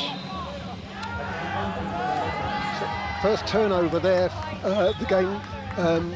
David Emsey there going within the 1 metre zone, which you mustn't get within that, and he was forced in by the Danish player. So great play there. So the officials give the ball back to Denmark, and they have a second chance to attack straight away. And it is Fredriksson who already looks like the playmaker, and Fredriksson this time forces his way through himself. As cerebral palsy does Fredriksson, 29 years old, and he is one of those 3.5 players, one of the most mobile and agile players out on the court. And Switzerland have their first real possession with Roger Fry making his Euros debut, and look at the speed and acceleration from Fry, makes it look easy. And the scoring is quick fire in wheelchair rugby. You won't get much time to blink or look away or make a cup of tea. Denmark on the attack. That's a great long throw by Jorgensen to Fredriksson. And they are a deadly combination. We have a player on the deck, but let's we'll take a look at how the player has ended up from our angle in the commentary box. All we can see is the base of the chair. Was it Fry? Yes. Roger Fry. Play didn't stop because the ball went down court. There was no danger to the fallen player there, so we don't stop the game because somebody is disadvantaged at the other end of the court. If it was a close quarter thing, then we'd stop the game for safety reasons. And we should say that chair-to-chair contact like that is absolutely allowed and encouraged, and it's all part of the game. Body-to-body contact is not allowed, is it? You're not allowed to grab a player's arm or anything like that. No, you can't. And it is number 7, David Emsey. Real interesting character. PE teacher by day, back in his hometown, and Emsey, just a little burst of acceleration, nearly got across to the try line, but instead passes it nicely across to Jeremy Genal, one of the Swiss captains. He's one of those who plays for the Fighting Snakes back in Switzerland. This is Jorgensen with the headband to Fredriksson, and I think we know what Fredriksson's going to do here. He gives the ball a little bounce as he has to do, and crosses the line. So Denmark already looking pretty lively here. They are ranked number 7 in the world. Denmark came 4th at the World Championships last year. So if they take that form into the Euros, well, they could achieve anything here in Cardiff. Are you impressed by the Danes already, Simon? Very much so, and great defensive pressure by the Danes there, forcing Jeremy Genal to call the timeout there, because there was no chance of getting the ball over the halfway within the 12 seconds. There was a danger of him being forced over the line, so it's their get-out-of-jail-free card, basically. Those 4 timeouts that each team has in their locker. Yeah, talk us through this again, exactly what Jorgensen is doing here. He's trying to force the Danish captain over the line into touch, and he used that timeout before that happened. But they've only got the 12 seconds to get over halfway anyway. They get a new 12 now, even though they used up 3 seconds. They've got another 12 to get over halfway. I said in the earlier match to anybody who's watching this who hasn't really seen wheelchair rugby before, as the big hit from Jorgensen goes in, and again he's trying to push the Swiss player out of the court, but it's well worth watching the action off the ball as well as we watch this, because there's so much blocking and tactical work goes on as Switzerland do score with Genal. Super pass from David Emsey there, and he's a really intelligent player. Denmark waste absolutely no time getting down the other end, and we've seen that combination already a couple of times. Jorgensen to Fredriksson. And Switzerland committing players forward. Left gaps open at the back. Here is MC. I'll tell you something else about MC. He's taken part in a trial involving spinal implants with electrical stimulation in an effort to see if he might be able to walk. Well, he's off and nearly out of his chair there as he goes over the line. Now, Simon, would that be given as a try, or would he have lost possession there, do you think, as he went across? I couldn't quite see what happened. It'd be great to see the replay. Thank you for putting that on for us. As he drives towards the line there. No, he went up on the other player's wheel, so he's gone to the ground with the ball. He's called a timeout. He's had this presence of mind as he's falling to the floor to call a timeout, which the referees have granted. Had he taken the ball to the floor without taking the calling the timeout, Switzerland would have lost possession. Would have handed over, but in that situation where we see a player in a chair tip over with the wheels before the try line, if you like, and the ball over it, that isn't a try. No, because he didn't get his two wheels up over. But I said earlier what an intelligent player he was, and he just demonstrated that absolutely perfectly. Yeah, great example of that. So Switzerland keep possession thanks to MC's quick thinking. And it's Fry to MC. MC has Janal next to him if he needs him, and he does, and he uses him wisely. So back to 5-4. And already this looks as though we aren't going to have a 9-point or an 11-point deficit, or even more as we did earlier on between Great Britain and Israel. Jorgensen though, quick fire score for the Danes. Yes, there was a 23-point gap between Great Britain and Israel, a 9-point gap between France and the Netherlands. This looks tighter already, and I guess both of these teams have a vast amount of experience to call upon. But they do, and some of those gaps in score lines, they just happen naturally because teams will look to try and score the last try at the end of a quarter. If they've got the possession arrow for the start of the second quarter, that's a two-try advantage straight away. So there's lots of ways you can manage the game to create that score differential. Roger Fry on the mark for Switzerland again, but here come Denmark. Skaubo, you can see there the female player getting into a position where she can potentially affect play from wide, but Fredriksson doesn't need her. And Fredriksson already at the top of his game here. He's taken some really good opportunities so far in the opening. We haven't even played 3 minutes of this first quarter. It's 4 8-minute quarters, but the clock does stop when the ball goes out of play. So in reality, a match is usually somewhere around 90 minutes. A bit of a double team in there from Jorgensen and Fredriksson on Janal. Janal to MZ. MZ has Fry. That's a nice move from the Swiss.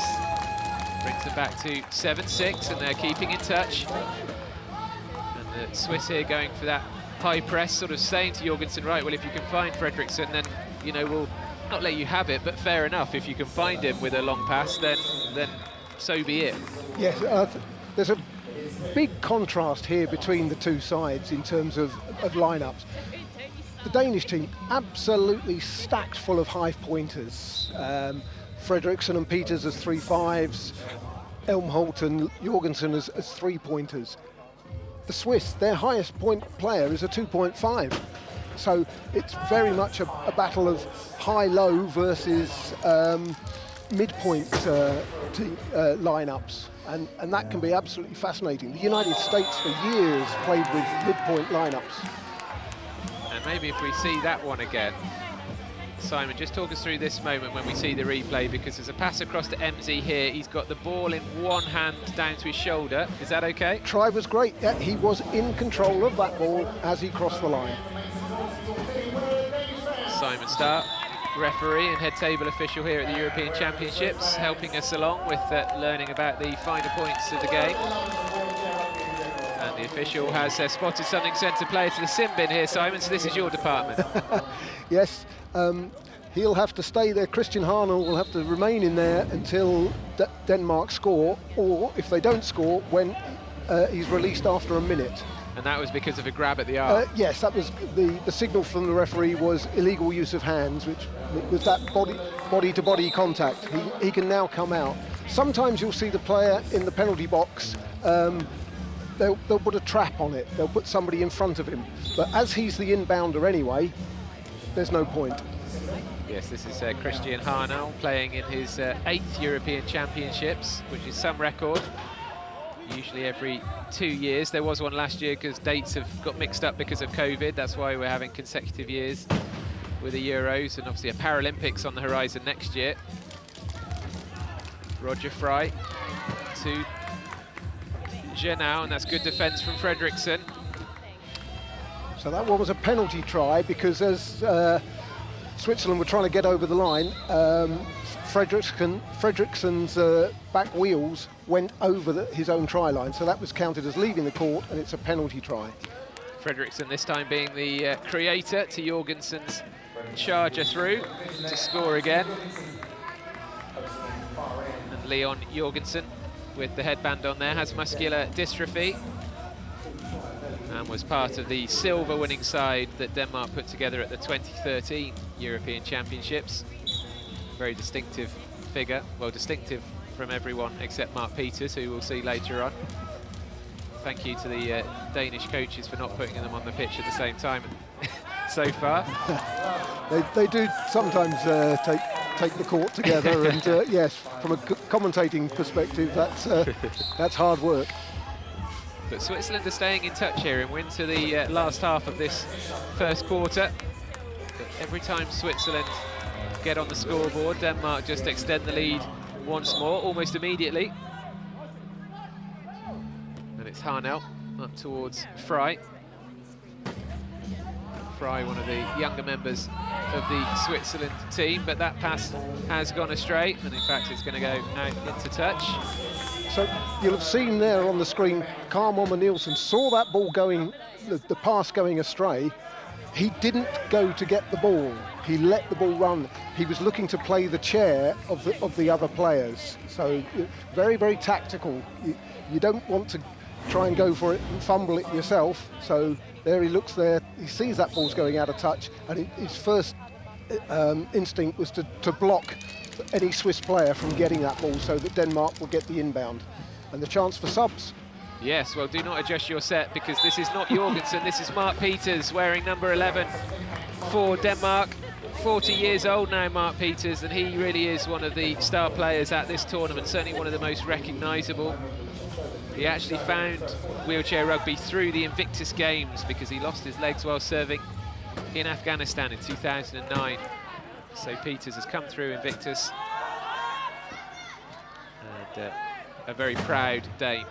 But Switzerland on the counter, and David MC scores an easy try to get us back to 12-9. They're not letting Denmark get too far away, which I think is crucial for their chances throughout the match. But look at Mark Peters go here, a big burst of acceleration, hardly any backlift on those big arms. He doesn't really need to bring those arms up too high to give himself too much momentum on the wheels. He's just got so much strength. He is a phenomenally strong player. He's still in the military as a day job, but yeah, also a semi-professional athlete. There's the amount of work needed at this elite level by these teams is phenomenal. So into the last 2 minutes 40, and we're going to soon get into the period of the game where players may oddly kind of pull up rather than scoring tries. They might start looking at the clock, which I'll get Simon to explain shortly. The time stamp, which is a big part of the game when you get towards the end of the quarter. But for the time being, Mark Peters scores another try. And look at the chair there, look at the amount of metalwork on that chair, enabling him to really sort of bash into people from the front, and protection from the back as well. They are incredible chairs when you're up close to them, and so manoeuvrable. Very lightweight, actually, compared to what you might think they might weigh. But they still give the players the protection they need as well. There's so, for a sport that's so explosive and powerful, there's a very small number of injuries to the players because the chairs take so much of the impact. David Emsey scoring again, 14-11. So the Danes still within sight of the Swiss. Mark Peters near his own key, wriggling away. Great little turn there to get away from Emsey. And again, the referee has spotted an infringement. Well, there was an infringement, but the referee decided not to call it, and Peters was then forced to call the timeout because they weren't going to get over the halfway within the 12 seconds. The hand went in, but the referee deemed that to be incidental and that he wasn't totally disadvantaged. So if you like, this is the second quartet for Denmark in this match at least. Mark Peters on with the likes of Langhardt and Bautensperger there wearing number 12 in the background. We saw with Israel earlier on, Israel's sort of two best players, certainly their two 3.5 players played virtually the entire match, which must take a lot out of you, but other teams may be able to chop and change their squads a little bit more. There goes Peters again, out of nothing really, from the equivalent of a standing start. Just zoomed away there, did Peters, and he's a very dangerous player to be able to bring off the bench. I'm sure he might start some of their later matches in the tournament. Emsey controlling the ball in his lap, but has to bounce the ball every 10 seconds, isn't it, Simon? It is, yes, and a great pick there by Jeremy Janel to free up the space for David Emsey there. There's so much happening off the ball in these games. So whoever's got the ball, the other three players are all still working really hard, either to find space or block the defenders.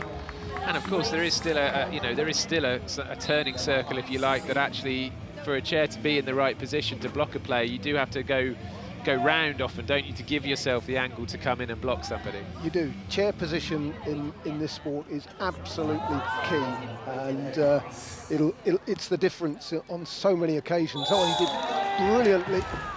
Oh, he's unlucky there, isn't he? Oh, unlucky for Roger Fry. I think his wheel just went over the line, but the wrong side of the cone. Watch this again, let's see. Bit of VAR here. Oh, great effort. That was so unlucky. There is no video referee sort of system, is there, Simon? It's all the officials on the court. I was refereeing a game last year, and there was a decision made and somebody shouted VAR. I said, yeah, we've got it. Very accurate refereeing. I like that.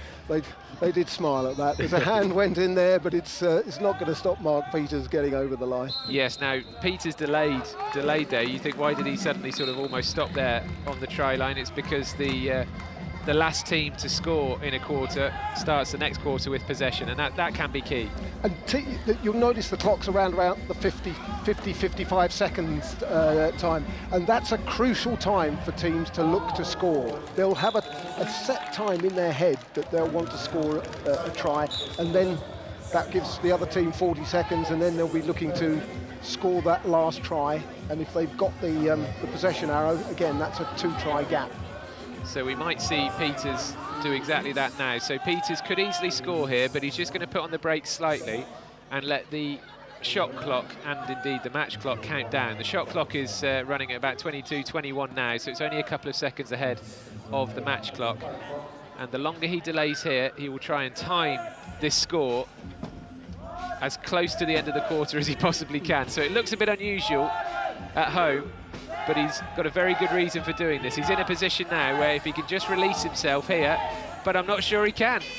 He's got stuck there and the shot clock has gone down. That is superb.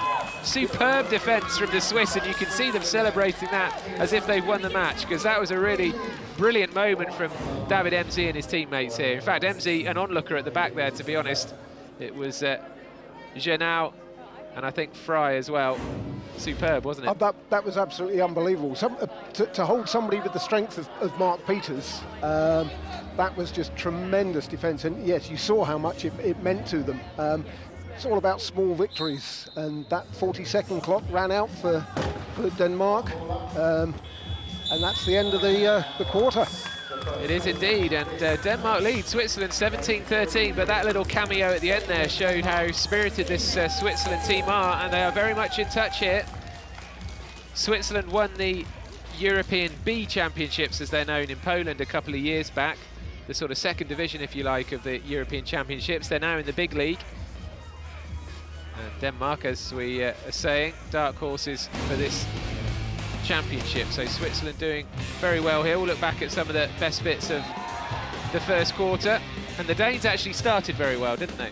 They did, very, very strongly. Fredriksson leading from the front, as you'd expect from a 3.5 player, supported by its captain Jorgensen. And yeah, they were very much in control, but Switzerland did really well to hang on to their coattails for a good chunk of that first quarter. It certainly felt to me like Denmark looked stronger with their first set of 4 players out there, and having Sophie Skaubo out there gives them an extra 0.5 to play with in the classifications. It felt like maybe, other than Mark Peters coming on and scoring plenty of tries himself, it looked like actually Denmark didn't look quite as strong in the second half of the quarter. Or perhaps it's just down to Switzerland coming into the game themselves.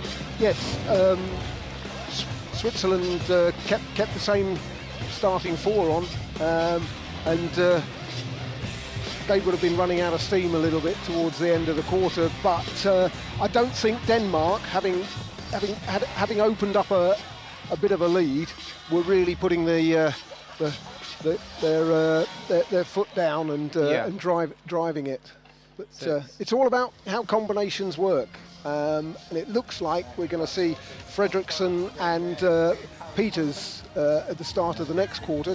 Coach Jason Regier from the United States, a multi-medal winning athlete in his own time. He's just taking his troops through what he's expecting of them in that second quarter. So we will get back underway for the second quarter shortly. It's nice to see, I think, was Sophie either just warming up? I thought for a moment she was dancing along to the music here on the tannoy, which is pumping out at the Principality Stadium. Skaubo, 28 years old, and you don't have to, there's no obligation to have female players in your ranks, but it's a mixed sport. You know, teams, I think Germany have 2 female players, don't they? We saw Britain with 1 in the lineup this morning, so it's another great feature of the sport. It's a growing number of female players as well. We've recently had the Women's World Cup in Paris, which GB won.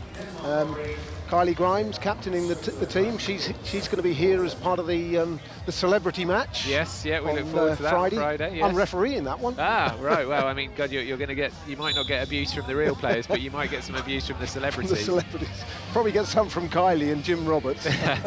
We are underway again in this second quarter now. And empty. Straight on the attack. Switzerland starting the quarter with possession because they were the last team to score in the previous quarter. So you can see the topsy-turvy nature of the scoring. Now, what's going on here, Simon? There is Mark Peters was driven back over his own try line between the posts, so that was leaving the court. Referees have 2 options. They can award a penalty try if they think Switzerland were about to score, and that was their intention, or they can give put somebody in the bin, which they've done with Mark Peters, and he's now got a trap on him, so he's asked to be the inbounder. Okay. So we couldn't see that from the angle we had here, but there we are. Great hit there by Jeremy Janel to force Peters over the line. And we've seen this long ball almost like an NFL quarterback before, and Peters more than up to turning on the afterburners and getting hold of that one. So six goals for him already. And it's 18-14 to Denmark. Peters now trying to do some defensive work right up there in the opposition key. The painted area between the cones. Look at that, dogged defence from Peters, but Switzerland managed to get it away. That's a big hit from Fredriksson. Another hit from Peters, this time on Dotage. We're seeing him for the first time in the Switzerland lineup, Arno Dotage, wearing number 24 there. Dotage just slowing things down, just looking around him. trying to get across there, which he does in the end. Good persistence from the Swiss number 24. So some new faces on for Switzerland at the start of this second quarter, but here is Fredriksson. We've seen a lot of him. Fredriksson up to Peters, and Peters over the line. And Simon, I mean, some of the tries you see, like that one, they almost seem too straightforward for the attacking side. What is to stop the opposition playing somebody much deeper and trying to stop that? I mean, I've made that sound very simple, but what's to stop them adopting a more defensive approach? Well, you will see teams what we call key up at times. Sometimes they'll fight them for every inch of space down the court. Some other times they'll drop back into a defensive formation within the key, and they can only have 3 players in the key. Switzerland defensively are trying to hold Denmark in their own half at the moment. Sometimes they have a tactic where they drop back, not to their key, but halfway into their own half, and they try and meet the opposition as they come just over halfway. Yeah. I haven't really seen that feature much today. This is a good play from Switzerland. Janau to Dotage.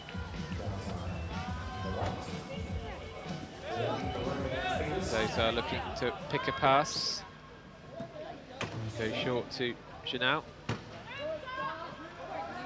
Janau's got a long way to go all the way around there.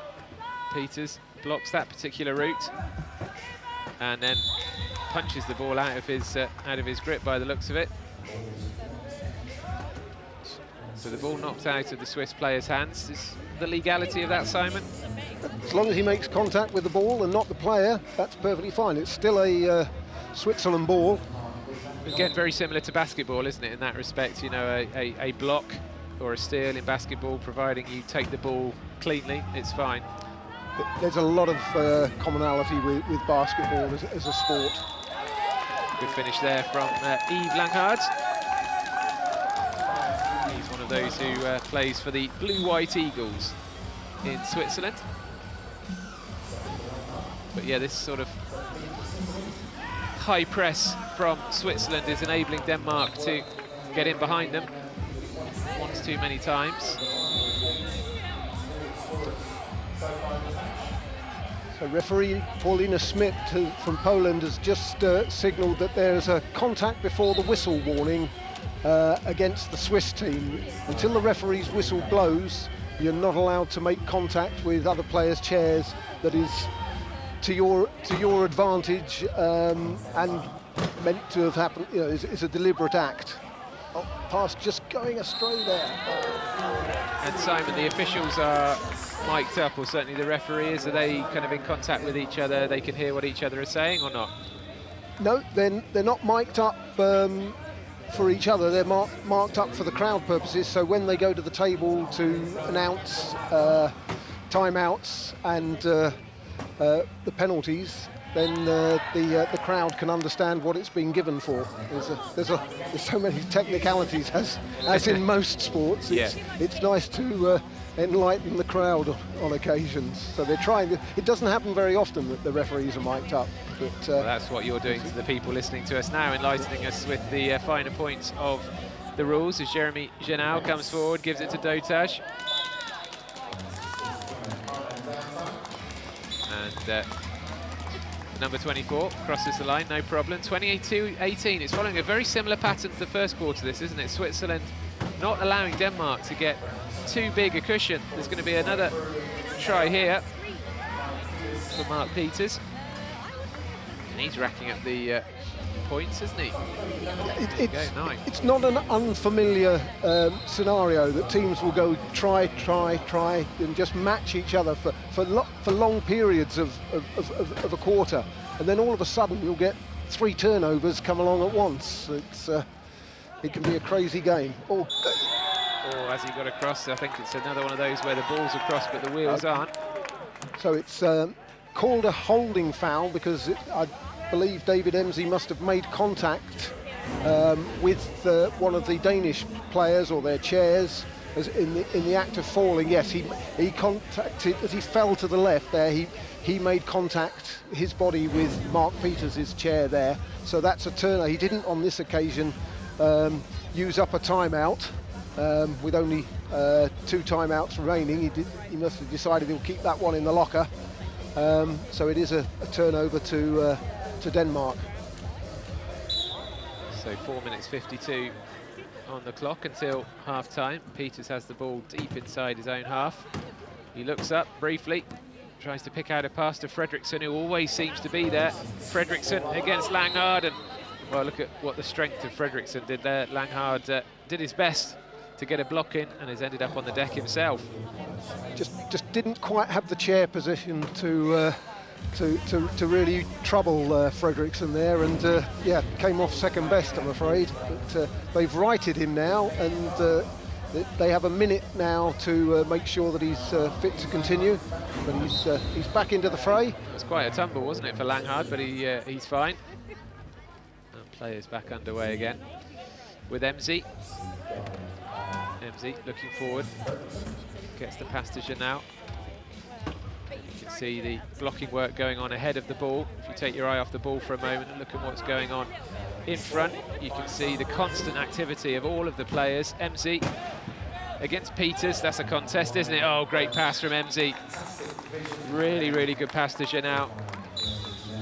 That was one of the moments of the match in an attacking sense for Denmark. Real quality from MZ. Fredriksson going for the direct approach to Peters, and Langhard knows there's no point really trying to chase Peters down.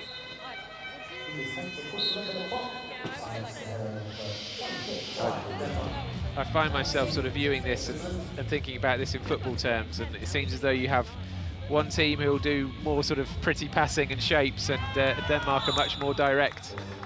Yeah. Knocking it forward to the speedy guy up front. Yeah, a bit like Route 1, David, exactly. if people are old enough to remember that quiz question.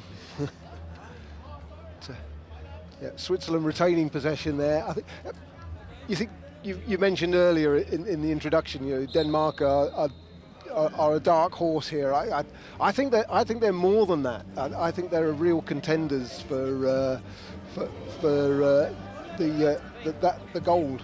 I think it's you know, perm anyone from 3 with GB, France and Denmark. And I guess a lot might come down to the Denmark-France match just in terms of where they finish in the pool and who they face in the semi. Yeah, it's going to be really tight. GB as the hosts were able to choose which pool they sat in, and they chose that they would play go into Pool B, isn't it? Yeah. Yes, and it's very, very tactical. I mean, the whole game is extremely tactical. First time I saw it, I was absolutely thrilled by it, and I thought, this is gridiron meets chess. and it really is cerebral and tactical, and also, you know, just full of fantastic collisions and matchups. Well, there's always something going on. There's always something to keep an eye out on the court. As I say, not necessarily always where the ball is. So this is an interesting situation now with a mass of bodies in front of that try line. And again, MZ picks the pass, and Langhard, cool as you like, just rolls over the try line. What a thrill for the youngster to be involved in this squad. And Fredriksson again. No messing about. Why bother passing it when you can just zoom away from your opponents? And actually now Denmark do have a very healthy looking cushion, 7 points ahead, and that's happened quite quickly, hasn't it? It's gone from a gap of what, 3-4 points to 7 in the blink of an eye. Yes, yeah, it's just those turnovers just kill you. You know, that's what the game is all about. It's the team that makes the least number of mistakes, and those little fumbles, those small errors, and you're punished every single time, particularly by a team as strong as Denmark. So it's Jeremy Janau with possession as we get in towards the closing minutes of this first half. Janau had a bit of a gap there, but instead gives it to MZ, and then Janau, look at him, moves right to the centre of the key, but MZ doesn't need him. He's got an award, MZ, for being an ambassador for his hometown back in Switzerland. He's a fascinating character and a great player. Talking of great players, here comes Fredriksson, and look who it is bursting through the centre. It's Jorgensen, the captain, who's come on, but Fredriksson doesn't need him. And we've said that before so far in this match. Fredriksson just going solo. And what a weapon to have in your armoury, to just be able to give it to somebody like him and watch him go. So it is Jorgensen, the captain, on. That isn't Mark Peters anymore. The star tattoos on the left arm there of Jorgensen are a good way of telling them apart. And the red sleeves. So the game's just stopped for an equipment timeout. Yves Langhard requiring a pit stop for a new wheel. The mechanics come out and sort it out. They get a minute to solve the problem. So Switzerland retain possession, but the shot clock stays at 24. If Denmark had called an equipment timeout, then Switzerland would have had their possession interrupted and Switzerland would get a new 40 seconds. There's a lot of these timings going on. Is that the rule? Is that the role of the table officials during the match to keep an eye on? Surely, as referee, you can't be keeping track of all of that. No, that's why we have it. It's not a team of 2 on the court. Yep. It's a team of 7. 4 table officials, a game commissioner, who is the link between the 2 teams and the referees and the table. And the table officials are, yes, keeping the score sheet, running the game clock, running that 40-second clock, which is so important. And also the penalty timekeeper. So they must have a mass of stopwatches in front of them. They do all have or maybe they're smartphones these days, I don't know, but no, I'm sure they have a proper timing device. There's some good old-fashioned stopwatches good. on the table. Pleased to hear it. So it's 29-22, we're into the last 1 minute 22 of this half, which has been pretty tight throughout, but Denmark just on the up here. Leon Jorgensen there with a very quick steal there. With Jesper Kruger having got a hand into that first inbound from Langhard. So that was a little bit sloppy from Switzerland at the back there. Great pass from Emzi. Janau up to Dota. And Switzerland just get one back.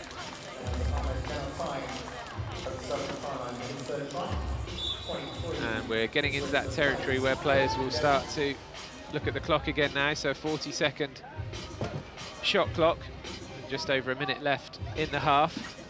I think they'll attack as normal here, won't they? Yeah, they'll be looking to score around 50, 55, I think. And, yeah. Spot on, almost, yeah, exactly. So we're into these last sort of 50, 55 seconds, and play will start to get a bit cagey here if Switzerland attack. They will want to be the final scorers of this half. So Doutai goes across to Janau. And Janau will just put the ball on his lap for a few moments. He'll need to either pass or dribble the ball once every 10 seconds at least. And as I say, this is now where your chess comment comes in here, because this is them using strategy and tactics to try and be the final scorer of the quarter. It is like stalemate, isn't it? Emzi, that was a big long pass out to Doutai. And I think the shot clock had counted down, the hooter went off, and so they misjudged that, didn't they? That was actually a really crucial misjudgment as well from Switzerland. That was, and normally they're far better at executing those plays. So that was a surprise, and a little bit unlucky for them. But now they've got to defend again. Well, Denmark make them pay, and with only 3 seconds left, that could be the final score of the half. So Denmark would start the next half with possession again, and the gap has increased to 10 points now for Denmark. Well, what can Switzerland do here in the remaining 3 seconds? The key here is just to protect that ball. The Hail Mary went up, but there was no real chance there that they were going to get anything from that. So certainly a half that started in quite a tight fashion, with Switzerland more than a match for Denmark, but the Danes have just stretched out a handy lead here. And at half-time it is 32 points to 23. And that scoreline, I think, fairly reflects the half we've seen there, Simon. I think so. Denmark very much in control throughout the first half, and I'd expect them to continue that pattern in the second half. They might run a few more lines, make sure that everybody has got some court time, because that's very important in a tournament like this, where there's 20 games happening overall. You've got 3 pool games and then crossovers and then final placing games. So you've got to pace yourselves, and you don't want somebody coming in playing in the last game not having had any court time.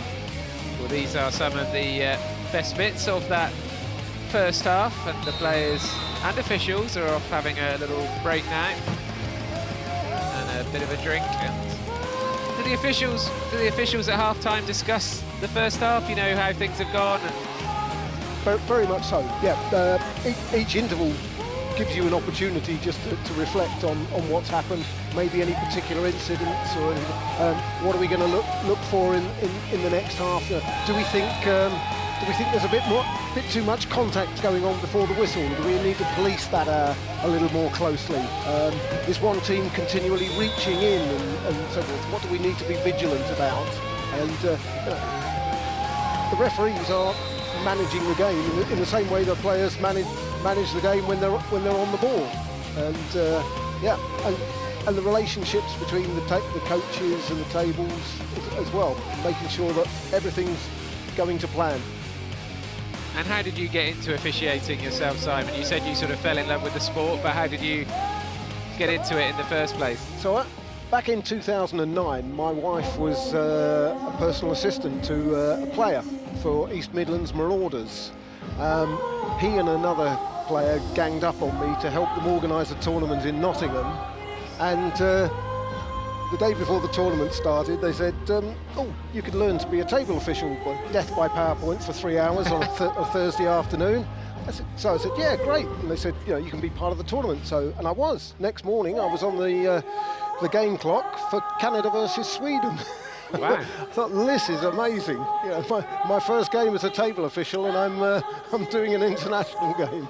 Baptism of fire. It was absolutely brilliant. And I've been in love with the sport ever since. Been to 3 Paralympic Games, 2 World Championships, 3 or 4 European Championships, and all the domestic leagues that Great Britain run as well. And how much difference did you see the Great Britain win at the Paralympics in Tokyo making to the state of the sport in this country, would you say? I say this country, I mean the UK as a whole. It was just unbelievable. I mean, first European team ever to medal at the Paralympics, and whilst it was weird being in an empty stadium when that happened, just the joy of the players, and they worked so hard for it. They played tremendously. They lost the pool game to the USA, having been 5 ahead in that game, but came back in the semi-final the next day to beat Japan by 6 in the end, but they were up by 10 at one point. But I've never seen them play better. And then to turn that result against the USA round, I mean, that just gave the whole country a massive lift. And the sport's growing as well, because we now have a discipline called Wheelchair Rugby Fives, which means anybody with a physical disability can play the sport, and we've now got 25 teams up and down the country, which is brilliant. Well, it's great to hear about, and Great Britain earlier on beat Israel in the first match of this European Championships.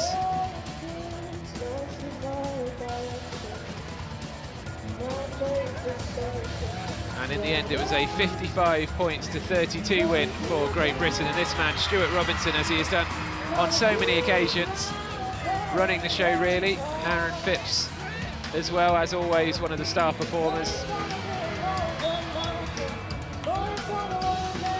And then France took on the Netherlands, France the defending champions. And they're in a very interesting situation with the Paralympics next year in their country. And they didn't find it easy against the Netherlands, but in the end, France winning 52 points to 43.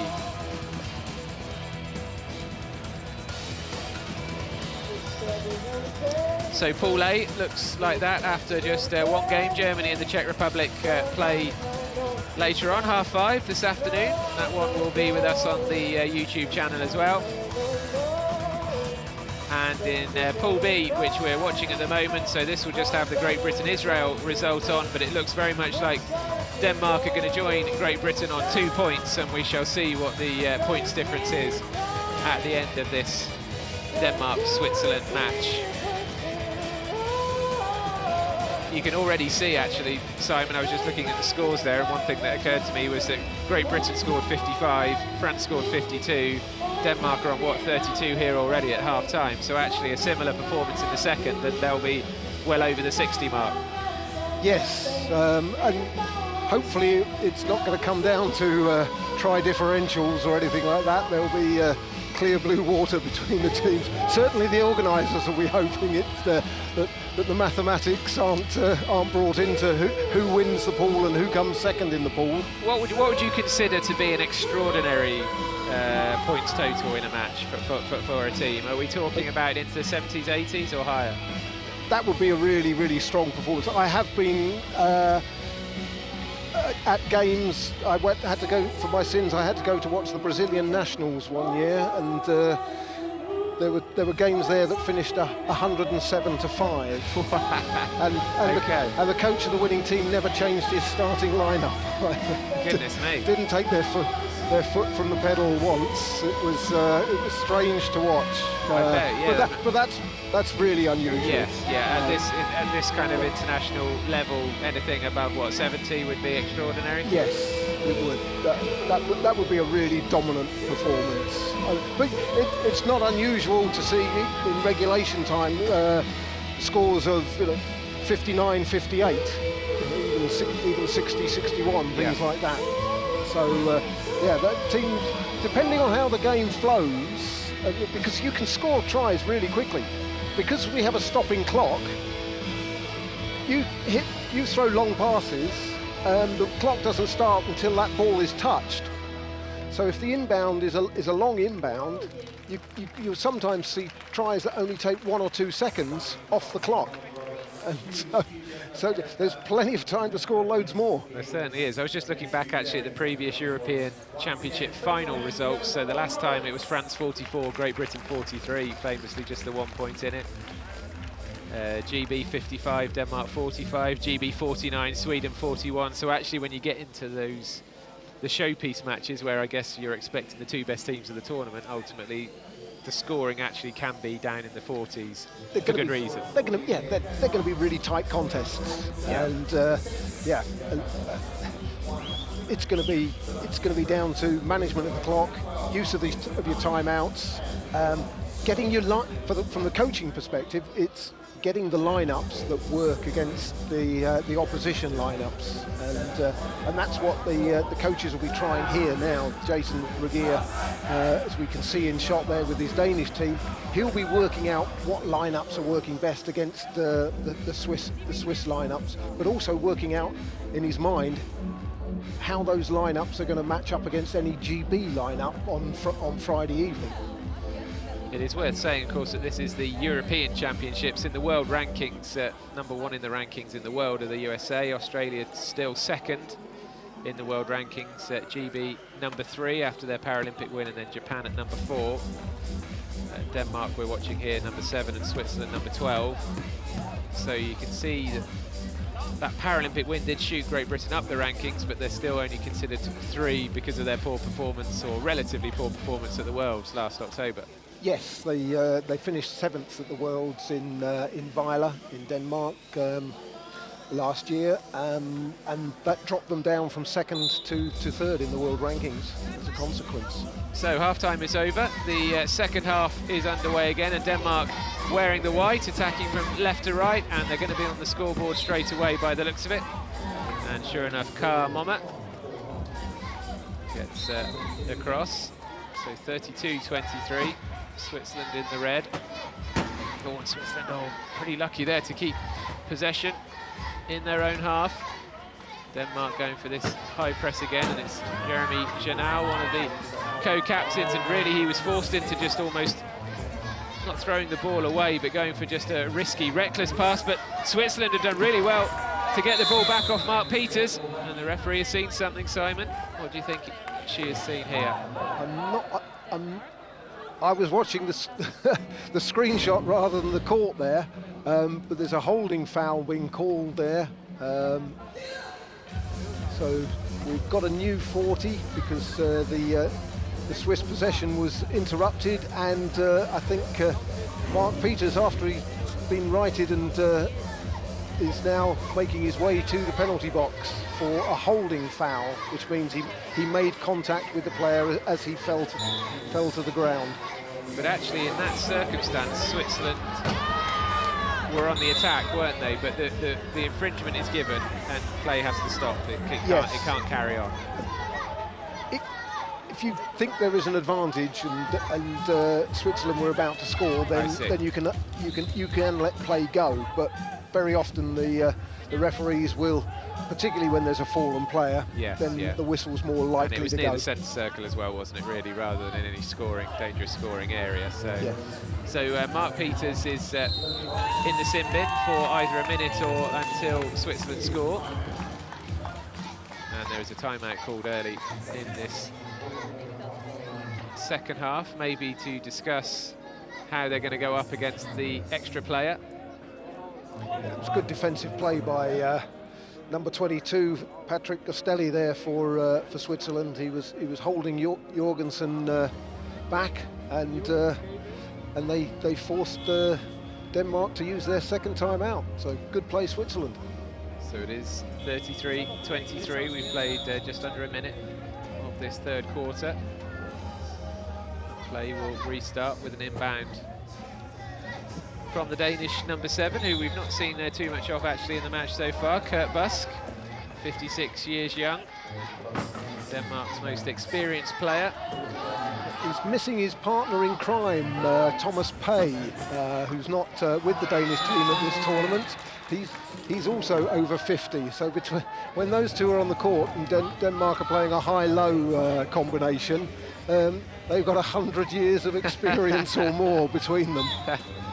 Kurt Busk wearing some snazzy blue gloves, knocks that one forward. He is one of their 0.5 players, and that was a bit of a loose knock forward because Switzerland are going to have an easy score here. When Janau decides to go over the line, he was just counting down as much time as possible. And because Mark Peters now comes back on. Yes, and he elects to be the inbounder. He wouldn't normally inbound, but because he'd been in the penalty box and Armand Datage put a trap on the penalty box, he was forced to be the inbounder, which is what you want. You don't want him receiving the ball. You want to force him to make the inbound pass. But just like that, he managed to get right down the other end of the court and score his latest try of the match. So Peters and Janau head to head there. It's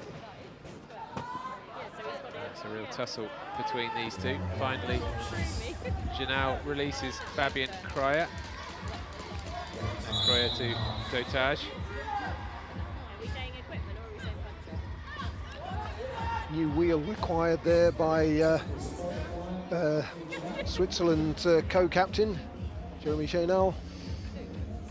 And I guess sometimes that can be for a puncture, and other times it can be because the wheel has got knocked out of shape slightly or just come out of its sort of interlocking system. Yep. So they have a minute, do they? So there is somebody on the table, one of the table officials timing this. Exactly, yes. Gary Spratt, the official timekeeper for this game. It's his job to time the equipment timeouts and the player and coach timeouts. What happens if they take longer than a minute? Okay, so they'll buzz after 50 seconds if it's taken that long, and if they still haven't fixed it by a minute, Switzerland can then replace him. You can't normally substitute on an equipment timeout, but they would be allowed to substitute him so that they've got time to fix it, which also means Denmark could then bring on substitutes at that point. Yeah, well, I'm pleased to hear that it's not the case that they force the players to play with one wheel for a couple of minutes, because that would be interesting. Yeah. Okay, so turnover ball because one of the Swiss players was held by the Danish players in the Danish key for a period of 10 seconds. So Denmark can't have more than three defenders in that key at any one time, and the attacking team can't have anybody in there for more than 10 seconds. Oh, great hit there from Jena. Yeah, that was a big hit in on Mikkel Schuttel, who actually did really well to get the pass away in the face of that big hit. Peters, over he goes. But yeah, that was all down to watch this here. Schuttel in possession. Bosch, look at that hit, but didn't let it affect him. Still managed to get the pass away. Great play from the Danish number 12. He had the good fortune to be able to see it coming from yes. a few yards in front of him. He knew what to expect, Yeah, so he braced himself well. Now, is that the same wheel that we had problems with a few moments ago? I can't quite remember. I think it might be, yes. All sorted very quickly. Yeah. Play. I think Cedric Noncam from France is actually sponsored by a inner tube manufacturer, because he just hits so many players and causes so many punctures. Fabian Krauer in possession there with the shaved head and the facial hair, and there is a timeout called again. So a bitty start to this third quarter, really. Yes, it can flow beautifully, this game, end-to-end stuff, lovely pass, and then other times, as you say, it can be really bitty and gritty and yeah, stop-start, and you never know what you're going to get, and it can transform from one minute to the next. So 5:32 on the clock. Denmark leads Switzerland 35-24 in this Pool B match. Sorry, Pool A match, sorry. So France beat the Netherlands earlier. And Denmark, as Simon's saying, actually do have a chance, he believes, of getting ahead of either France or Great Britain in this tournament. And one of the interesting scenarios, of course, is if France reach the final, then the team who finished third will get an automatic qualification for the Paralympics, so that could well be Denmark. And the short deadlock of bitty play is broken by Armand Dautai.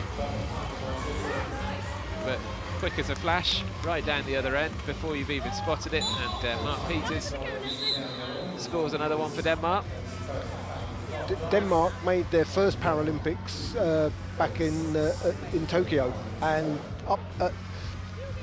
upset the whole apple cart when they beat Australia, the reigning Paralympic champions, in the very first game. The whole world was absolutely shocked by that result. They were brilliant.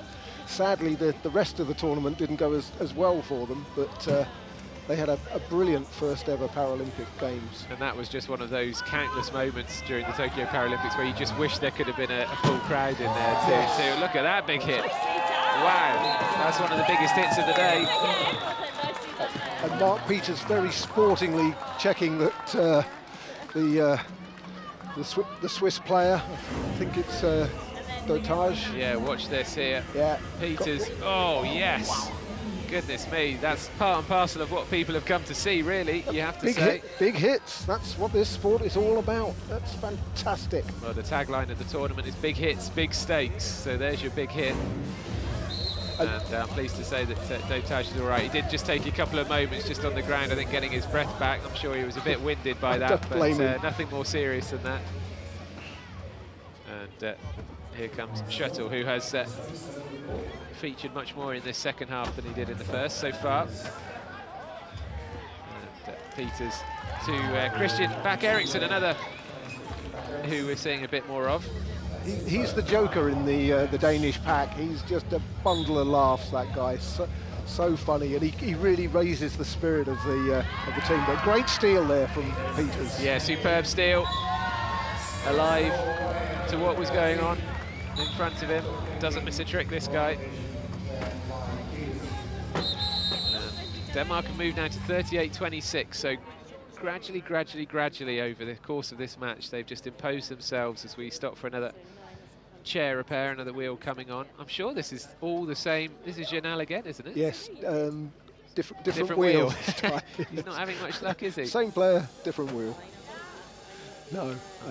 But we can see him, we can't see on the TV, but just in front of our commentary point here is a rack of tyres and wheels that any mechanic's garage would be proud of. So they've got plenty of spares, don't worry about that. And there's a welder on site as well, isn't there? Each team brings somebody who can do that kind of repair. Yes, the tournament organisers will arrange for a specialist wheelchair rugby chair manufacturer to help out here, and one of the sponsors of the event. So they were providing welding services when each chair is checked by the referees prior to the event to make sure they're legal, because there are specific dimensions that have to be met, and the welders were on site at both of the two leisure centres being used as training venues.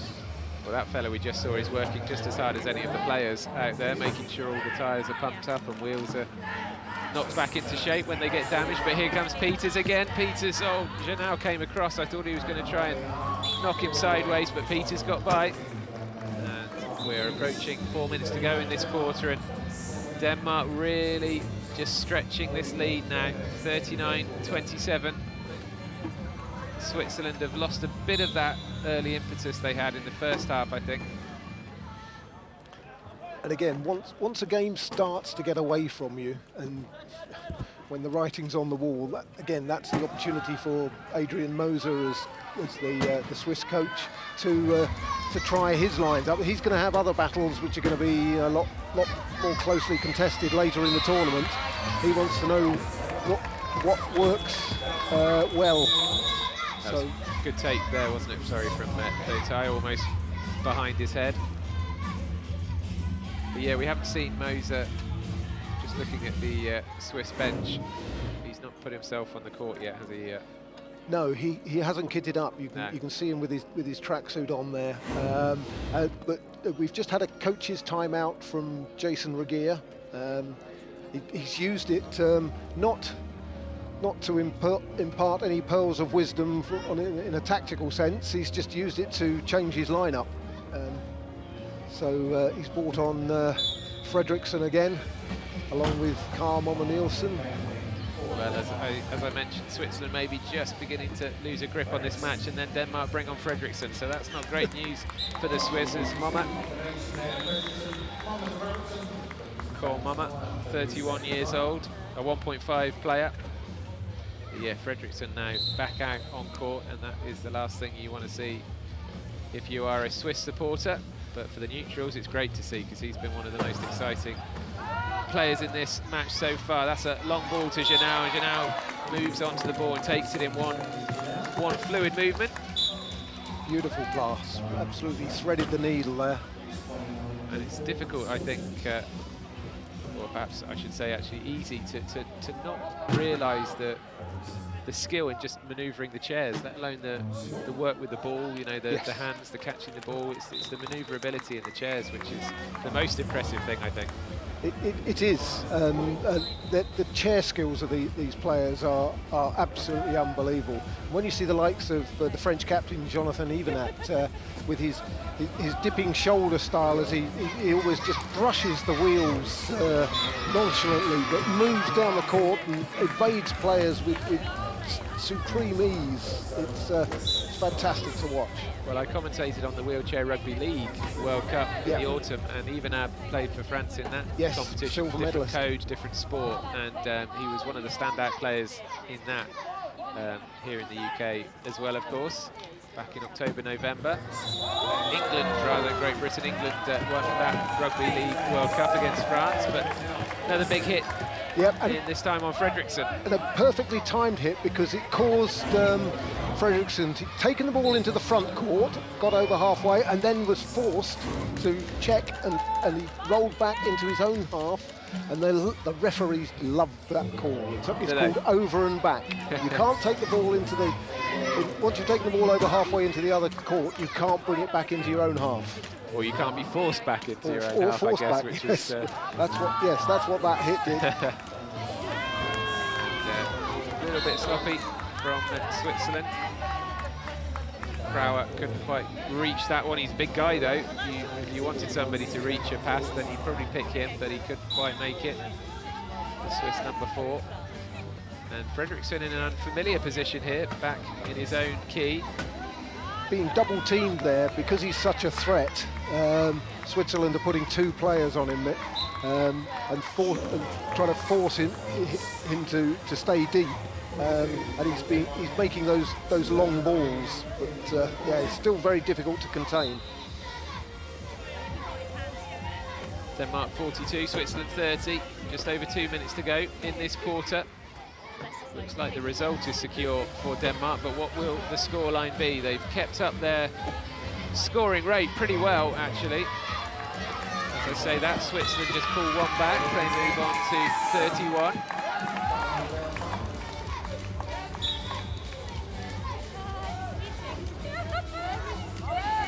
One more match still to come tonight. Germany against Czech Republic, and another full programme of activity tomorrow as well. So much wheelchair rugby at these championships, and that is another, should be anyway, relatively straightforward score for Karim Momma. He was almost held up there, wasn't he, Simon? Almost. Well, he was, but I think he was also conscious of the clock. They're getting again towards the business end of the third quarter, and so he was trying to use as much of the clock up as he could, but they've stolen it again. And yeah, big steal for Denmark. Fredriksson decides to go for the line straight away, and again using Momma on the overlap. And Switzerland can't afford those mistakes even at this stage in the match. 44-31 down. Let's look at this steal again. It's Kruger there. Kruger does well to just, it's like a jab, isn't it? Sort of puts his fist out really quickly. Yes, it was. It just rolled the ball off the Swiss player's lap into the grateful hands of Fredriksson. And as we said earlier, providing there's no contact with the actual player, you can just grab at the ball and knock the ball out of a player's hands, providing you don't actually sort of knock their hands or their arms. That's all fine. As Denmark have rung the changes again. Sophie Skalbu on court with Peters and Jorgensen, so now we're in trouble with 2 headbands. They're both... Well, in fairness, they've waited until right at the end of the third quarter to do this to us, but yeah, Jorgensen there with the red sleeves on, and Peters with the black sleeves. Peters also with, well, they've got quite similar tattoos, they've both got actually, tattoos, haven't but they? they're Yeah. on different arms, Yeah. I think. But you're a better man than I am if you can spot which one it is. Peters barges his way over. And so we are into this last minute now, so we shall see Switzerland try and get the ball forward, but they will begin to take their time once they get close to the Danish try line. They go to the long pass, but interception from Peters with 40-odd seconds to go. So Peters will decide to cross the line. I thought he might actually pull up there, Simon. No, what he was doing was trying to score as quickly as possible. You notice he put a real burst of speed on there because there's 41 seconds on the clock. Some people might think, well, he's given Switzerland an advantage there because they can use the whole 40 seconds and then leave just a couple of seconds left for Denmark to score. So Switzerland have got a good chance now of scoring the last try. Janau, great pass across to Fabian Krauer. No thought there for Switzerland of managing the clock there. They're just keen to get as many tries as they can, and they'll try and contain Denmark now as best they can. But Jorgensen on the break. That's easier said than done. Oh, good challenge in from Janau, but Jorgensen has Peters there, and Peters will now put the brakes on, turning away from the try line, deliberately working the clock down, and this is so that they have possession at the start of the fourth quarter. Peters to Jorgensen, 6 seconds to go. He's going to just wait on that try line until the very last moment, and he's done well. He's only left Switzerland 2 seconds here, so that is pretty much quarter over, unless something remarkable happens.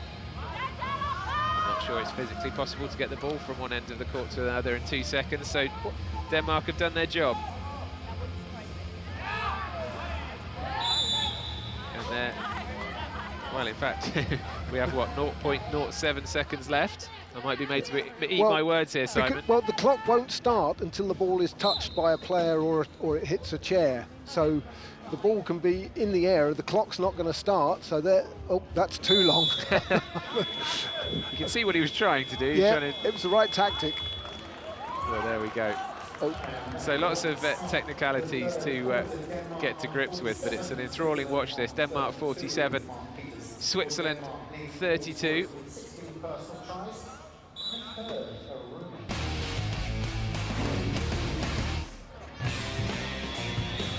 And in fact, actually, it boxed everyone. We still had 1 second to go. Yes. Because that ball went straight into touch, then the game we've still got that fraction of a second left, and so Denmark had the chance to do the very same play, but it didn't work for them either. It came to nothing, so it is 47-32 at the end of the third quarter, and Denmark looking assured of the win and the 2 points in Pool A. And they'll have one eye, I think, on the points difference, won't they? Because France beat Netherlands by 9 points early on. Denmark already 15 points to the good here. So this would put Denmark top of Pool A for the time being. Psychological, of course, but marginal gains and all that. And I guess that would have been one of their targets coming into this day one. I imagine that everybody connected with Denmark may well have wanted to just make a little point and be ahead of France at the end of day one in Pool A. Yeah, I think Denmark will want to have that advantage of those points in their back pocket. That it's always a psychological assistance more than anything. It'll all come down to that GB Denmark game on Friday evening, yeah, which will determine which of those finishes top of Pool A. Pool B. France-Denmark, yeah, France-Denmark on Friday, yeah. I thought it was GB Denmark on Friday. Yes, sorry, you're right. Sorry, Yeah. my mistake. So whoever loses that game gets to play France in the semi-final. Making a huge assumption that Germany won't, or anybody else won't upset France's route to the top of Pool A. But I think that that GB Denmark matchup is going to be such a classic game. Yeah. They met in the final of the 2019 European Championships. GB were way stronger on that occasion, but I think Denmark now are a real force to be reckoned with, and they could upset the hosts and they could indeed force a GB France semi-final. Which, well, that would put the cat among the pigeons, wouldn't very it? much so, very much so. All three teams have looked really, really strong so far. I know it's only the first games that we're seeing here, but yeah, they look as if they're in superb fettle.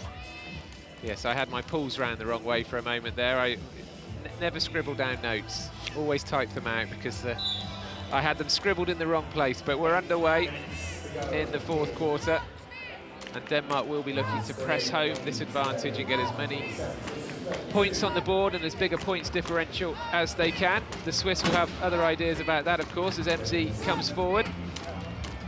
MZ has Roger Fry just inside him, and in fact MZ loses the ball. It's come off a Danish chair, I thought, but no. And as it goes over on that far side, and it's going to be back Eriksson. First introduction for Jakob Mortensen, Denmark's 2.5 player. And here is Peters again. We've seen him do this on a few occasions. Can Fry stop him? The answer is no. Peters makes it look easy, but there is so much effort involved in that, so much strength and acceleration. Very much the poster boy for this sport back home, having played for Denmark at the Invictus Games and Paralympics, World Championships, etc., European Championships as well. MZ has possession deep inside his own half. good play there by Samuel Schwartz on his debut. Good to see him getting some court time, and he was eventually able to hold that block long enough to get David MC. So what happens here, Simon, is there was a tussle for the ball. Yes, there were hands in there from about 3 different players. There were. We've got an equipment timeout that's been called. So presumably there are moments where a player will just sort of hug onto the ball, as we see in the standing rugby union game, and just it will be stalemate. And so how does the referee and the officials sort that out? So Switzerland inbounded the ball at the start of this fourth quarter, which now means that the next time the possession arrow is used, if there is a held ball, which is the situation you're calling there, then Denmark would get that ball. So that possession arrow, like they use in basketball as well. Oh, that's a lovely little pass from Dotage. Yeah, great skills all round, and a nice reverse finish from Samuel Schwartz. But watch the passing that went on before it from MZ to Dotage, and then a little flick over the head and stick it into reverse, and over he goes. Meanwhile, at the other end, guess what? Mark Peters. Normal service is resumed. Yes, direct and effective. Yes. Look at that, 19 tries for the match. Out of a total of almost 50. That's impressive. And he hasn't been on the court all the time. Well, to go back to my earlier point, but with my pool standings the right way round, Denmark will be looking at the 23-point advantage Great Britain had over Israel earlier, and Denmark are now 16 points ahead of Switzerland. It's not unreasonable to think that Denmark could extend this lead and challenge that points differential that Great Britain had this morning. And just psychologically, that could be a nice little touch for the Danes. Yes. Yeah. Back. Every little advantage helps, even if only from a psychological comfort perspective. The Great Britain-Denmark match on Friday evening, 7:30. This place will be bouncing for that one, you imagine, as Denmark score quick points through Jakob Mortensen, who Simon just mentioned. 26 years old, Mortensen. Yeah, 7:30 on Friday. Follows a celebrity match, which one or two of the names I've heard taking part in that celebrity match will be good fun to watch, playing wheelchair rugby, some of them for the first time. They've got some experienced players in there to help them as well. They have, thank goodness. With GB Paralympians, Jim Roberts and Kylie Grimes. I mean, Jim Roberts in particular, being a Welshman, will be so up for that, won't he, on Friday? That's going to be an amazing and an emotional experience for him to be playing in his own national stadium here in Cardiff. That's going to be a special moment for a guy who's given up, retired from this elite international level. There must be a little bit of him that thinks, could I have carried on for this? I think there are a lot of people in the sport that hope Jim would carry on to play in these European Championships with them being here in Cardiff. So MZ across the line. So actually the points difference is reduced to 14. It was 16 a few moments ago. Shuttle, number 12. He's looked really lively actually every time he's been on the court. And again, a good score for the 30-year-old. And we've also seen the introduction of Christiansen, the Danish 1.5 player. His first opportunity to get some court time.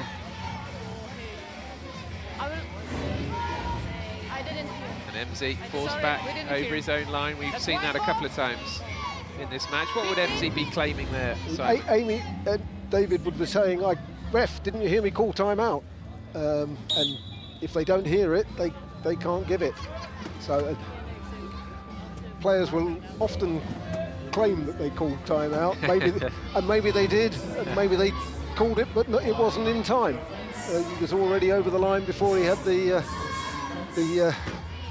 presence of mind to call that time out. There was a slight gap for Jorgensen there. He's had to turn around and go over the other side, twisting and turning. Jorgensen trying to do it all himself, but he has Shuttle there in the end to cross the line.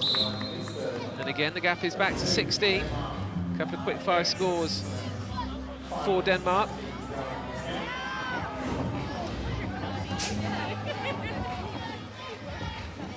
Long ball down to Roger Fry.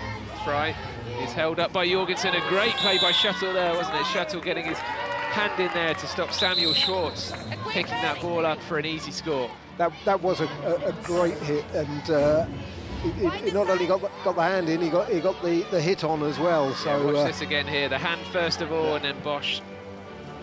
The chairs collide as well. Great presence of mind from Shuttle.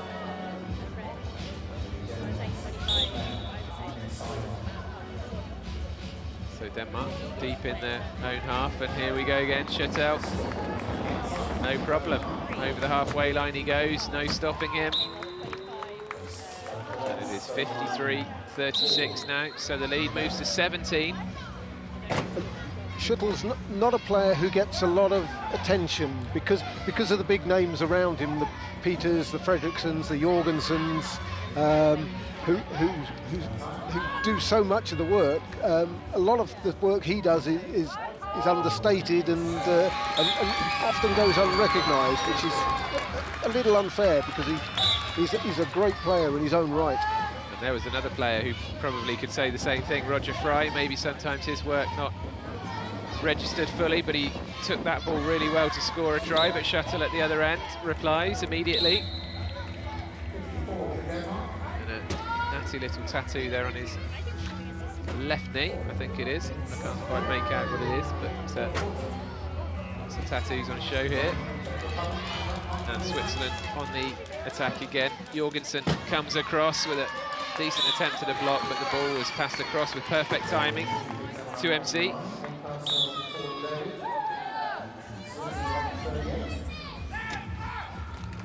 Jorgensen now in his own key, needs to get out of there, and does with a burst of speed. Great play by Jorgensen, and he's brought 2-3 Swiss players over to him.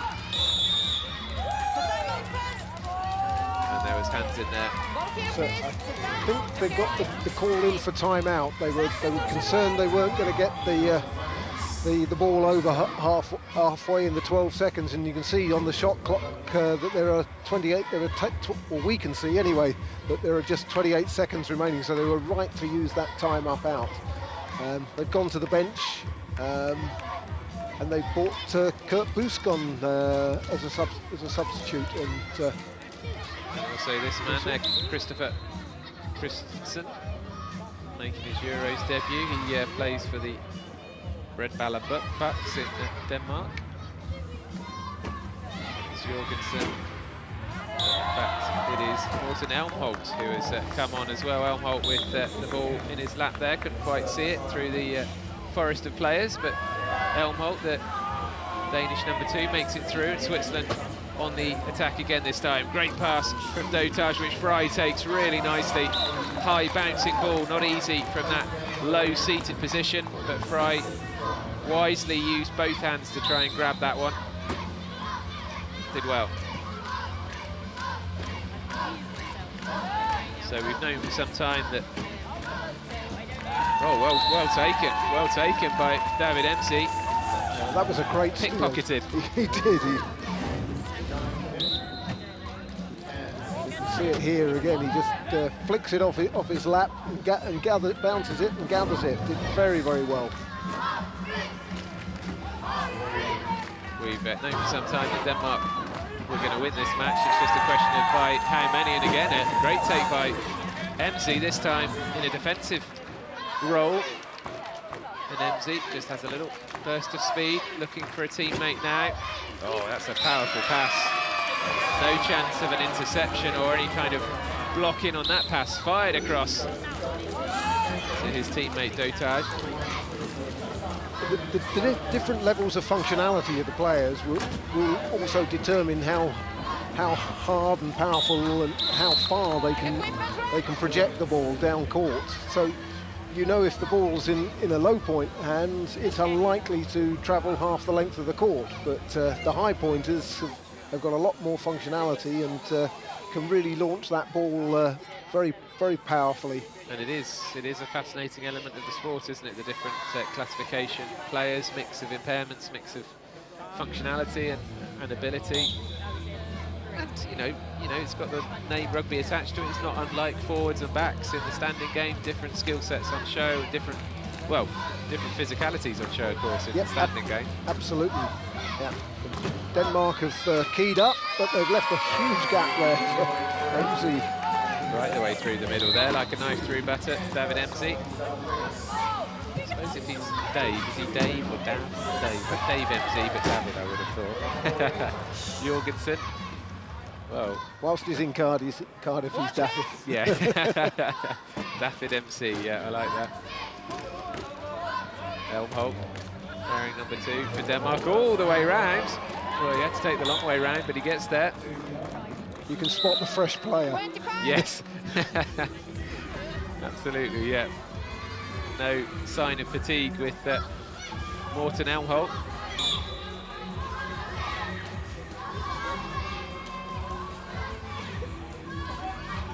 And Switzerland bringing the ball out from their own key. MZ. Oh, that's a huge pass. What a pass that is. What a pass that is to Dotage. So well, he gets the glory of the point, but it's all about MZ's pass, isn't it? Yeah. When they start doing the stats package, David MZ will get the assist. But actually, I tip my hat to Samuel Schwartz, who led MZ out and stopped the Danish defender from actually getting to him. Yeah, it's a good spot from Simon, that.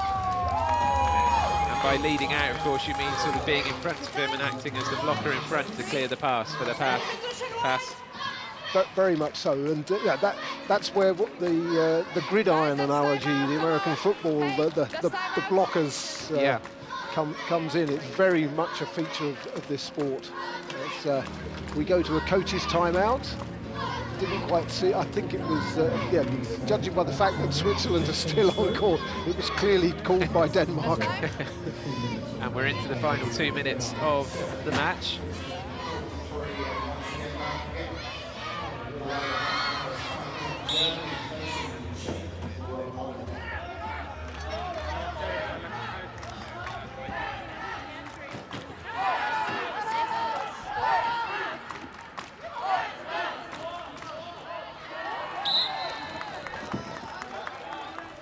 There's a late score there for Mortensen, who's not had much court time. But nice for him to get on the board. So 58-43 with 90 seconds to go. He's gone all the way across to Schwarz. Schwarz into Dotage, who has to turn back in on himself under pressure from Mortensen. He's got himself a little bit of space now. And that's a nice pass into MZ, who finishes calmly. Nicely worked there by the Swiss. There didn't appear to be much room for them. A bit impressed by Switzerland in the fourth quarter. A lot of teams facing that sort of deficit would fold or give up, but they haven't. They fought really hard in this fourth quarter, and they've forced their own turnovers and steals, and they've played really well. There's a try in there for Elmholt, but there was actually a brilliant pass from Elmholt to Mortensen just a few moments ago as well. We've been treating some great passing in this quarter in particular. And we're into the final minute. But of course, don't need to worry about possession in the next quarter because there isn't one. This is going to be towards the final action of the match to Fry, Dotage.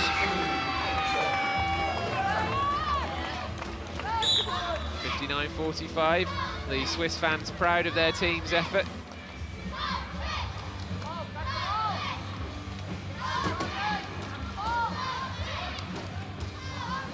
Elmholt to Mortensen. That's a neat turn and a great pass. Big hit in on Mortensen, but he's got rid of the ball, and he's got rid of the ball very nicely indeed to Christopher Christensen. And that's 60 tries for Denmark. So, yeah, I think 105 tries so far in this game. It's been a great spectacle for the crowd that's here this afternoon. Yeah, so Great Britain earlier scored 55, France scored 52, and Denmark with 23 seconds to go on 60. So the high scoring performance of the day. And up against the team of the skills of Switzerland, that's a great performance by Denmark. The Swiss have time to get at least one more on the board though. That man Dotage has really impressed me over the last hour and a half or so, one of Switzerland's leading lights. So I dare say the young crowd around us will start a countdown very shortly.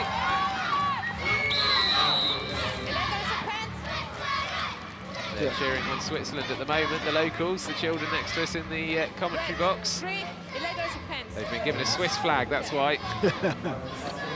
That's brilliant, yeah, great to see. And Roger Fry's been sent to the penalty box for illegal use of hands, having a swipe at the ball. Now we're going for the spectacular pass. Christensen picks up the ball, gives it to Elmholt, and that is all over.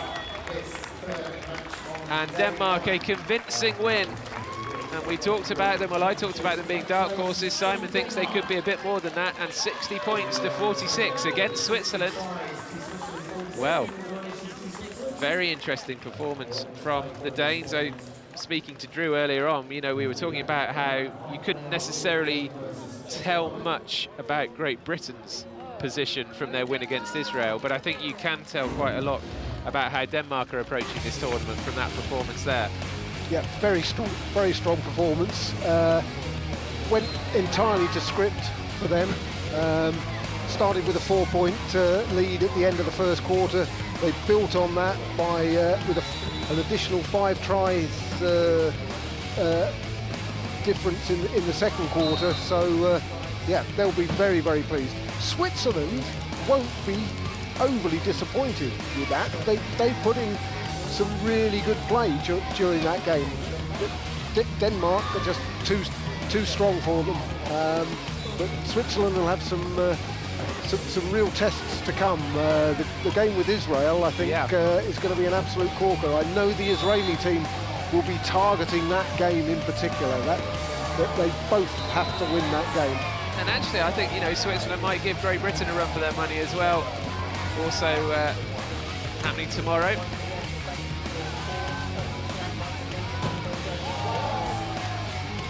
So we had some great collisions in this match, as well as some superb passes and shots and finishes. We all like to see a bit of rough and tumble, don't we?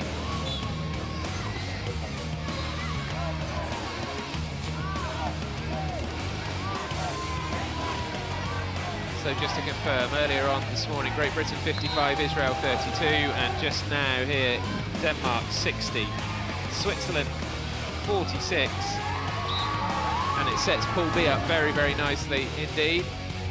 Confirmation of the results at full time. We have one more match to come, by the way, this evening, 7:30, Germany against Czech Republic. Let's go down and hear from that poster boy I was talking about for Denmark, Mark Peters. I'm joined by Mark Peters from Team Denmark. Mark, how are you feeling about that win?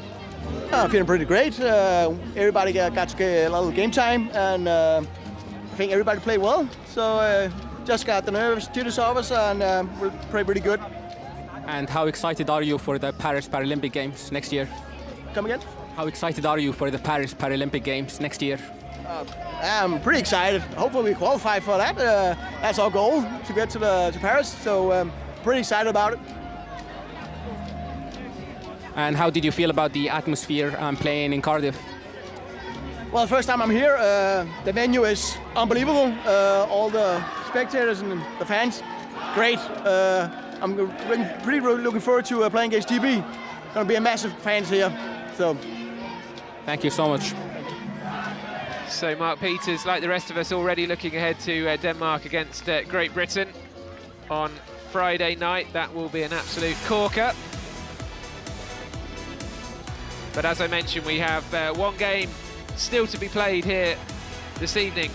The stream will start at 5:15. The match itself, Germany against Czech Republic in Pool A, will begin at 5:30. So do make sure you're back with us for that. Drew Lilly and the team will be covering that match for you. Simon, it's been fantastic having you alongside me and explaining all the intricacies of the rules and stuff. What do you prefer, being a table official or being a co-commentator? I love them both. You don't have to answer that. I was putting I just you on the love spot. being part of this sport. It's just an absolute honour and a privilege. And when you see spectacles like that, it's just brilliant. Well, when you're next down at the table there, I'll make sure not to criticise any decisions that you make in return for your help in the last hour or so. So thank you very much, Simon. We'll Thanks, hear Andy. from you again. And be sure to join us back again for Germany and Czech Republic. But a convincing win this afternoon for Denmark over Switzerland.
Hello and welcome, or perhaps welcome back.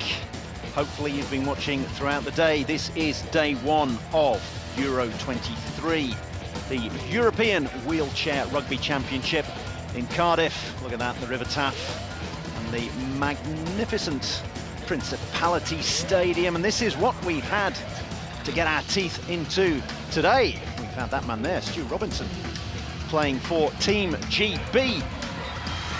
They defeated Israel in the first match of the day by a good 20-point margin. One of the favourites, Team GB, another one of the favourites. Have a look at Jonathan Hivernat for the French, their captain.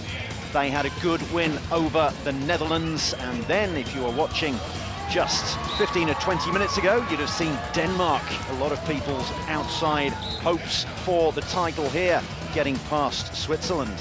So that gives us in Pool B, to begin with, Great Britain and Denmark on 2 points apiece. Switzerland and Israel third and fourth at the moment. Obviously, everyone's expecting Great Britain and Denmark to be the ones fighting it out for top spot in Pool B. Top two teams get through to the semis, but it's always best to win your group, because if you win it, you play second in the other group. And the other group is the one we're about to watch a match from, but it has France, the current European champions, on 2 points, having defeated the Netherlands, and now we are going to be watching the Czech Republic take on Germany. And let's hear from the Czech Republic and Germany. We had a chat with some of their players before the tournament began.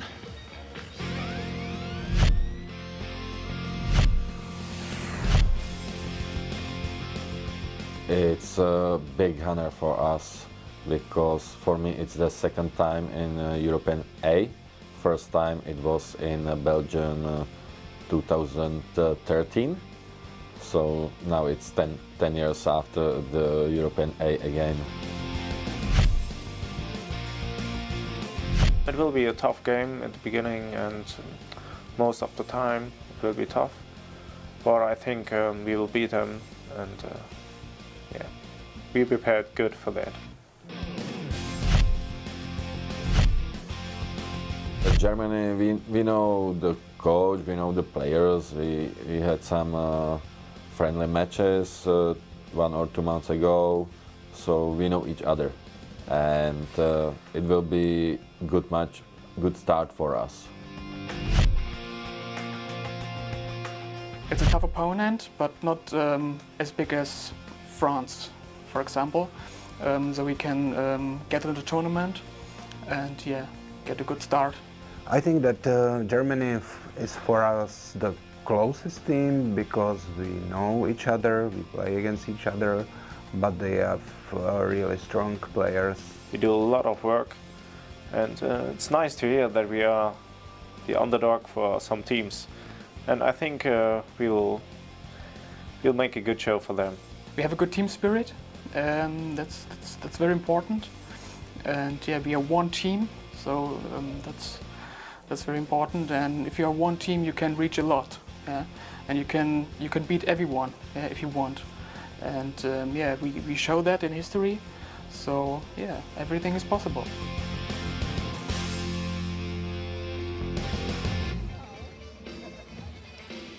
So, there you have it. He had a little bit of inside track from both the Czech Republic and Germany. Now you're hearing plenty of voices there. You're going to be hearing plenty of my voice over the next hour or so. I'm Drew Lilly, and alongside me, lucky me and lucky you, I have referee, coach, general, friend of the wheelchair rugby family and all-round expert, Simon Starr. So there you go, no pressure, mate, away you go. I'll just sit back and listen to you. And lovely to renew the friendship and working together. And yeah, I think this is going to be a great matchup. The form book says your money's on Germany. Czech Republic, when they featured in the qualifying tournament for this over in Norway, they had a very, very strong key defence. They finished third in that tournament and surprised a few people. And they don't have a high point player. Okay, their highest point player is a 2.5, so they play very much what we call a midpoint lineup.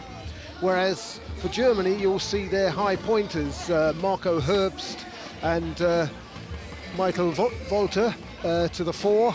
And so it'll be a real contrast in styles of play and tactics as well. But I think Germany have showed in recent times here in Cardiff at the Quad Nations back at the back end of last year, they can match the big teams as well as anybody. One of the great things for Germany is that they have 2 female players in their squad. Mascha Mosel, who we're seeing there, who is a mere 19 years old, but already cut her teeth on the biggest stage in Denmark at the World Championships. And then, as if on cue, on comes Britta Kripke. It's wonderful the way our directors and camera operators listen to what we're saying and then pick out the players that we want to see. Britta Kripke, who is 45 years old and has all the experience in the world. The great thing about having female players in your squad is that for every female player you have on the court, you're allowed an extra 0.5 in terms of the points you've got. So the classifications of the players are between 0.5 and 3.5. You add up their classifications and you can't go beyond 8 unless, for example, if you had Mascha Mosel, then you can have 8.5. If you had Mascha and Britta, then you can go up to as high as 9. So it's a great way of encouraging female participation in a sport that has been traditionally male-dominated, but is becoming more and more, I wouldn't say parity, but we're getting somewhere towards gender equity. There's a lot of work going on to increase the number of female players. And referees. And referees. We do have a lot of good, very good high-level female referees and referees throughout the sport. In Paris earlier this year, we had the Women's World Cup, which was an absolutely brilliant event and really showcased the sport and the top female players. GB won gold.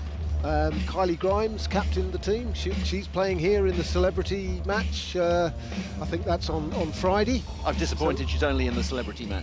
But, you would have liked to have seen her on the GB bench, would you? Indeed, yes, but our loss is the celebrity matches game. She's also been doing some radio commentary as well, so that's great to hear. And so let's have a look at the teams that are going to be taking part in this final match of day 1 here. Germany starting off, well, as we thought, it's going to be Marco Herbst, the captain, 3.5 pointer. The youngster, Josko Wilke, Jens Sauerbier and Christian Riedel. So a reasonably balanced lineup for them. One big high pointer in Marco Herbst. And then after that, Wilke, Riedel, the assistant coach, he's a low pointer, and then Wilke and Sauerbier are mid-pointers at 2 points each. So they've gone 3.5, 2, 2, and 0.5, a very balanced lineup for Germany. Czech Republic, of course, are going to have a balanced lineup. As mentioned before, they don't have the luxury of high pointers, so they have the captain, Jiří Pleško, 1.5 pointer, Walter Ronisch, 2 pointer, Philip Varton, 2 points, and Peter Oppenau, 1.5. It's pretty much the only way they can go. They have to have almost all mid-pointers by dint of the squad that they've got. David Lukes is their player coach, 0.5 pointer, but it's almost impossible for him to be out. He's going to be there almost as a non-playing player coach, I think, more coach than player, because otherwise if he goes out then there's no way they can get anywhere near having 8 points on the court. And he's not kitted up. He very seldom takes the court. In the qualifying tournament for this one in Norway, he just directed operations from the bench. So for those just joining us, let's have a quick look at the table thus far in Group A. France having defeated the Netherlands, and pretty tough battle it was between the two. France decided to dig deep onto their bench, knowing that a little bit later on in the tournament, hoping that a little bit later on in the tournament they'll be getting through to semi-finals and finals, maybe against Denmark. In fact, probably against Denmark and Great Britain. We just don't know in which order yet. So France currently top of the group, and who can join them at the top of the group? Will it be Czech Republic on the left or Germany on the right? Out come the flag bearers, officials, and pretty soon after that we are going to have the players, and I'll let you listen to the stadium announcer. Give us a little bit of a break, give my voice a little bit of a break, give you a break from hearing the same voices. You can listen to the stadium announcer and they will take you through the lineups for the two teams.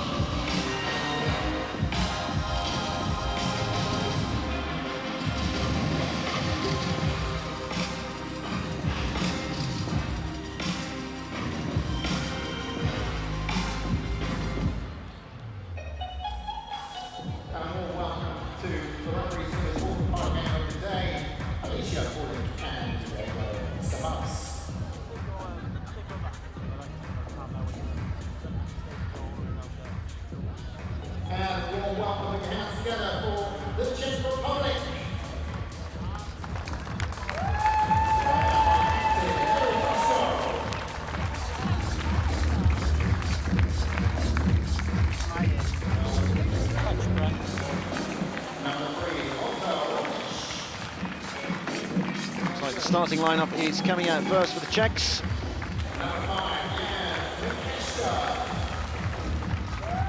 And of course, as soon as I say that, they then go back to the number order.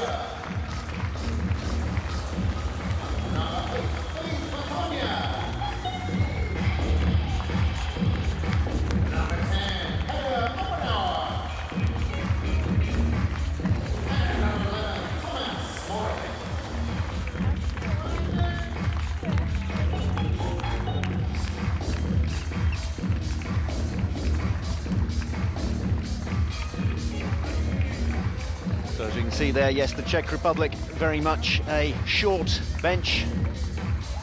4 starters and then 3 replacements. Germany with far more strength and depth. And welcome to Germany, laying out number 1, Marco Hurst. Number 4, Sebastian Klein. Sebastian Klein making his international debut.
Quite a good warm-up for the players. They have to go the long way round, and then there's a lot of high-fiving. Yeah, they've been warming up on an adjacent court for probably a good 3/4 of an hour before. 20 minutes warm-up on the court, and then this as well. Yeah, they'll be warm.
the German and the Czech national anthems, and then the 7 Czech players shake hands with the dozen or so Germans that we have.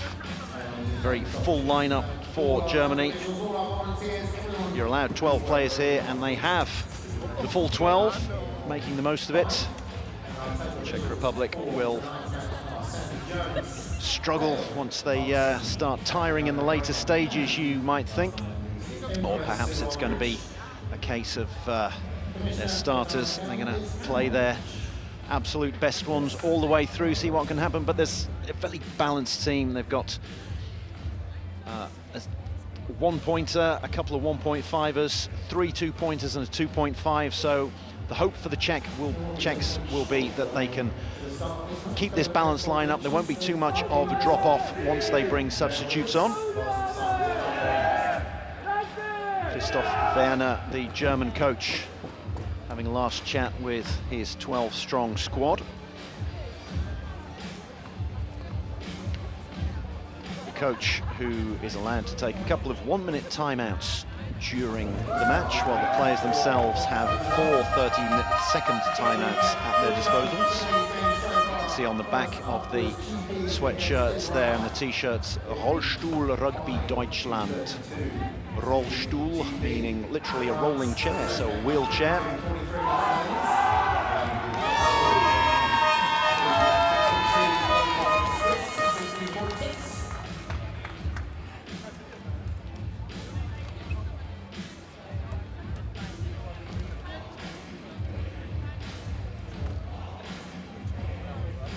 Now having an ever so slight delay to begin with, because there might have been a minor problem with the clock, and obviously timing is all important in wheelchair rugby.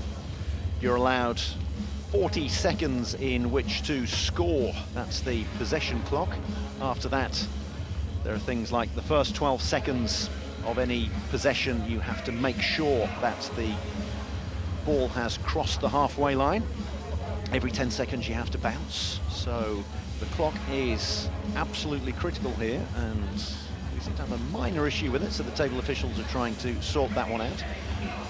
My co-commentator, Simon Starr, it's his day job to sort out this kind of thing, so he's busying himself somewhere down there at the moment. Czech Republic, 23rd in the world, so very much the outsiders in this 8-strong tournament. Germany, 9th in the world. They only finished 10th at the World Cup in Denmark, which was 7 months ago. They struggled rather when they were over in Denmark. Wasn't the best of tournaments, wasn't the best of tournaments for the Europeans, full stop. You had Switzerland, who ended up finishing 12th, Germany finishing 10th. They lost out in playoffs to the ranking matches towards the end. Brazil defeated Switzerland to finish 11th. Colombia beat Germany to finish 9th. That was a real upset for the Germans, not what they were looking for. And prior to that, Germany had finished 5th in Pool A, defeating Switzerland. So Switzerland didn't get a group win. Germany just got the one, and that was in a group that was dominated by France.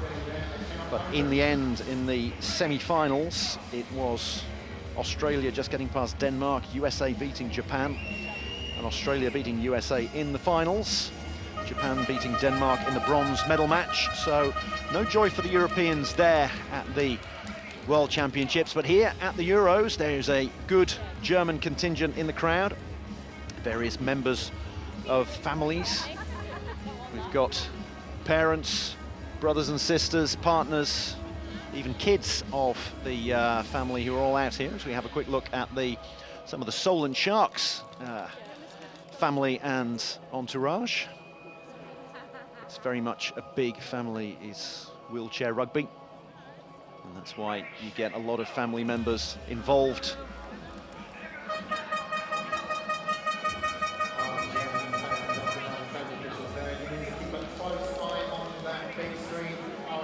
Czech starting lineup, getting themselves ready.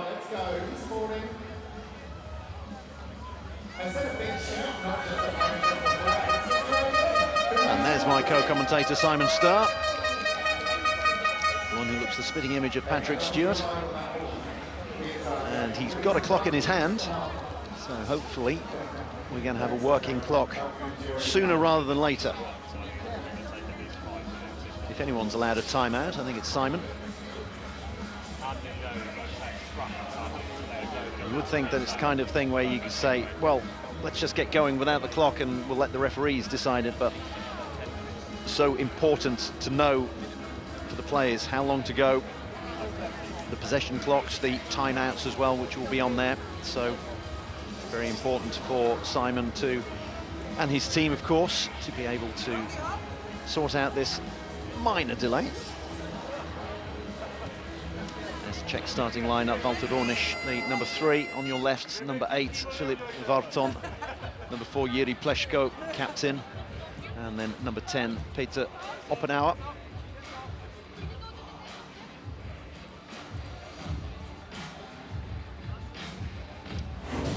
So, gives us a little bit of time to have another look at the action that we've had so far today. Team Great Britain getting us underway after the opening ceremony.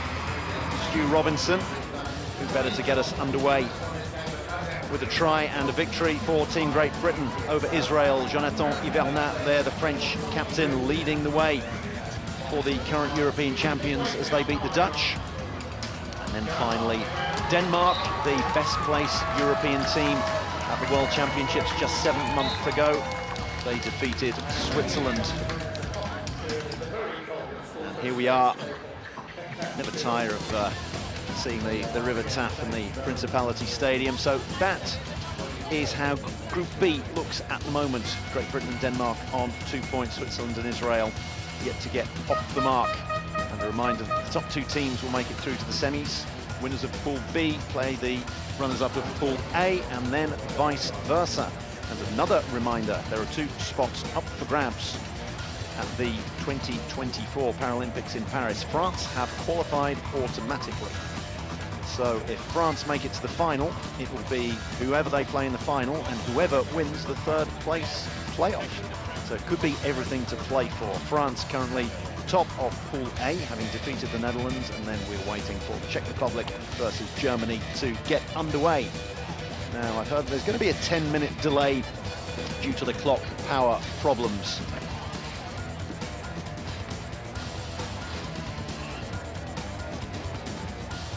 So here is the way that it works. Once we've had the group stages, the winner of Pool A play the runners-up of Pool B, runners-up of Pool A, the winner of Pool B. So it's very important for teams to try to top their group.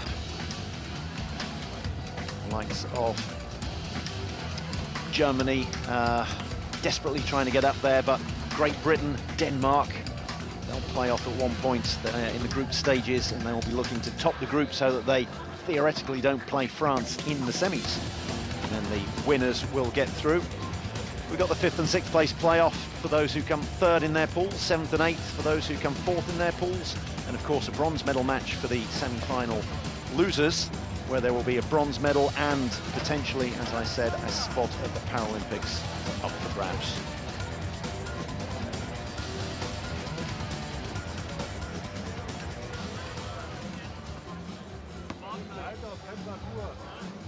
Nochmal 10 dabei, die ersten 4 plus Sprinter und Steffen.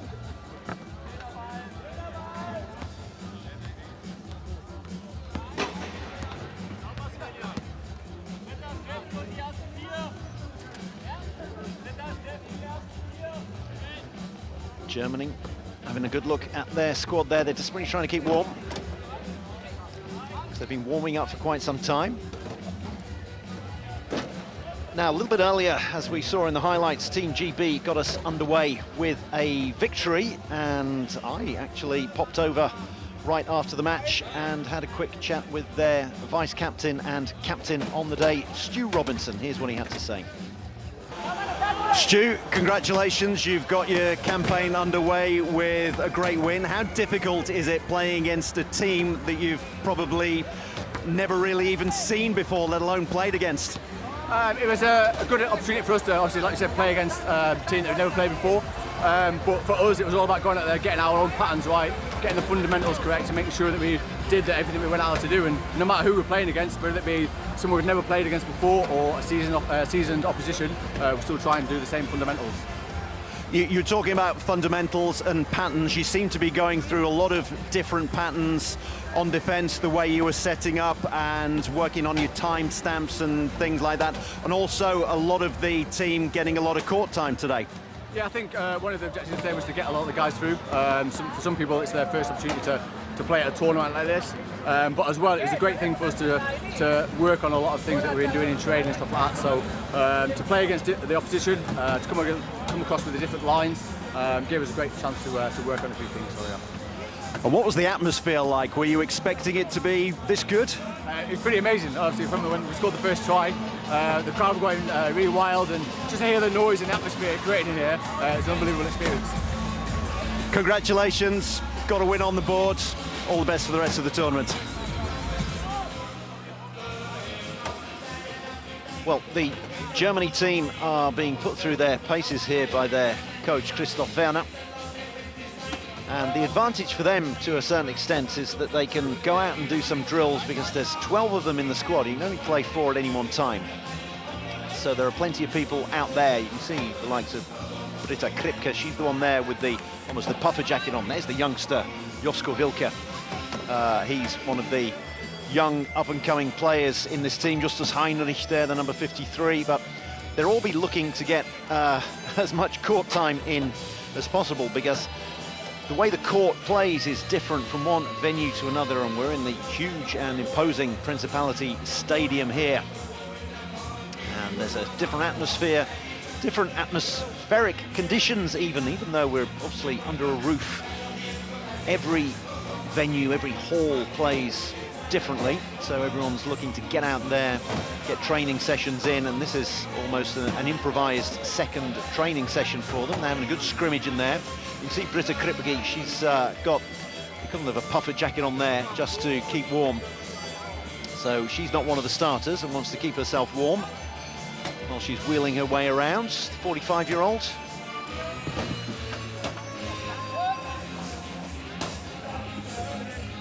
And for the Czech Republic, it's going to be different because they have only a 7-strong squad. The player coach is only going to be a coach, David Lukes, so they're going to be trying to keep their powder dry and keep us as cool as possible.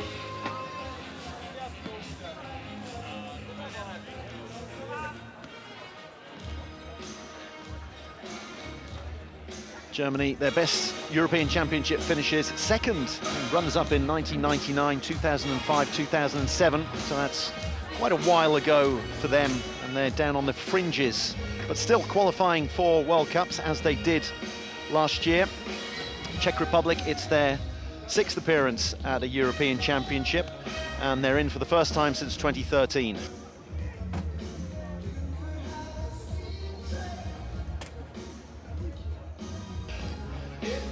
Now, while we wait for the clock to be fixed, and it's almost fixed, this gives us a time to have a quick look at the opening ceremony, which took place this morning on day 1 of the Euro 23 Wheelchair Rugby Championship.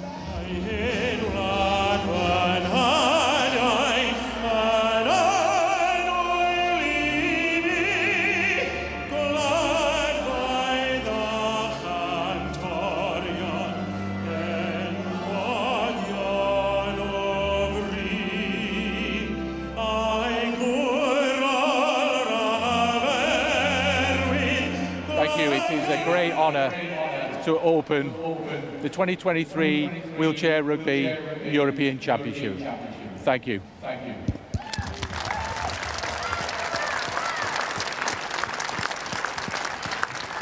Well, thank you very much. Thank you. So that is the... So there we saw plenty of the great and the good of wheelchair rugby. Richard Allcroft, the WWR president, was there, and then the chair of the 2023 Wheelchair Rugby European Championship Delivery Board, to give him his rather long and official title, but a lovely man he is. David Pond was there as well. We had the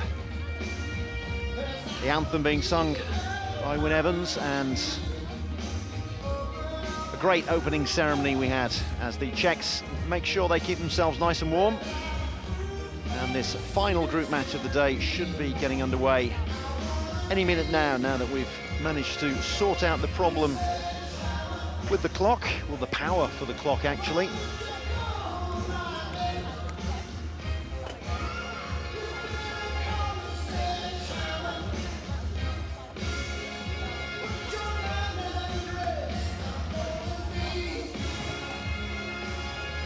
Well, speaking of David Pond, the chair of Euro 2023, I had a quick chat with him this morning.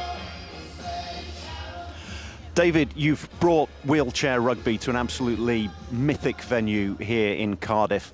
When did you first have the vision to bring it here to one of the spiritual homes of rugby?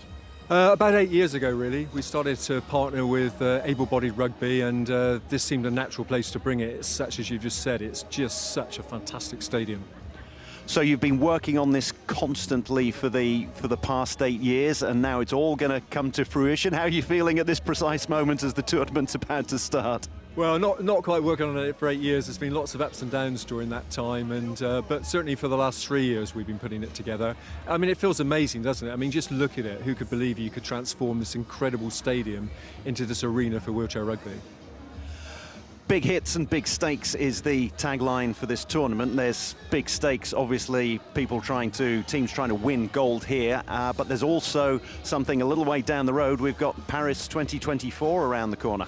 Yeah, tremendously exciting. And I think, this is a great stage for teams to prepare for that sort of occasion, because it's very different, and playing in something like a Paralympic Games, you need these big events and these big atmospheres created to really, inspire you and to get that performance to the level you need to be at to win these big events.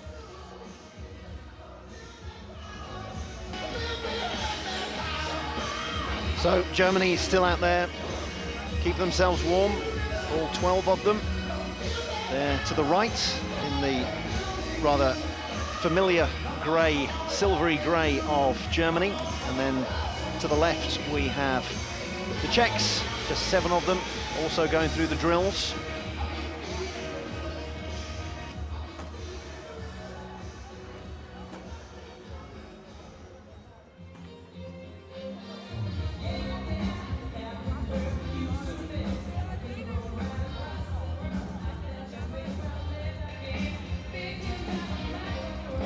Now, one of my colleagues, Sean Price, has gone down and managed to find one of the Team Netherlands representatives who were in action a little earlier in the day against the defending champions, France.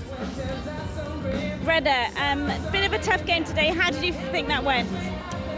It might be a tough game if you look at the result, but I'm actually quite happy with how it went. We had some unforeseen circumstances that forced us to start with some younger players. You saw the nerves come through in the first quarter. That was tough, but I'm actually really proud in how we regrouped. We managed to keep the game competitive, and we made the European champions work for their win. And I think that's a big compliment to our own team and how they performed. And what was it like playing out here in the Principality Stadium?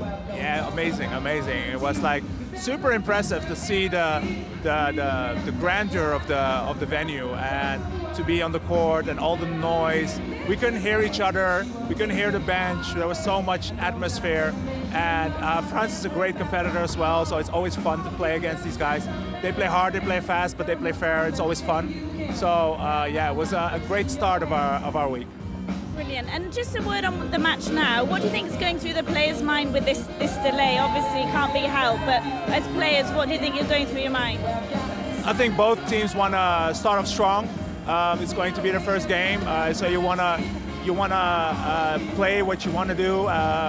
You want to stick to your game plan. You want to execute at a high level. I think that counts for both of them.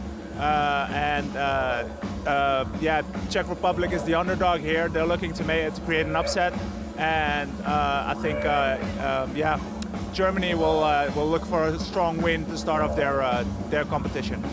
Brilliant. Well, all the best for your game tomorrow. Thank you. Thank you. Have a good one.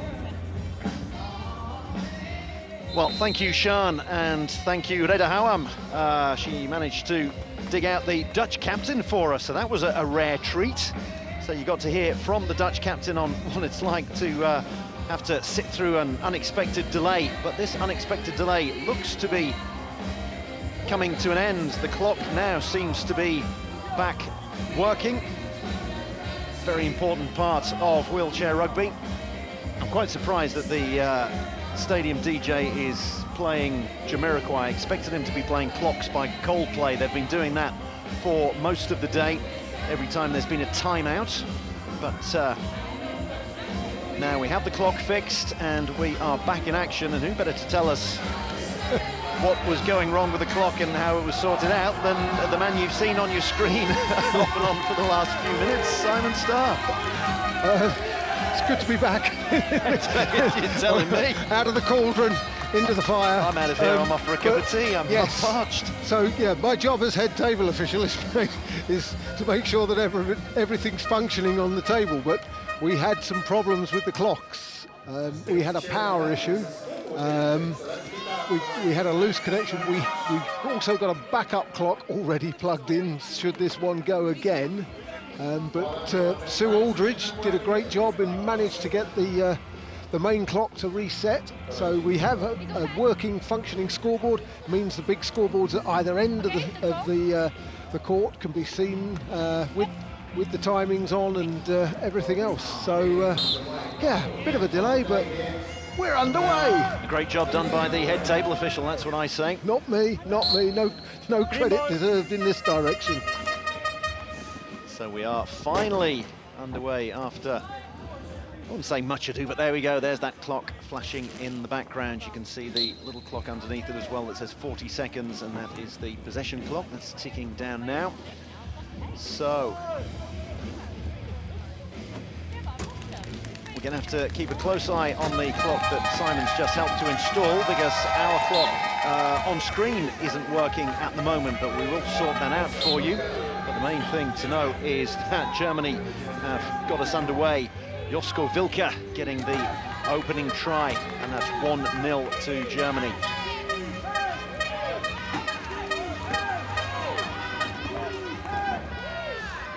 And it's an immediate reply from the Czechs. Peter Oppenauer, reminder that the Czechs have got this very balanced lineup. Nothing but 1.5s to 2.5s out there, and they're playing quite a high press, as it were, which means if they get exposed, then there's no way they're going to be able to catch up with the likes of Marco Herbst, the German captain, who makes it 2-1 to Germany. Germany double-teaming Peter Oppenauer there, the tall number 10 for the Czech Republic. He scored their first try. He's a 1.5 player, but he plays in an attacking chair, which is unusual. Normally you'll see a 1.5 player playing in a defensive chair, but it works for him as Germany get the first steal of the game. Marco Herbst picking the pocket there and going in to score to make it 3-1 for Germany. Yes, you can hear Herbst shouting "Spy, spy," so he's calling for two people, as you say, Simon, to double team there. So we can listen out for that as the match goes on. Varton taking it up for the Czechs. And he can picks his way out of spy opponents once again. Barton's an ex-rugby union international player, so after his playing career there finished, he was able to continue in the wheelchair game.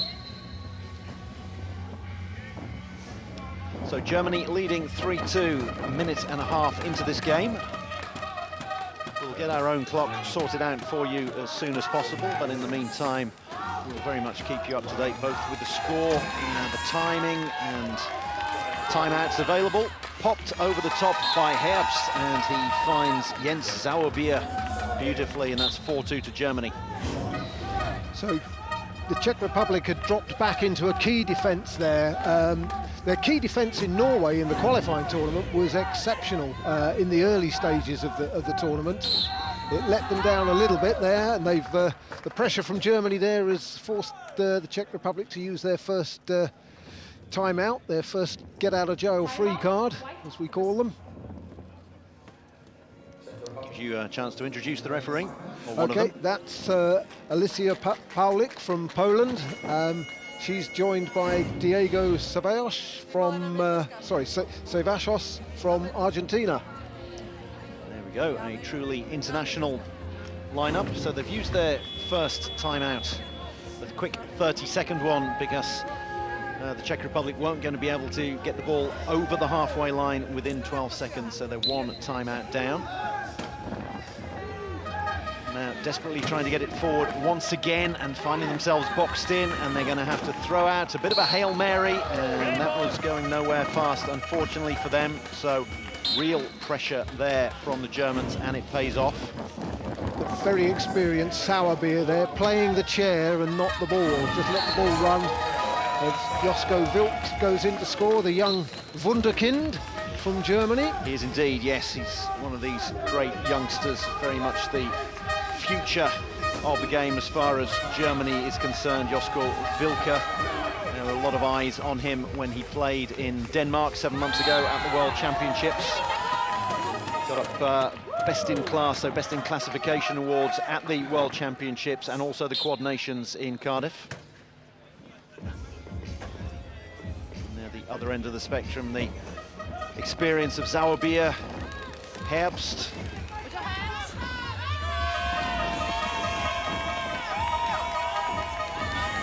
I believe their assistant coach, the 52-year-old Christian Riedel, has come on as well.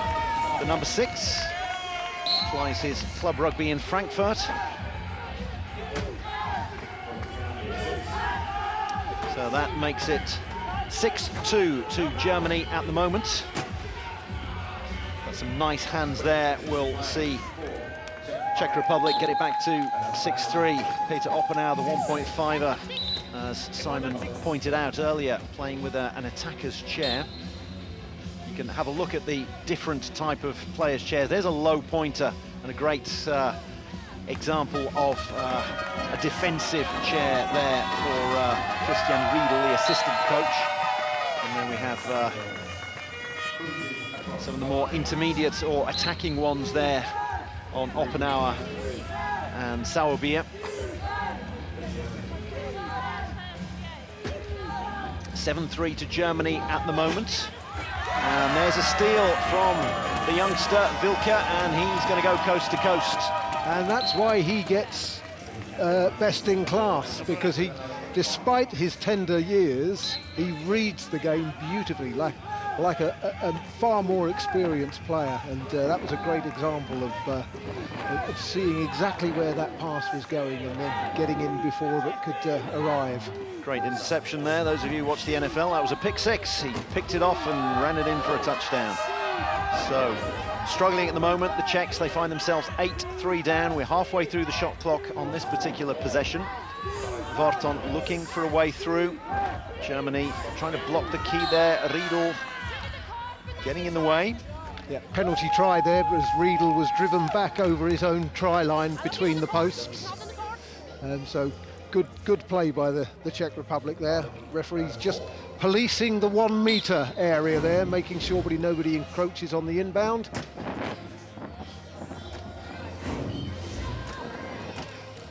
(8-4) to Germany, almost halfway through this first quarter, and once again Wilke has a look at the clock. It's a luxury that he has, that you watching on the screen, on the stream, unfortunately don't have at the moment. But it's 9-4 to Germany with 4 minutes left in this opening quarter.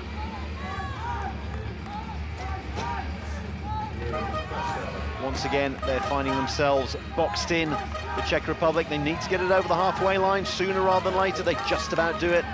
11 seconds on the clock, you've got 12 to do it. Almost a steal there, but in the end, Varton goes over on his own. 9-5 to Germany. Yeah, Germany are making the Czech Republic work a lot harder for their tries than the other way round, as we see Sauerbier just coast in there. 10-5 is the score that you can now see on your screen as well. Now, unfortunately, we don't have a clock to show you, but we do have the scoreboard, so we can, here in the commentary position, we can tell you how long's left. And then you've got the scoreboard and the timeouts at the top of your screen.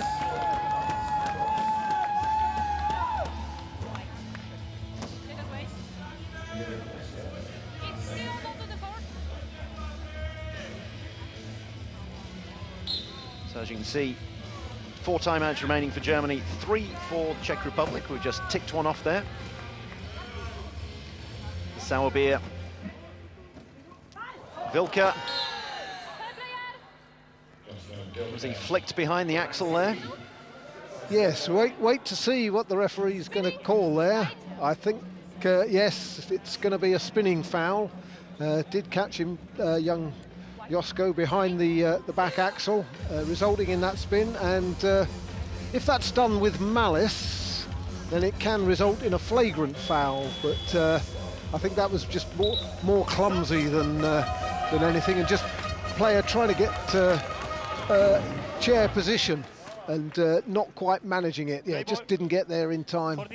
So there was no real thrust of the hips from Varton in that instance. Had there been, we might have seen the first flagrant of the tournament. And what happens when you have a flagrant foul given against you? Do you have to go and fix the clock?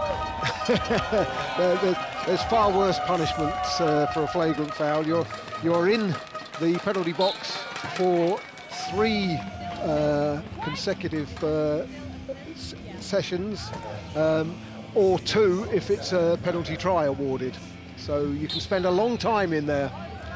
Varton didn't spend a long time in there. He was allowed out almost straight away because Germany scored straight away.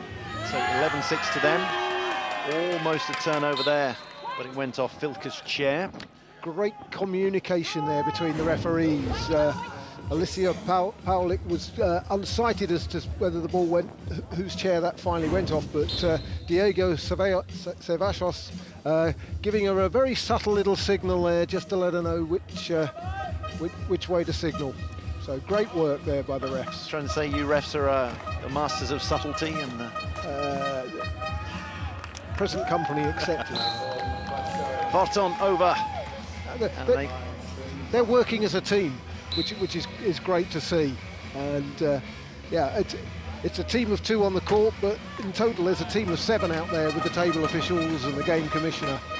And they're all working as hard as they can to make the best space for the athletes to perform to their best. Germany taking their time here. You can see that set up in the key there is the Czech defence. Herbst looking for a way through. Great work by Wilke there, securing the corner for Herbst to ghost in.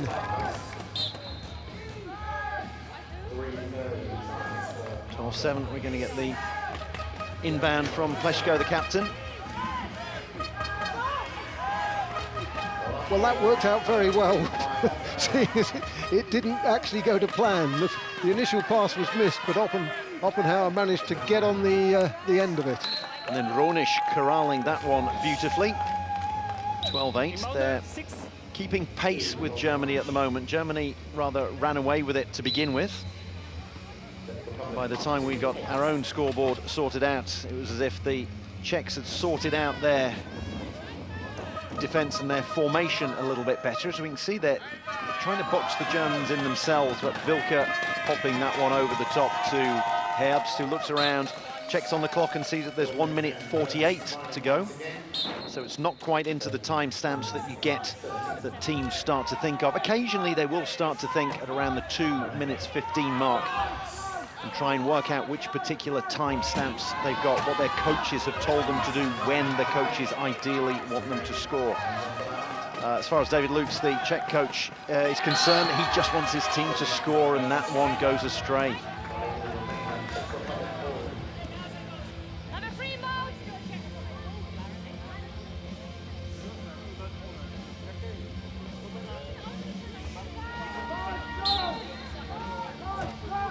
Quick inbound there, but it's stolen. And now this is where there's going to be real time management. 1:27 left on the clock, and you can see Wilke looking around, and then thinks, right, time to get over the line. He's probably encouraged to get over the line by his teammates. Yeah, great piece of play there by Stefan Wecker, and then releasing Josko Wilke. So it looks like we've got two players trapped together down at the far end of the court. They've managed to separate them, and Walter Ronisch needing a bit of attention to his chair, but they've sorted that. So 82 seconds to go. Back comes Pleshko, a 1.5 pointer for the inbound. Not a lot for him to choose from.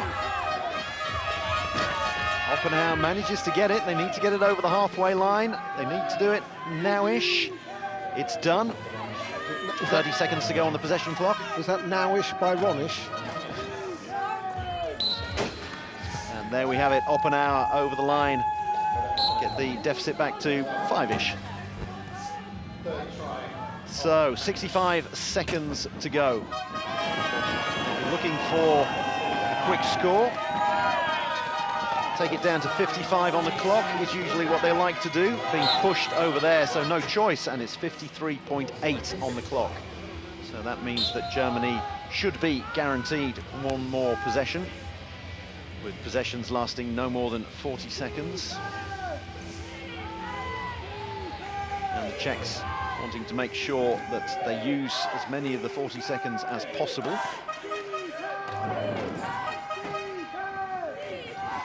Germany have dropped back into their key defence.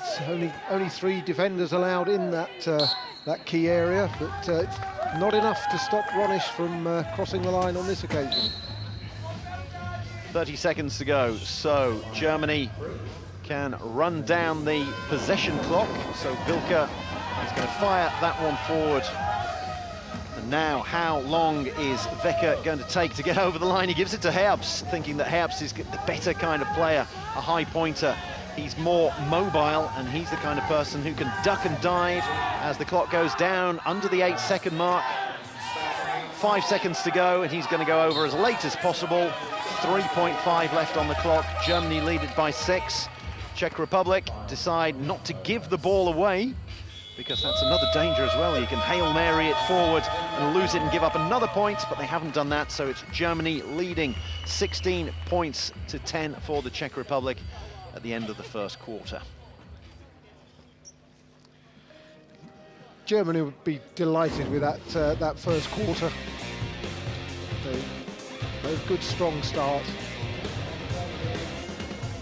Yes, things not going the Czechs' way right from the tip-off, really. We saw plenty of the youngster Josko Wilke, barely out of his teens, but very much one to keep an eye on for years and indeed decades to come. That was the steal, that was the pick 6, where he picked that one off, anticipated it beautifully, and then just cruised home. And then here we have a nice bit of another score for him, a bit more time management, and then Germany running in the final try of the quarter, taking their time and extending their lead to 6 points as we got to the end of the first quarter. Just a 2-minute break here. Germany definitely doing what they came here and are expected to do. Number 9 in the world, and they will be expecting to very much get a big victory over the Czechs and also get some game time into their bench players as we look at Britta Kripke, who we look like we could well be seeing, as well as Sebastian Klehm. Klehm is going to be an interesting purple person to keep an eye on, someone who has been a Paralympic athlete, competed in Athens, which is 5 Olympic cycles ago, 2004, 100 metres and 200 metres. He only took up wheelchair rugby in 2019 and made his international debut last year. I was chatting to Christoph Werner, the German coach, yesterday, who was telling me about Sebastian, and that Christoph had been at him for a good number of years, trying to reel him into the sport, and because he'd been an elite athlete in other disciplines, there didn't seem to be the desire there. But Christoph's not a man to give up easily, and he finally got his man.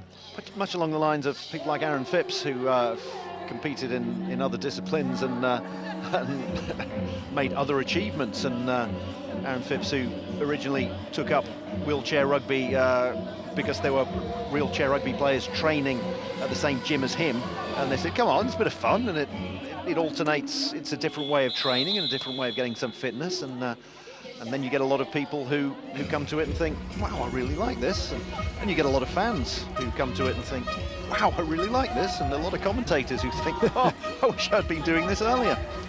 So, on to the second quarter of this final match of the day. Czechs with the inbound, Germany leading it 16-10. And how about that? We've got a scoreboard for you, we've got a clock, everything's sorted out. We've got Britta Kripke, who is on the court, which means Germany can have 8.5 points out there as opposed to the 8. They've got Yves Maubach out there as well, as we have a look at Britta Kripke, Jens Sauerbier out there as well, and Michael Volter. So they really are swapping things around, as we see Sauerbier bouncing the ball as you have to, and Volter, the three-pointer, getting over the line.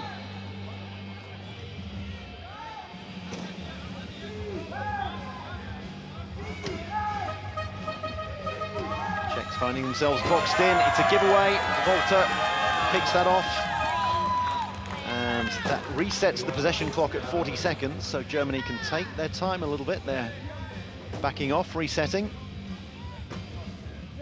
Yeah, they've got a full 40 seconds deep into the Czech half, so there's no pressure on them and having to get the ball over halfway in 12 seconds. And Jens Sauerbier just going around the back of Yuri Plesko there. Here's the pick-off that we saw a little bit earlier, and it was scooped up there by Michael Volter.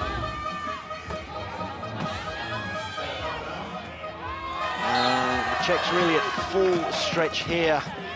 Excellent German defence. If you consider this to be almost the B team that Germany have sent out, then it just shows the strength in depth that they've got. It was quite surprising that they finished as low as they did, barely in the top 10 in Vejle in Denmark 7 months ago at the World Championship, so they'll be looking to make amends for that one here. Very much determined to make it into the semi-finals.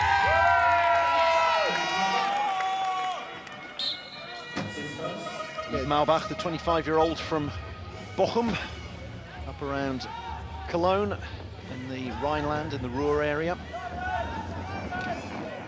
Yeah, I think Germany are a real mixture of old and young, or experienced and young, and I think the future for the German team could be very, very bright with the likes of Mascha Mosel and Josko Wilke coming into the side, and yeah, I think you need a succession plan in all sports, and you've got the likes of Christian Riedel and Jens Sauerbier who they're using that experience to call a timeout, knowing that they were under clock pressure.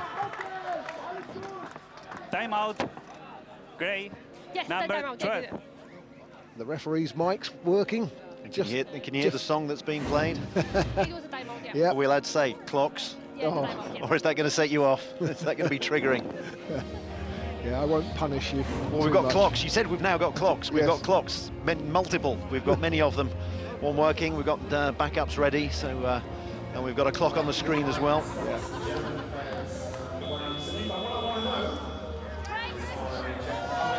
It's no coincidence that the head of the sports presentation team is a big Coldplay fan. Good on him.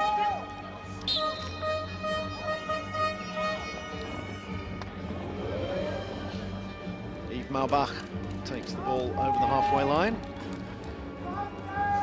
Presumably won't be mission impossible for Germany to score here.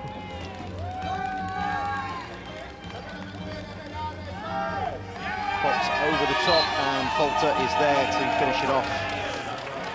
Yes, as you say, the future should be bright. Germany haven't made the final of a Euros for 16 years now. That's probably 16 years that the coach, Christoph Werner, has been trying to persuade Sebastian Klemm to come and join the team, and finally managed to do it. If you can get athletes, great athletes from other sports, then again, they don't have to give up the other sport. They can, quite often, they can play both. Yes, and we do find that Paralympic sport athletes tend to have a longer shelf life, a greater longevity than many Olympians and other sport athletes. 8 points the gap now for Germany. It's beginning to look more and more difficult for the Czechs. And many of the passes being thrown out are failing to find their targets. That one reeled in by Jiří Pleško, the captain, but it was desperation. So it was a quick passing there from Walter Ronisch. Credit where credit's due there. He did really well there, Pleško, because he first had to cut off Walter, who we now see on the ball, to make sure he couldn't get there ahead of him before he then had to, as you say, corral that ball in.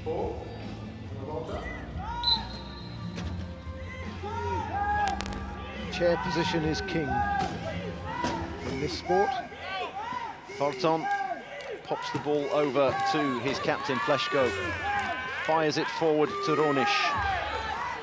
He's been through all 4 laps. Oppenauer on it now. Bounces the ball, as you have to do every 10 seconds. Tries to work out where he's going to get his way through. Goes for the far post. And it's 22-15. Courtesy of great work again by Pleško.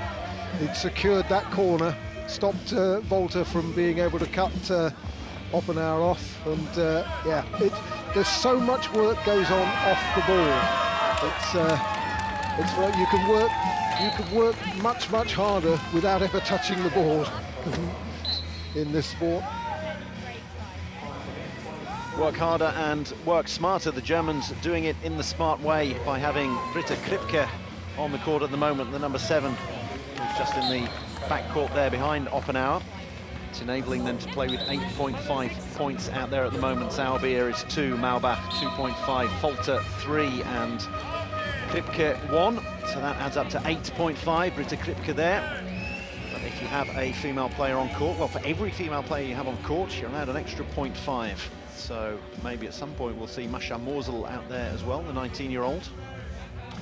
There's actually some research going on within the sport to look at whether the 0.5 is addition is appropriate, whether it should actually be a 1-point addition. And I think there's some.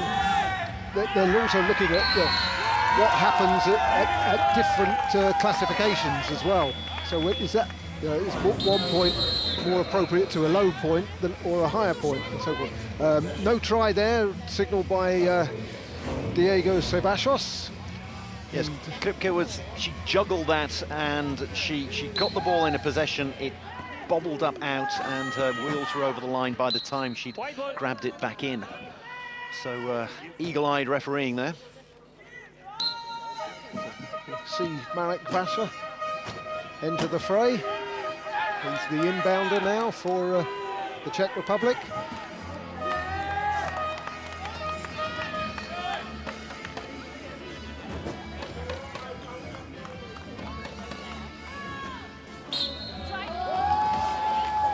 Yes, Pleško, the captain, has gone off for the Czech Republic to be replaced by Marek Vasser.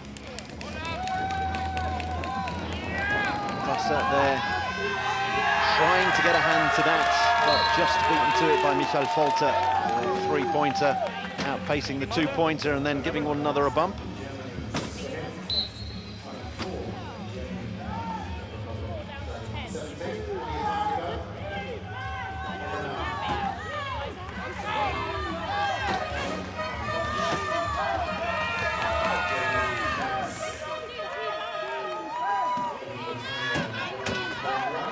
Varton from Ostrava fires that one over to Vasser, who plays for the wonderfully named Sitting Eagles, for whom Oppenauer, Ronisch and the coach David Lukes also play. And then other than that, you have the Prague Robots. There's another great name for a team. Pleško and Jan Mikeska, whom we haven't seen yet, playing for them.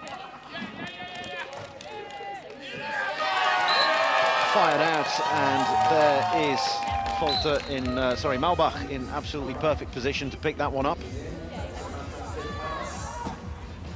7 points the difference at the moment for Germany.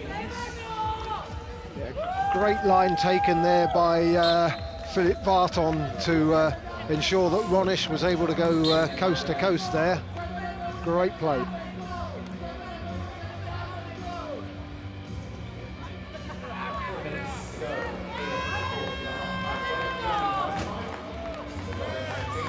Less than 3 minutes to go before the big break. And that one has been fumbled somewhat. It would have been a very, very difficult one to reel in there from Malbach. So it's a turnover. Not many of those have gone the way of the Czechs, but the gap is only 6. If they can score on this one and manage to manage the clock and get the last possession and the last score, then it could be only a 4-point game, which would be an absolute boost for the Czechs going into the 10-minute break. Yes, and it's a German possession hour, I think, at the moment. So I think they will have the ball at the start of the third quarter, unless there's a held ball.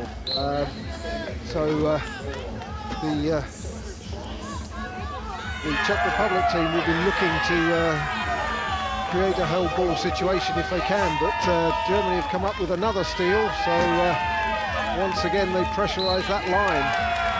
I'd set it all out for them in theory. I said, there we go, you've got a turnover, score this one, get the last possession, and you're only 4 points behind, and they didn't listen to me.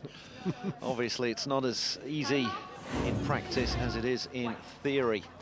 Okay, so David Lukic has called a coach's timeout here and brings his team in around him, explains what he wants from them, and it's also an opportunity to ring the changes with substitutes should he feel the need. Looks like we might see introduction of number 5 there, Jan Mikeshka. Seeing some of the many German highlights that we've had in this second quarter. Folter, Sauerbier, Malbach combining very well indeed.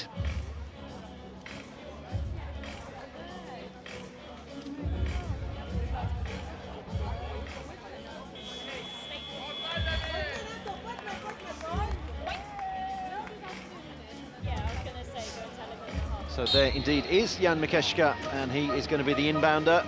David Lukash, the player coach, who's more coach than player, has decided to bring him on. Fires that one forward to another substitute, Marek Vasha. Has to bounce the ball. There's an illegal hand in there from one of the German players. So as well as having a one-player advantage, the Czechs will also have another full 40 seconds on the possession clock. Thank you. Yes, it wasn't Sauerbier. He said so himself. It's not me. I think that was almost capitulation. No, you got me, ref. And he's the one who is in the sin bin. Yeah. Married to the chief classifier here for this tournament, Isabella. As he comes out of the penalty box to be the inbounder. Yes, I did see that there was another Sauerbier when I was looking through the programme, and I thought that's too much to be a coincidence. It's a small sport.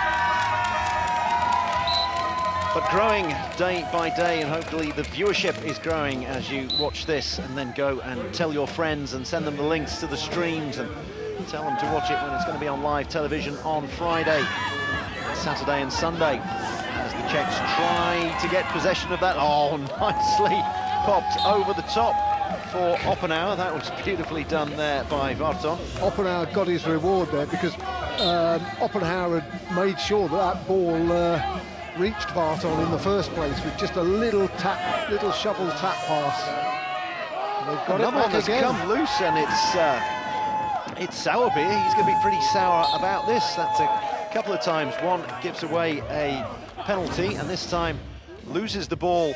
He says, "Ref, how come mine was a foul and that one wasn't?"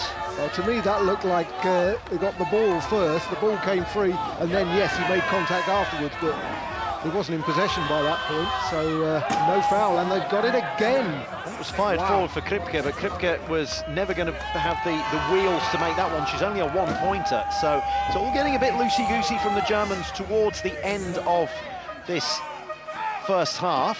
So I told my table officials, when you see a team concede 2 or 3 turnovers in quick succession, be on the lookout for a coach's timeout coming in. So we might see one.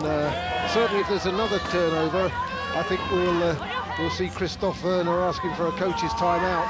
35 seconds to go, and there's a little less than that on the clock, and that one's going to roll out of play. They've been kept in beautifully, but it's been picked up by Varton, and can the Czech Republic get the last score? They've got 22 seconds, enough time on the possession clock, so if they can score this one, they can get it back to a 3-point game. It's exactly what I was telling them to do about 5 minutes ago, and finally they've put the plan into practice. Now, can they execute in the last 7 seconds? Tough key defence from Germany, but they're going to get over. Yeah, good work from Mikeshka there in the corner. Christoph was never going to use a coach's timeout when we were this close, but he'll certainly make good use of the 10 minutes interval now at half-time. Half-time it is, with Germany winning 28, leading 28-25, but considering they were 6 points clear at the original break, well, that really is a turnaround there from the Czechs, dragging it back there at the death. Well, the story of the half, it's a half of 2 halves, really. The half of 2 quarters, definitely Germany making all the early running, and then the Czechs coming right back in the last 3 or 4 minutes. Marco Herbst firing that one out there. Jens Sauerbier racking up the points. Josko Wilke with that wonderful interception. So points aplenty for the Germans in the first quarter, and then maybe they went for what could be considered to be one of their B lineups, and the Czechs, to their credit, didn't go away and really turned it around in the last 3 minutes or so. Well, yeah, I think Germany, lack of concentration towards the end of that quarter, and they paid for it with 3 very, very quick turnovers by the Czech Republic. Down by 6 points, suddenly they're only down by 3. It will be a German possession arrow at the start of the second half, I think, but yeah, brilliant play by the Czech Republic just to keep in there and keep fighting.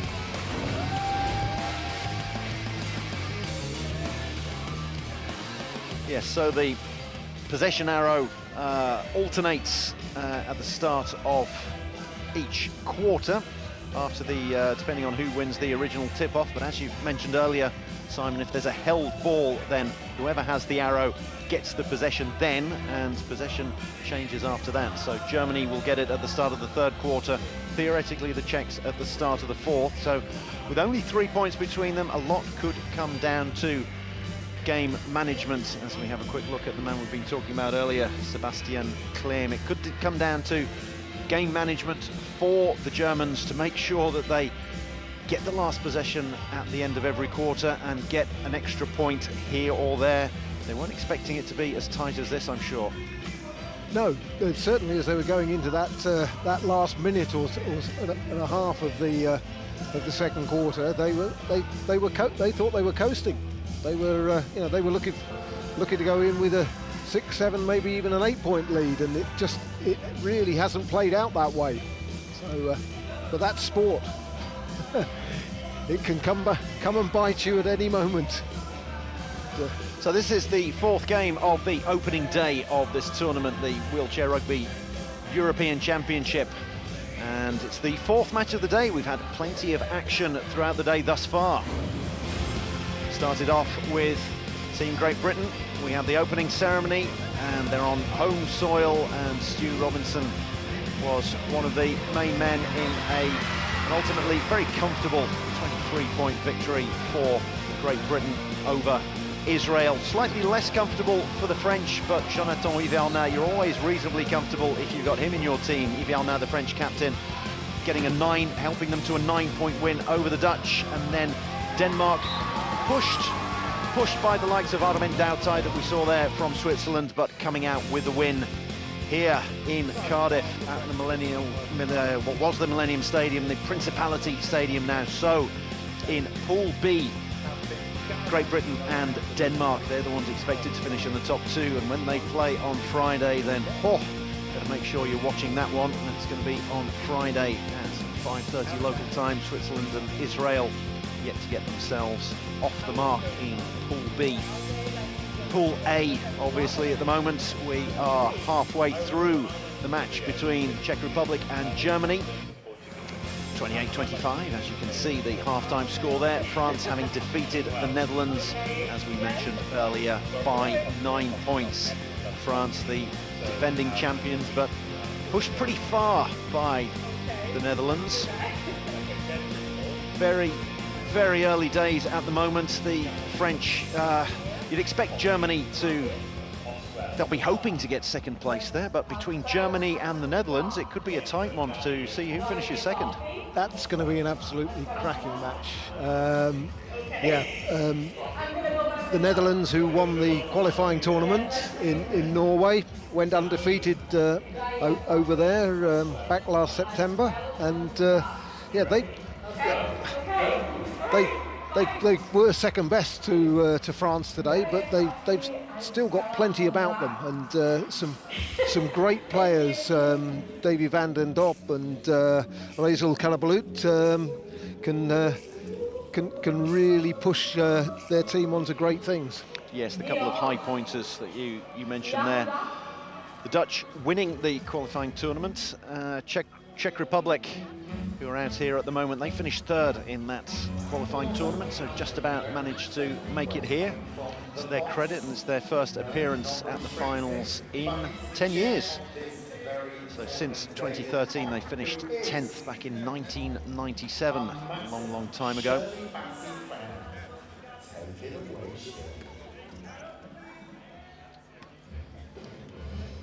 Marek Wasser made his debut at the European B Championships in 2018, so there are various levels of European Championships. There are, so the top 8 teams are here competing for Paralympic qualification. The 2 teams that finish bottom in this event will be relegated to Division B. In Norway, we saw a combination of Divisions B and C. And so we had a 10-team tournament, which is very unusual. You normally have a 12 teams or 8-team tournaments. And there's a Division C scheduled for later this year in September in Italy. So it looks like we're going to revert back to a standard format of Division A, full Division B, and a Division C that could be 4, possibly 5 or even 6 nations, as we see more to Italy haven't competed at Division C level before, I don't think, or maybe for some time. But by hosting that tournament, they're showing that the sport is growing, and we may even see the likes of countries like Portugal entering that. And there are a good number of developing nations out there. Wonderful to hear. Absolutely wonderful to hear. But back up in the A level of this particular European Championship, this is what we've got to look forward to over the weekend. This will be on Saturday and Sunday, the semi-finals. The winner of Pool A against the runners-up in Pool B, and vice versa. So everyone looking to finish top of their pool, particularly Great Britain and Denmark looking to avoid playing France. So the semi-finals and final will be on Channel 4 for those of you who are able to watch that, and of course everything will be on streaming. And then we have 5th and 6th place playoff, 7th and 8th as well, and the bronze medal match, and the winner of that bronze medal match may well be a qualifier for next year's 2024 Paralympics, as we have a look at Masha Morsel. the 19-year-old. So it could well be, we've already seen Britta Kripke, we might see Masha Mosel as well. Unlikely to have both of them out there at once, but if we do, then it means Germany can play with 9 points on the court if they so desire.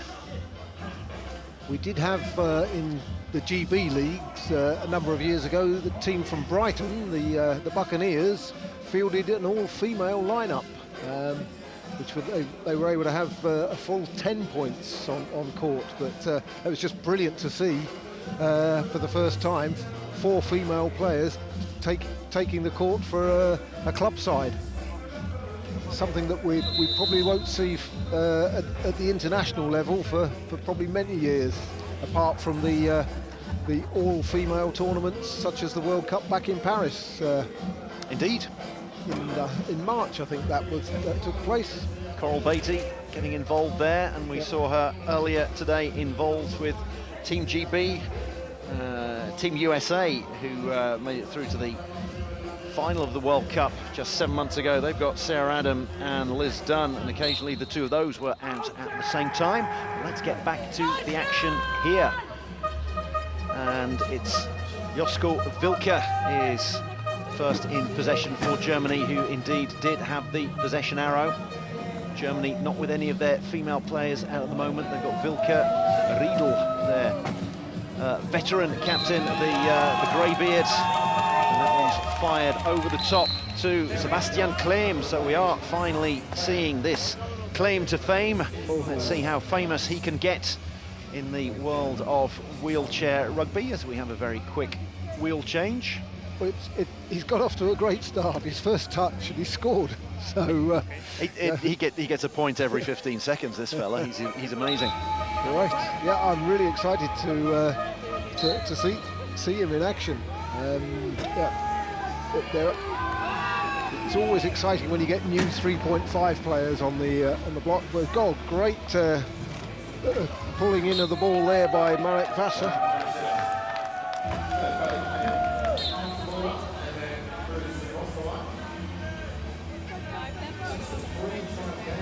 So trying to keep it at a 3-point deficit, the Czech Republic at the moment, whereas Germany will be looking to extend this lead. And that is the number 8, Stefan Wecke.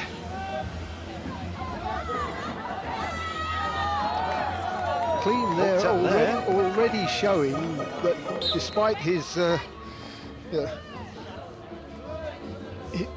being quite new to the sport, he certainly picked up the nuances of it there and played the chair, not the ball, and got great chair position on the Czech player.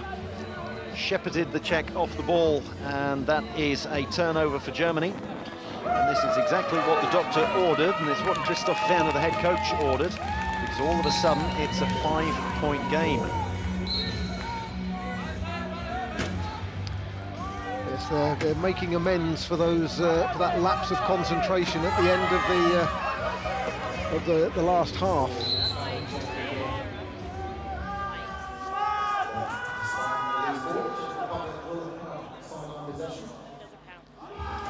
Came loose there, but it came off a German or a German chair, so it's the Czechs who maintain possession, looking to get a point on the board, which they haven't done in the opening minute and 15 seconds of the second half. And there we go, as soon as I say that, over it goes to Jan Mikeška.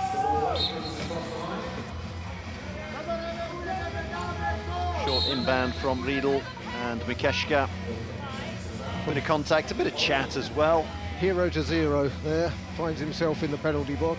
So, Czech Republic looking, or they did have Walter Ronisch sat in the substitute box a second ago, but he's moved back. It might have been that he was looking to come on for Mikeška, but with him in the penalty box, he's moved back into that substitute box, so we'll have to wait to see who he comes on for.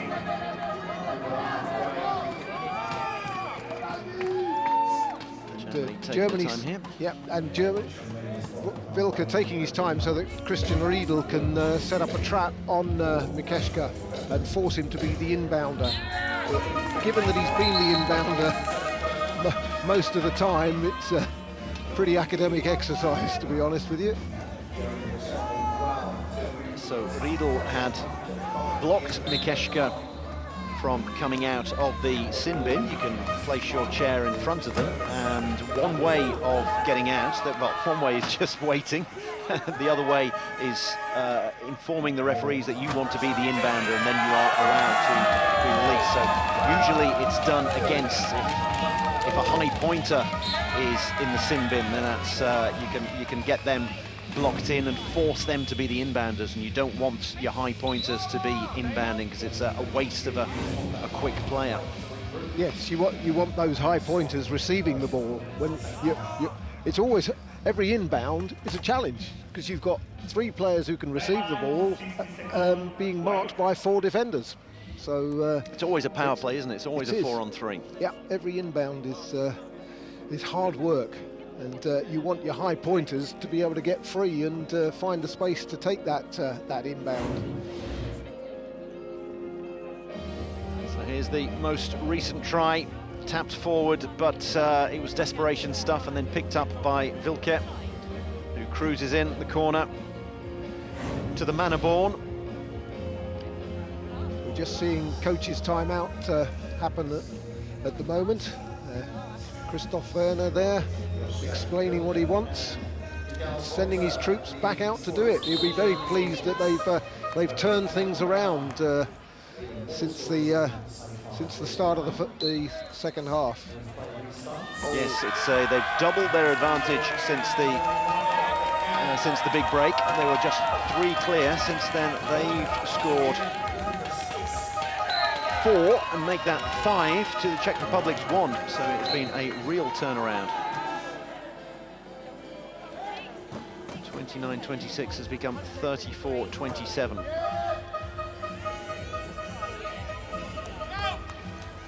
Good play by Ronish. That wasn't the easiest of balls for him to get control of, but he did. Ronish just a 2-pointer, showing great agility and flexibility. Riedel with the inbound. And what a great, clever inbound that was. That's worth watching again. So it's a punt pass there. He teed it up beautifully and hit it half the length of the court there for Clean to get on the end of. Oh, Vassar just not able to pull that one in.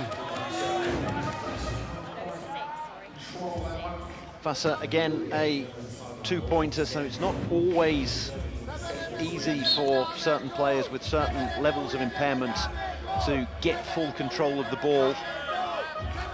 And that was illustrated there with Vassar. So it's another turnover. It's a 7-point game, and Klein is going to get on the end of this one to make it an 8-pointer. So it's been a real turnaround. 7 points to 2 in this third quarter. Really tighten things up, the Germans, and well, how about that one? Wilke. That was an absolutely fabulous steal by Wilke there.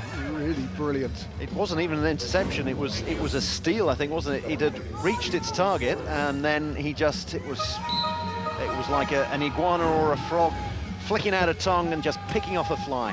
Great analogy. Crash and bash.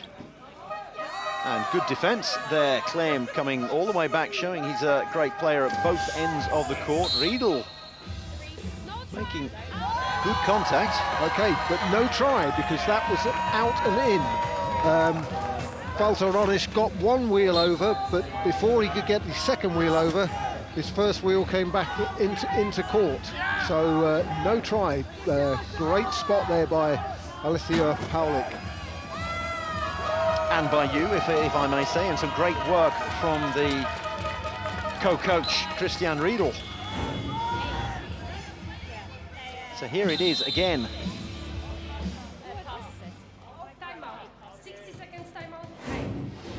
So Germany coach timeout. They get 60 seconds. They don't have to use all of that. sometimes they just use it to bring on the substitutions, which it looks as if they are doing that now, and we could see your 2 female players on court here by the looks of things. This will be very exciting. They call it the Doppelfrau lineup, or well, they don't actually. I call it the Doppelfrau lineup, but we'll have a word with Christoph Werner afterwards and see if he's fine with that one. And so Mascha Mosel, the number 24, Britta Kripke, the number 7, looks like they will be coming on with presumably Herbst and Wilke. And a determined smile there from young Mascha Mosel. And that is indeed the lineup we're going to see. Yeah, they're using their full 9-point allocation. It's very unusual to see. It's great to see as well. Great long ball there. If Barton can get on the end of it, he does. Probably 1 second coming off the clock for that try, which is amazing.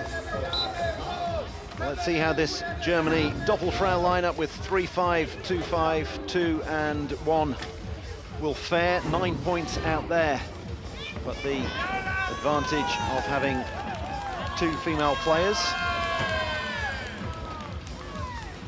Herbst dancing around, going around the outside.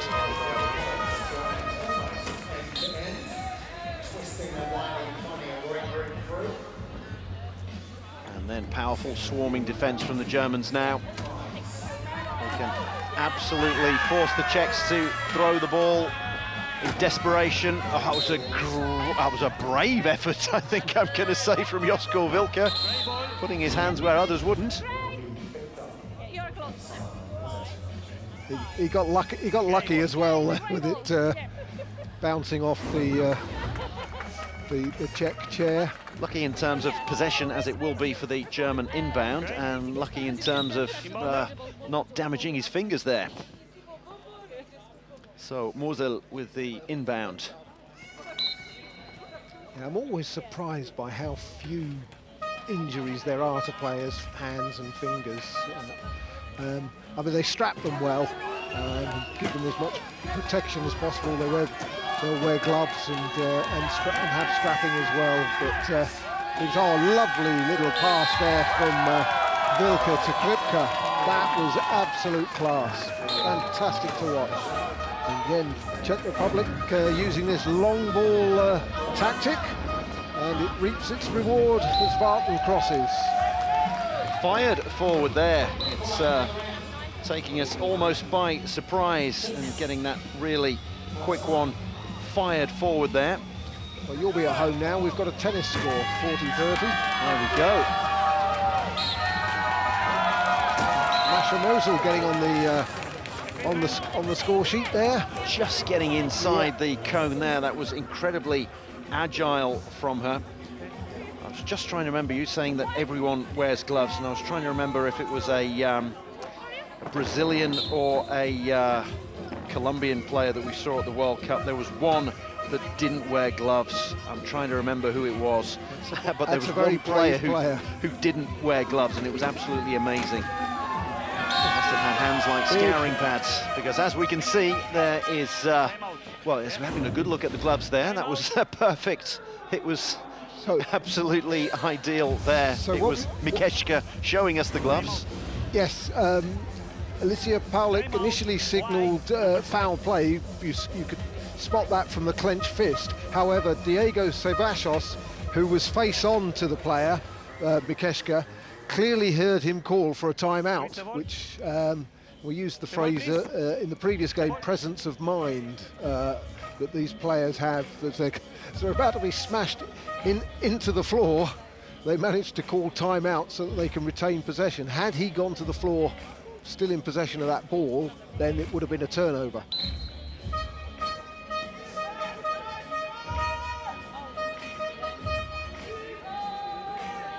German defence in key formation.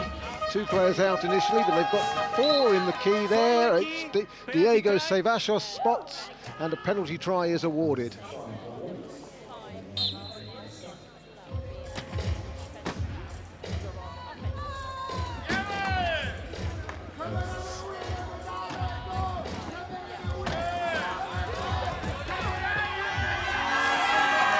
playing pinball now. Well, that really was pinball, and it's the Germans that are going to get the extra ball and the extra point for this one.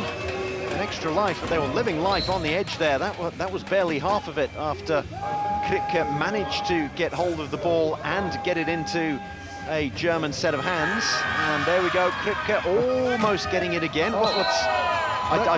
Ref, I think you need to go down there and check the ball. I think someone's put soap on it. Nobody wants possession.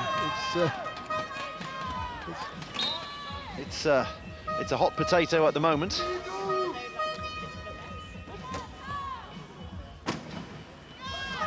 If you can avoid passing, it's a very, very good tactic. When I was doing some coaching, I had a team that would cough the ball up far too often. So I'd make them do drills where they weren't allowed to pass. And once they got the inbound, everybody else had to block and force them to find their own way through. And no passes. And no complaints either. So, pardon? And no complaints either. Oh, always complaints.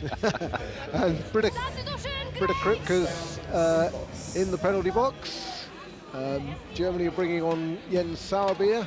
Obviously not for Kripke because she's in the penalty box. She was guilty of leaving the court, and it'll be a Czech Republic ball from the corner sideline. Germany can't afford to give away a penalty try here, otherwise Kripke would be forced to remain in the penalty box. Hence the lack of defence on that occasion. Out comes Kripke. She gets to do the inbound. Oh, big hit there by Barton. And got the reward.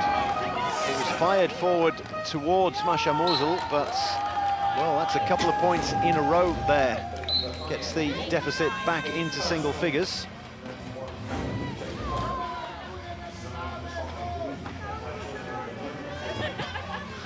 Herbst being boxed in there. Yeah, so he literally drove up the side of the wheel of one of the Czech players and got past him on one wheel. He wanted to be a lot further forward, Herbst. That was the problem. The ball was being flung forward almost in desperation, and that led to the turnover in the previous play, and there was no way, there wasn't Herbst up front, who was the kind of person who could use his wheels, his speed, to get on the end of a bit of a loose pass. So the Czech Republic, again, back to a single-figure deficit. You saw Vartan just turn away and take a glance at the clock to see how much was time remaining in the quarter there, and crossed with 1:07 left. But oh, they've got a great turnover again there. So Britta Kripke's not going to be happy with herself. She's given away a penalty, then she's been the inbounder for a couple of turnovers. So she's not doing herself any favours in a squad that's as deep as Germany's 12 players, all of whom can have legitimate claims for court time. As we see Herbst go over with 47 seconds to go, meaning that Germany most likely will get another possession before this third quarter is out.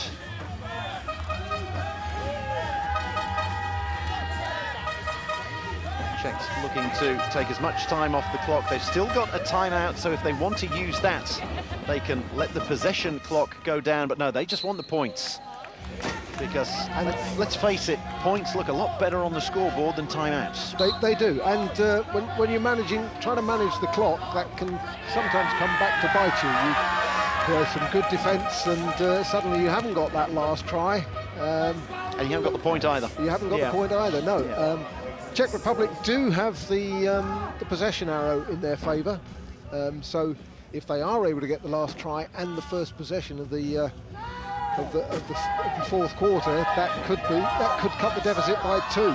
Germany running it down here, so they're not going to get the last possession. The Czechs, Germany coming over as late as possible, 2 seconds to go, and they most likely won't try the Hail Mary. because that would risk giving it away. No, that is kept in the lap of Mikeshka.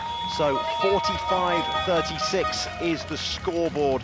16 points to 10 in that third quarter. It's often called the championship quarter down in Australia. Australia, the current world champions, and well, Germany certainly made the most of the championship quarter there as we watch it again.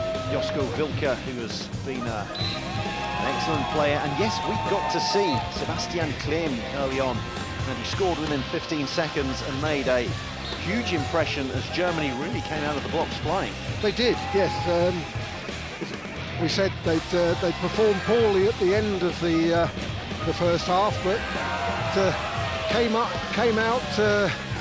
with Christoph Werner's words ringing in their ears, no doubt, and yeah, they came out all guns blazing and did a great job. Yes, it was just towards the end where it got a little bit loose. I think Britta Kripke wouldn't have been, if she's watching this back on the replay of the stream, she won't be overly happy with the last 3 minutes or so of that third quarter, but other than that, it was an excellent performance by Germany.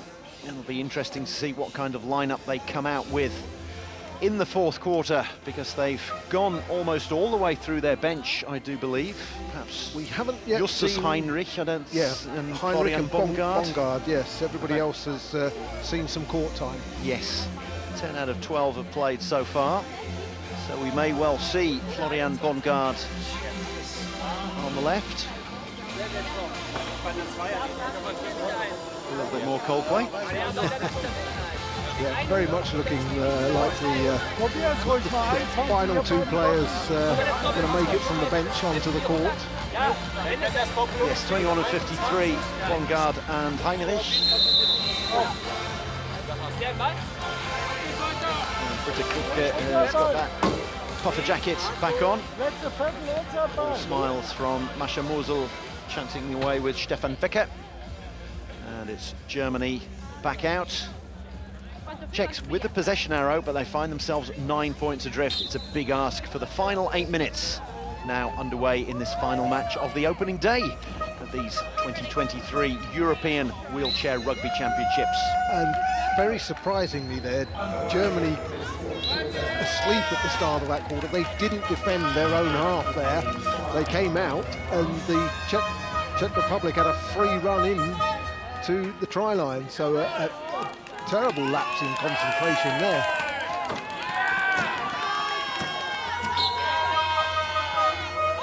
Herbst gets it back.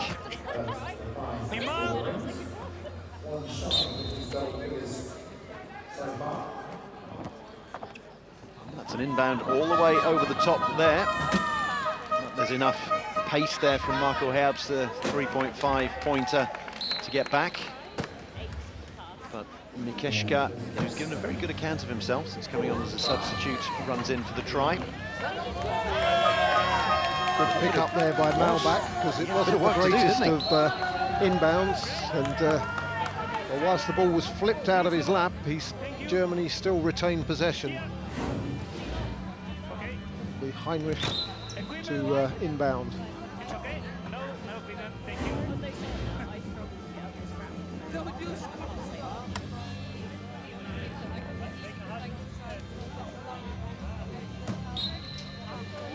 10 seconds in which to inbound the ball. It does that with no problem. Gets it away to Herbst. And feeds Malbach.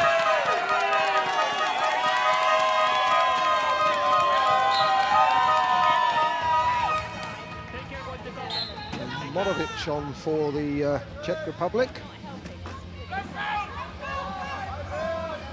So all of their small squad of 8. Squad of 7 if you discount David Lucas, the coach, who's not kitted up. So there we had the equivalent of an interception from Florian Bongard, the number 21. It was thrown at his head, the man from Koblenz, and it ended up coming loose at the end, but since it had come off Bongard, it gave the Czechs another chance, but Ronish was over the line before he had it in full possession.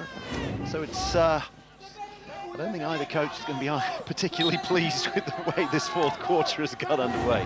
No, Ronish was very unlucky there. It was a bullet pass, and he was trying to juggle it and bring it under control. And he got it, but by that time, just one wheel had crossed the line. So no try, sadly. Germany 10 points clear at the moment. Ronish trying to direct Barton where he wanted him, but he finds him well enough.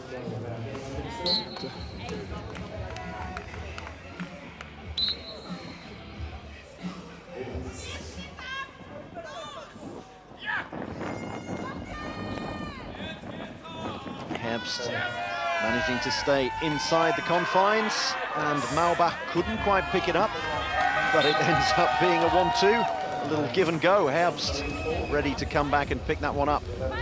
Yeah, I'm sure they've been working on that one in training. It was a training ground move. It had all the hallmarks, didn't it? It was crisp, it was well executed.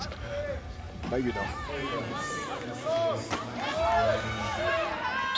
I like the way you can change hats from the referees and giving us the technical ins and outs, and then looking at it as a coach and going, yes. Okay, so timeout there. Get your referee's hat back on. By the Czech Republic, yes. Seamless transition.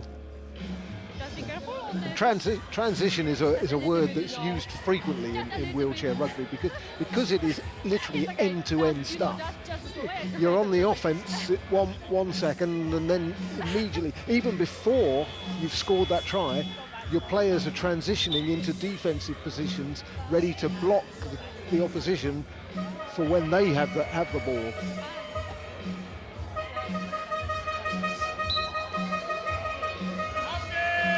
See the bars at the top of your screen above the flags that Germany have 3 of their 30-second timeouts left, and Czech Republic only 1.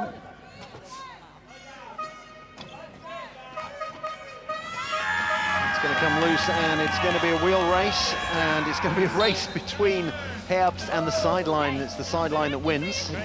He was always going to outpace his opponents, but he couldn't outpace the ball. He didn't really need to, because it's Germany ball. I think he may have thought it came off a German chair, hence his efforts to get it in before it reached the sideline. There's also the fact that when you've got a 12-strong squad, then you need to be shown to be going for absolutely every ball and putting in every last ounce of effort and picking up a pass like that and creeping in at the corner. So Herbst certainly pleasing his coach at the moment. Playing like a true captain. Back on defence, trying for a steal. Is it going to end up being a steal? It is going to end up being... There we go, Maubach picks it up. Oh, he did all the hard work. He did all the hard work, and then as he tried to throw the long pass, it just rolled out the end of his reach. Got everything right. Just caught his arm on the top of his wheel. Very unlucky. So after all that, as you were. Except that Czech Republic are now a lot further up the court. Germany won't mind too much. They have an 11-point lead with just 5 minutes to go in this final match of the day. Well, Paul Maubach, the coach, had no sympathy with him and got the hook, taken him off, and we see Walter and Klein back on for Germany. I think that's twice that Bongard has got his head to a ball unwittingly.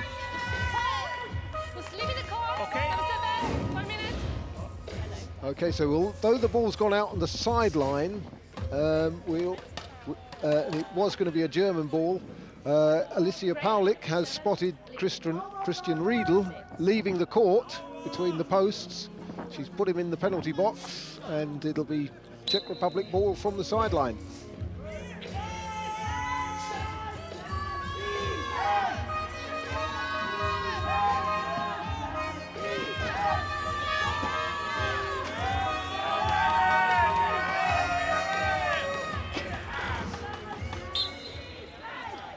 Czech Republic running in the try and releasing Christian Riedel. So Germany have just made a couple of substitutions. The Czech Republic are looking to ring the changes as well. So next sideline ball, we're likely to see 3 new players on for the Czech Republic. As you can see, Oppenauer and Pleško are there, ready to come out, and just behind them as well, that you couldn't quite see. As we have another turnover, timeout called by Germany. They were struggling to get the ball over halfway there, so they used their get out of jail free card. They've still got 2 left, and the timekeeper informs the referee that there's substitutes in the box. The substitutes have to be in the box, ready in the box before they can come on.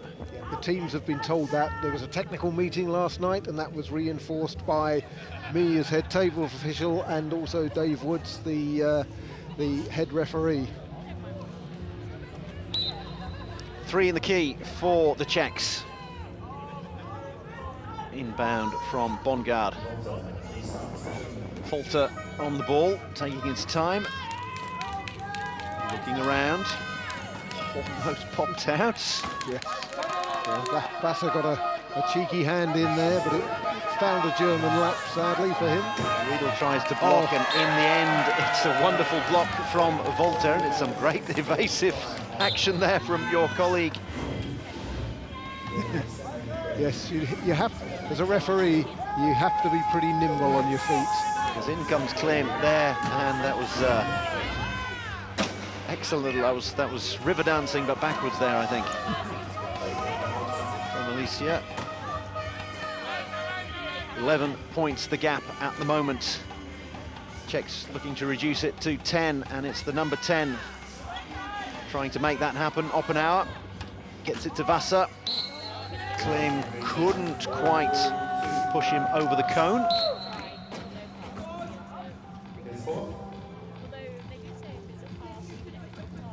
Good to see, hopefully, a lot of Clem in the remaining 3.5 minutes as he manages to keep his wheels on the ground.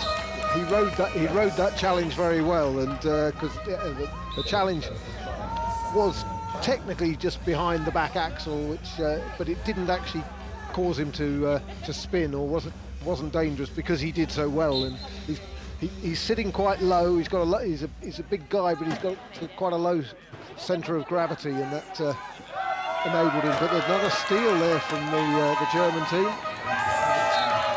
Folter over the top, and it's Clem who runs it in.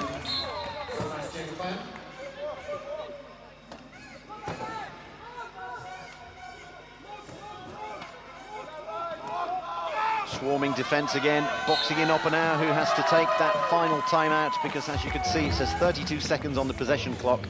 You've got 12 seconds, another 4 seconds to get it over the halfway line, but the only way he was going to do that was by launching a pass almost as high as the roof in here and hoping that it landed in the right lap. So rather than do that, he took a timeout. Only 3 minutes to go, so and you can't take them with you, these timeouts. No, so you can't. Why not take it? You can take them with you if the game goes into overtime. They carry over if you go into overtime, and you actually get given another timeout as well. Each team, for every subsequent overtime period, receives an additional timeout. So you could technically end up, you could finish the game with 5, 6 or 7 timeouts. But a game that goes to overtime is seldom one that ends with lots of timeouts.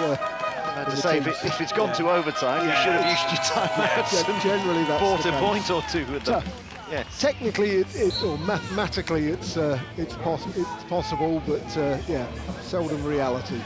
But, Czech Republic just getting a little bit loose towards the end of this game, and Germany reaping the rewards by putting. But that's also down to the pressure that they're putting on them with this full court press. Clem gets it again, and mentioned before, they've got such a strong squad, so much strength in depth, the real embarrassment of riches when any particular four is out there. They're going to be thinking, well, we want to have the best quarter of anyone, or even if it's only half a quarter, then coach, look at what I'm capable of. And when it's getting down to the nitty-gritty, when we're playing the Netherlands and it's semi-final spot on the line, or if we're in the semi-finals, then give me game time. Yes, absolutely. And the performance analysis will be telling the coach which lineups worked best and which reaped the rewards. We scored more tries in that segment of the game when we had that lineup on, and they'll be dissecting it minute by minute, second by second, as Walter prepares to come out of the penalty box and elects to be the inbounder for Germany. Yes, I suppose you could say it'll be good practice for him and good practice for Germany, having him forced to be the inbounder, and then what you can do after that. But yes, to use another, Clem on the ball again, and fakes to go one way and then gives it the other and finds Folter perfectly. Yes, much along the lines of ice hockey, it's your plus minus. How many points were we up or down when I was on the court or on the ice? And as you say, the performance analysis will be looking at that in great detail. They're struggling to get the ball out here. No timeouts. He tried to have a timeout. Yep. The table officials will have signalled to the referees with a clenched fist that there are no timeouts remaining. And Alicia Paulik actually used that same clenched fist to inform the Czech Republic team that they were out of timeouts, and therefore it's a turnover.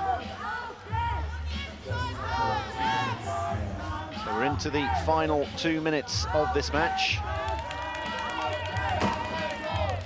Germany 15 points clear. Clem flying through your screen there. Okay, Walter, you can see the cone there did get hit, but Alicia Paulik judging that he got 2 wheels over before he was driven into the cone there. So the try stands. Riedel won't be able to catch up here with Pleshko, the captain. Bolter throwing a cheeky arm around Pleshko there, just trying to dislodge the ball, but he wasn't able to. And a good try by the Czech captain.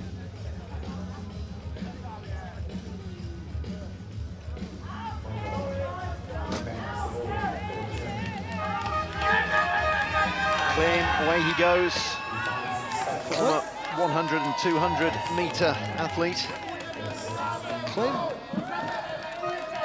body shape and the way he sits reminds me of Chuck Aoki, the US three-point player, who's one of the best players in the world, and Clean's got that same look and shape about him. Yeah, he's got the same broad shoulders, hasn't he? And the way he sits in the chair, yes. So, less than a minute to go. Germany 16 points clear and looking to get the icing on the cake. Getting another turnover. Clem keeps it in, claims the ball. And the 40-second clock is now being turned off because there's less than 40 seconds on the game clock. And Germany using one of their last 2 timeouts there. Despite there being less than 30 seconds on the clock there.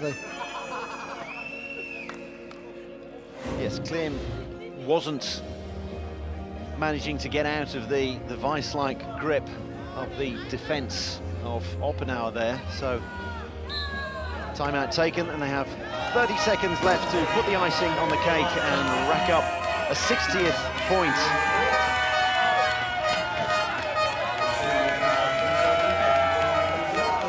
And here we go.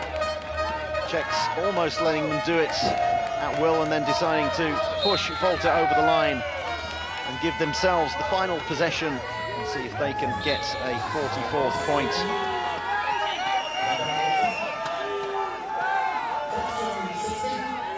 taking it up with 4 seconds to go. Oppenauer gives out a last pass, just in time, just over the line.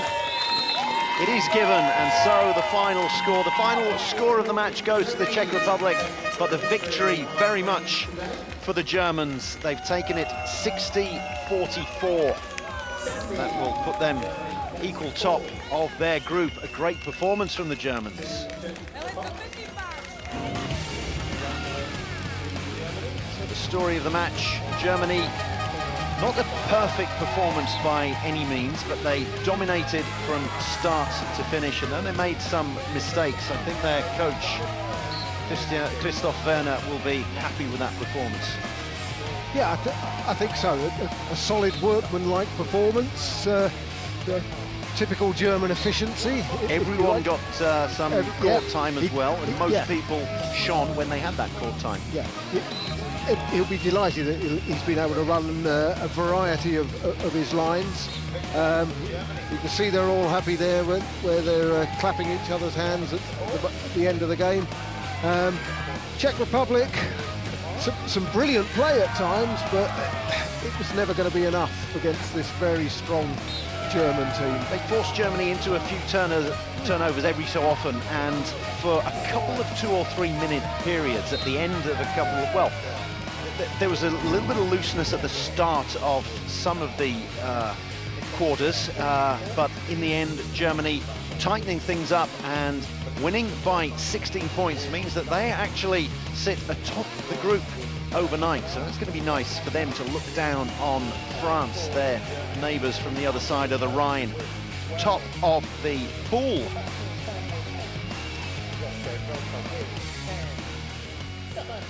So now we're going to hear from one of the victorious players. Oh, hello, it's Mohamed Farah. Hi, Marco. That was a convincing performance. How do you feel about the team's performance? Yeah, it was a great performance today. We had a good game plan and everything went well. What do you think about the atmosphere in the stadium today? Yeah, it's so amazing. It's the first time we are, I think, I don't know if all, but all Germans for playing in such a great stadium, and that's an amazing crowd shouting at us. Yeah, you're top of the group above France. How does that feel? It's good. It's all running like the plans, so yeah, I'm fine. Okay, and how confident are you for the rest of the competition and for tomorrow? Yeah, we are very confident. As I said, we have a good game plan for the other games as well, and I'm very confident that we will win them as well. Okay. Thank you very much, Marco. Thank you. Very confident is Marco Herbst. Very confident, that's what he says. And why shouldn't he be? Because they are top of the group. Just ahead of France in the standings. How good does that feel? That's in Group A. Let's have a look at Group B, where there were victories for Great Britain over Israel and Denmark over Switzerland. And so we'll have almost the reverse fixtures tomorrow. Switzerland versus Great Britain at 1 o'clock, Israel versus Denmark at 5:30.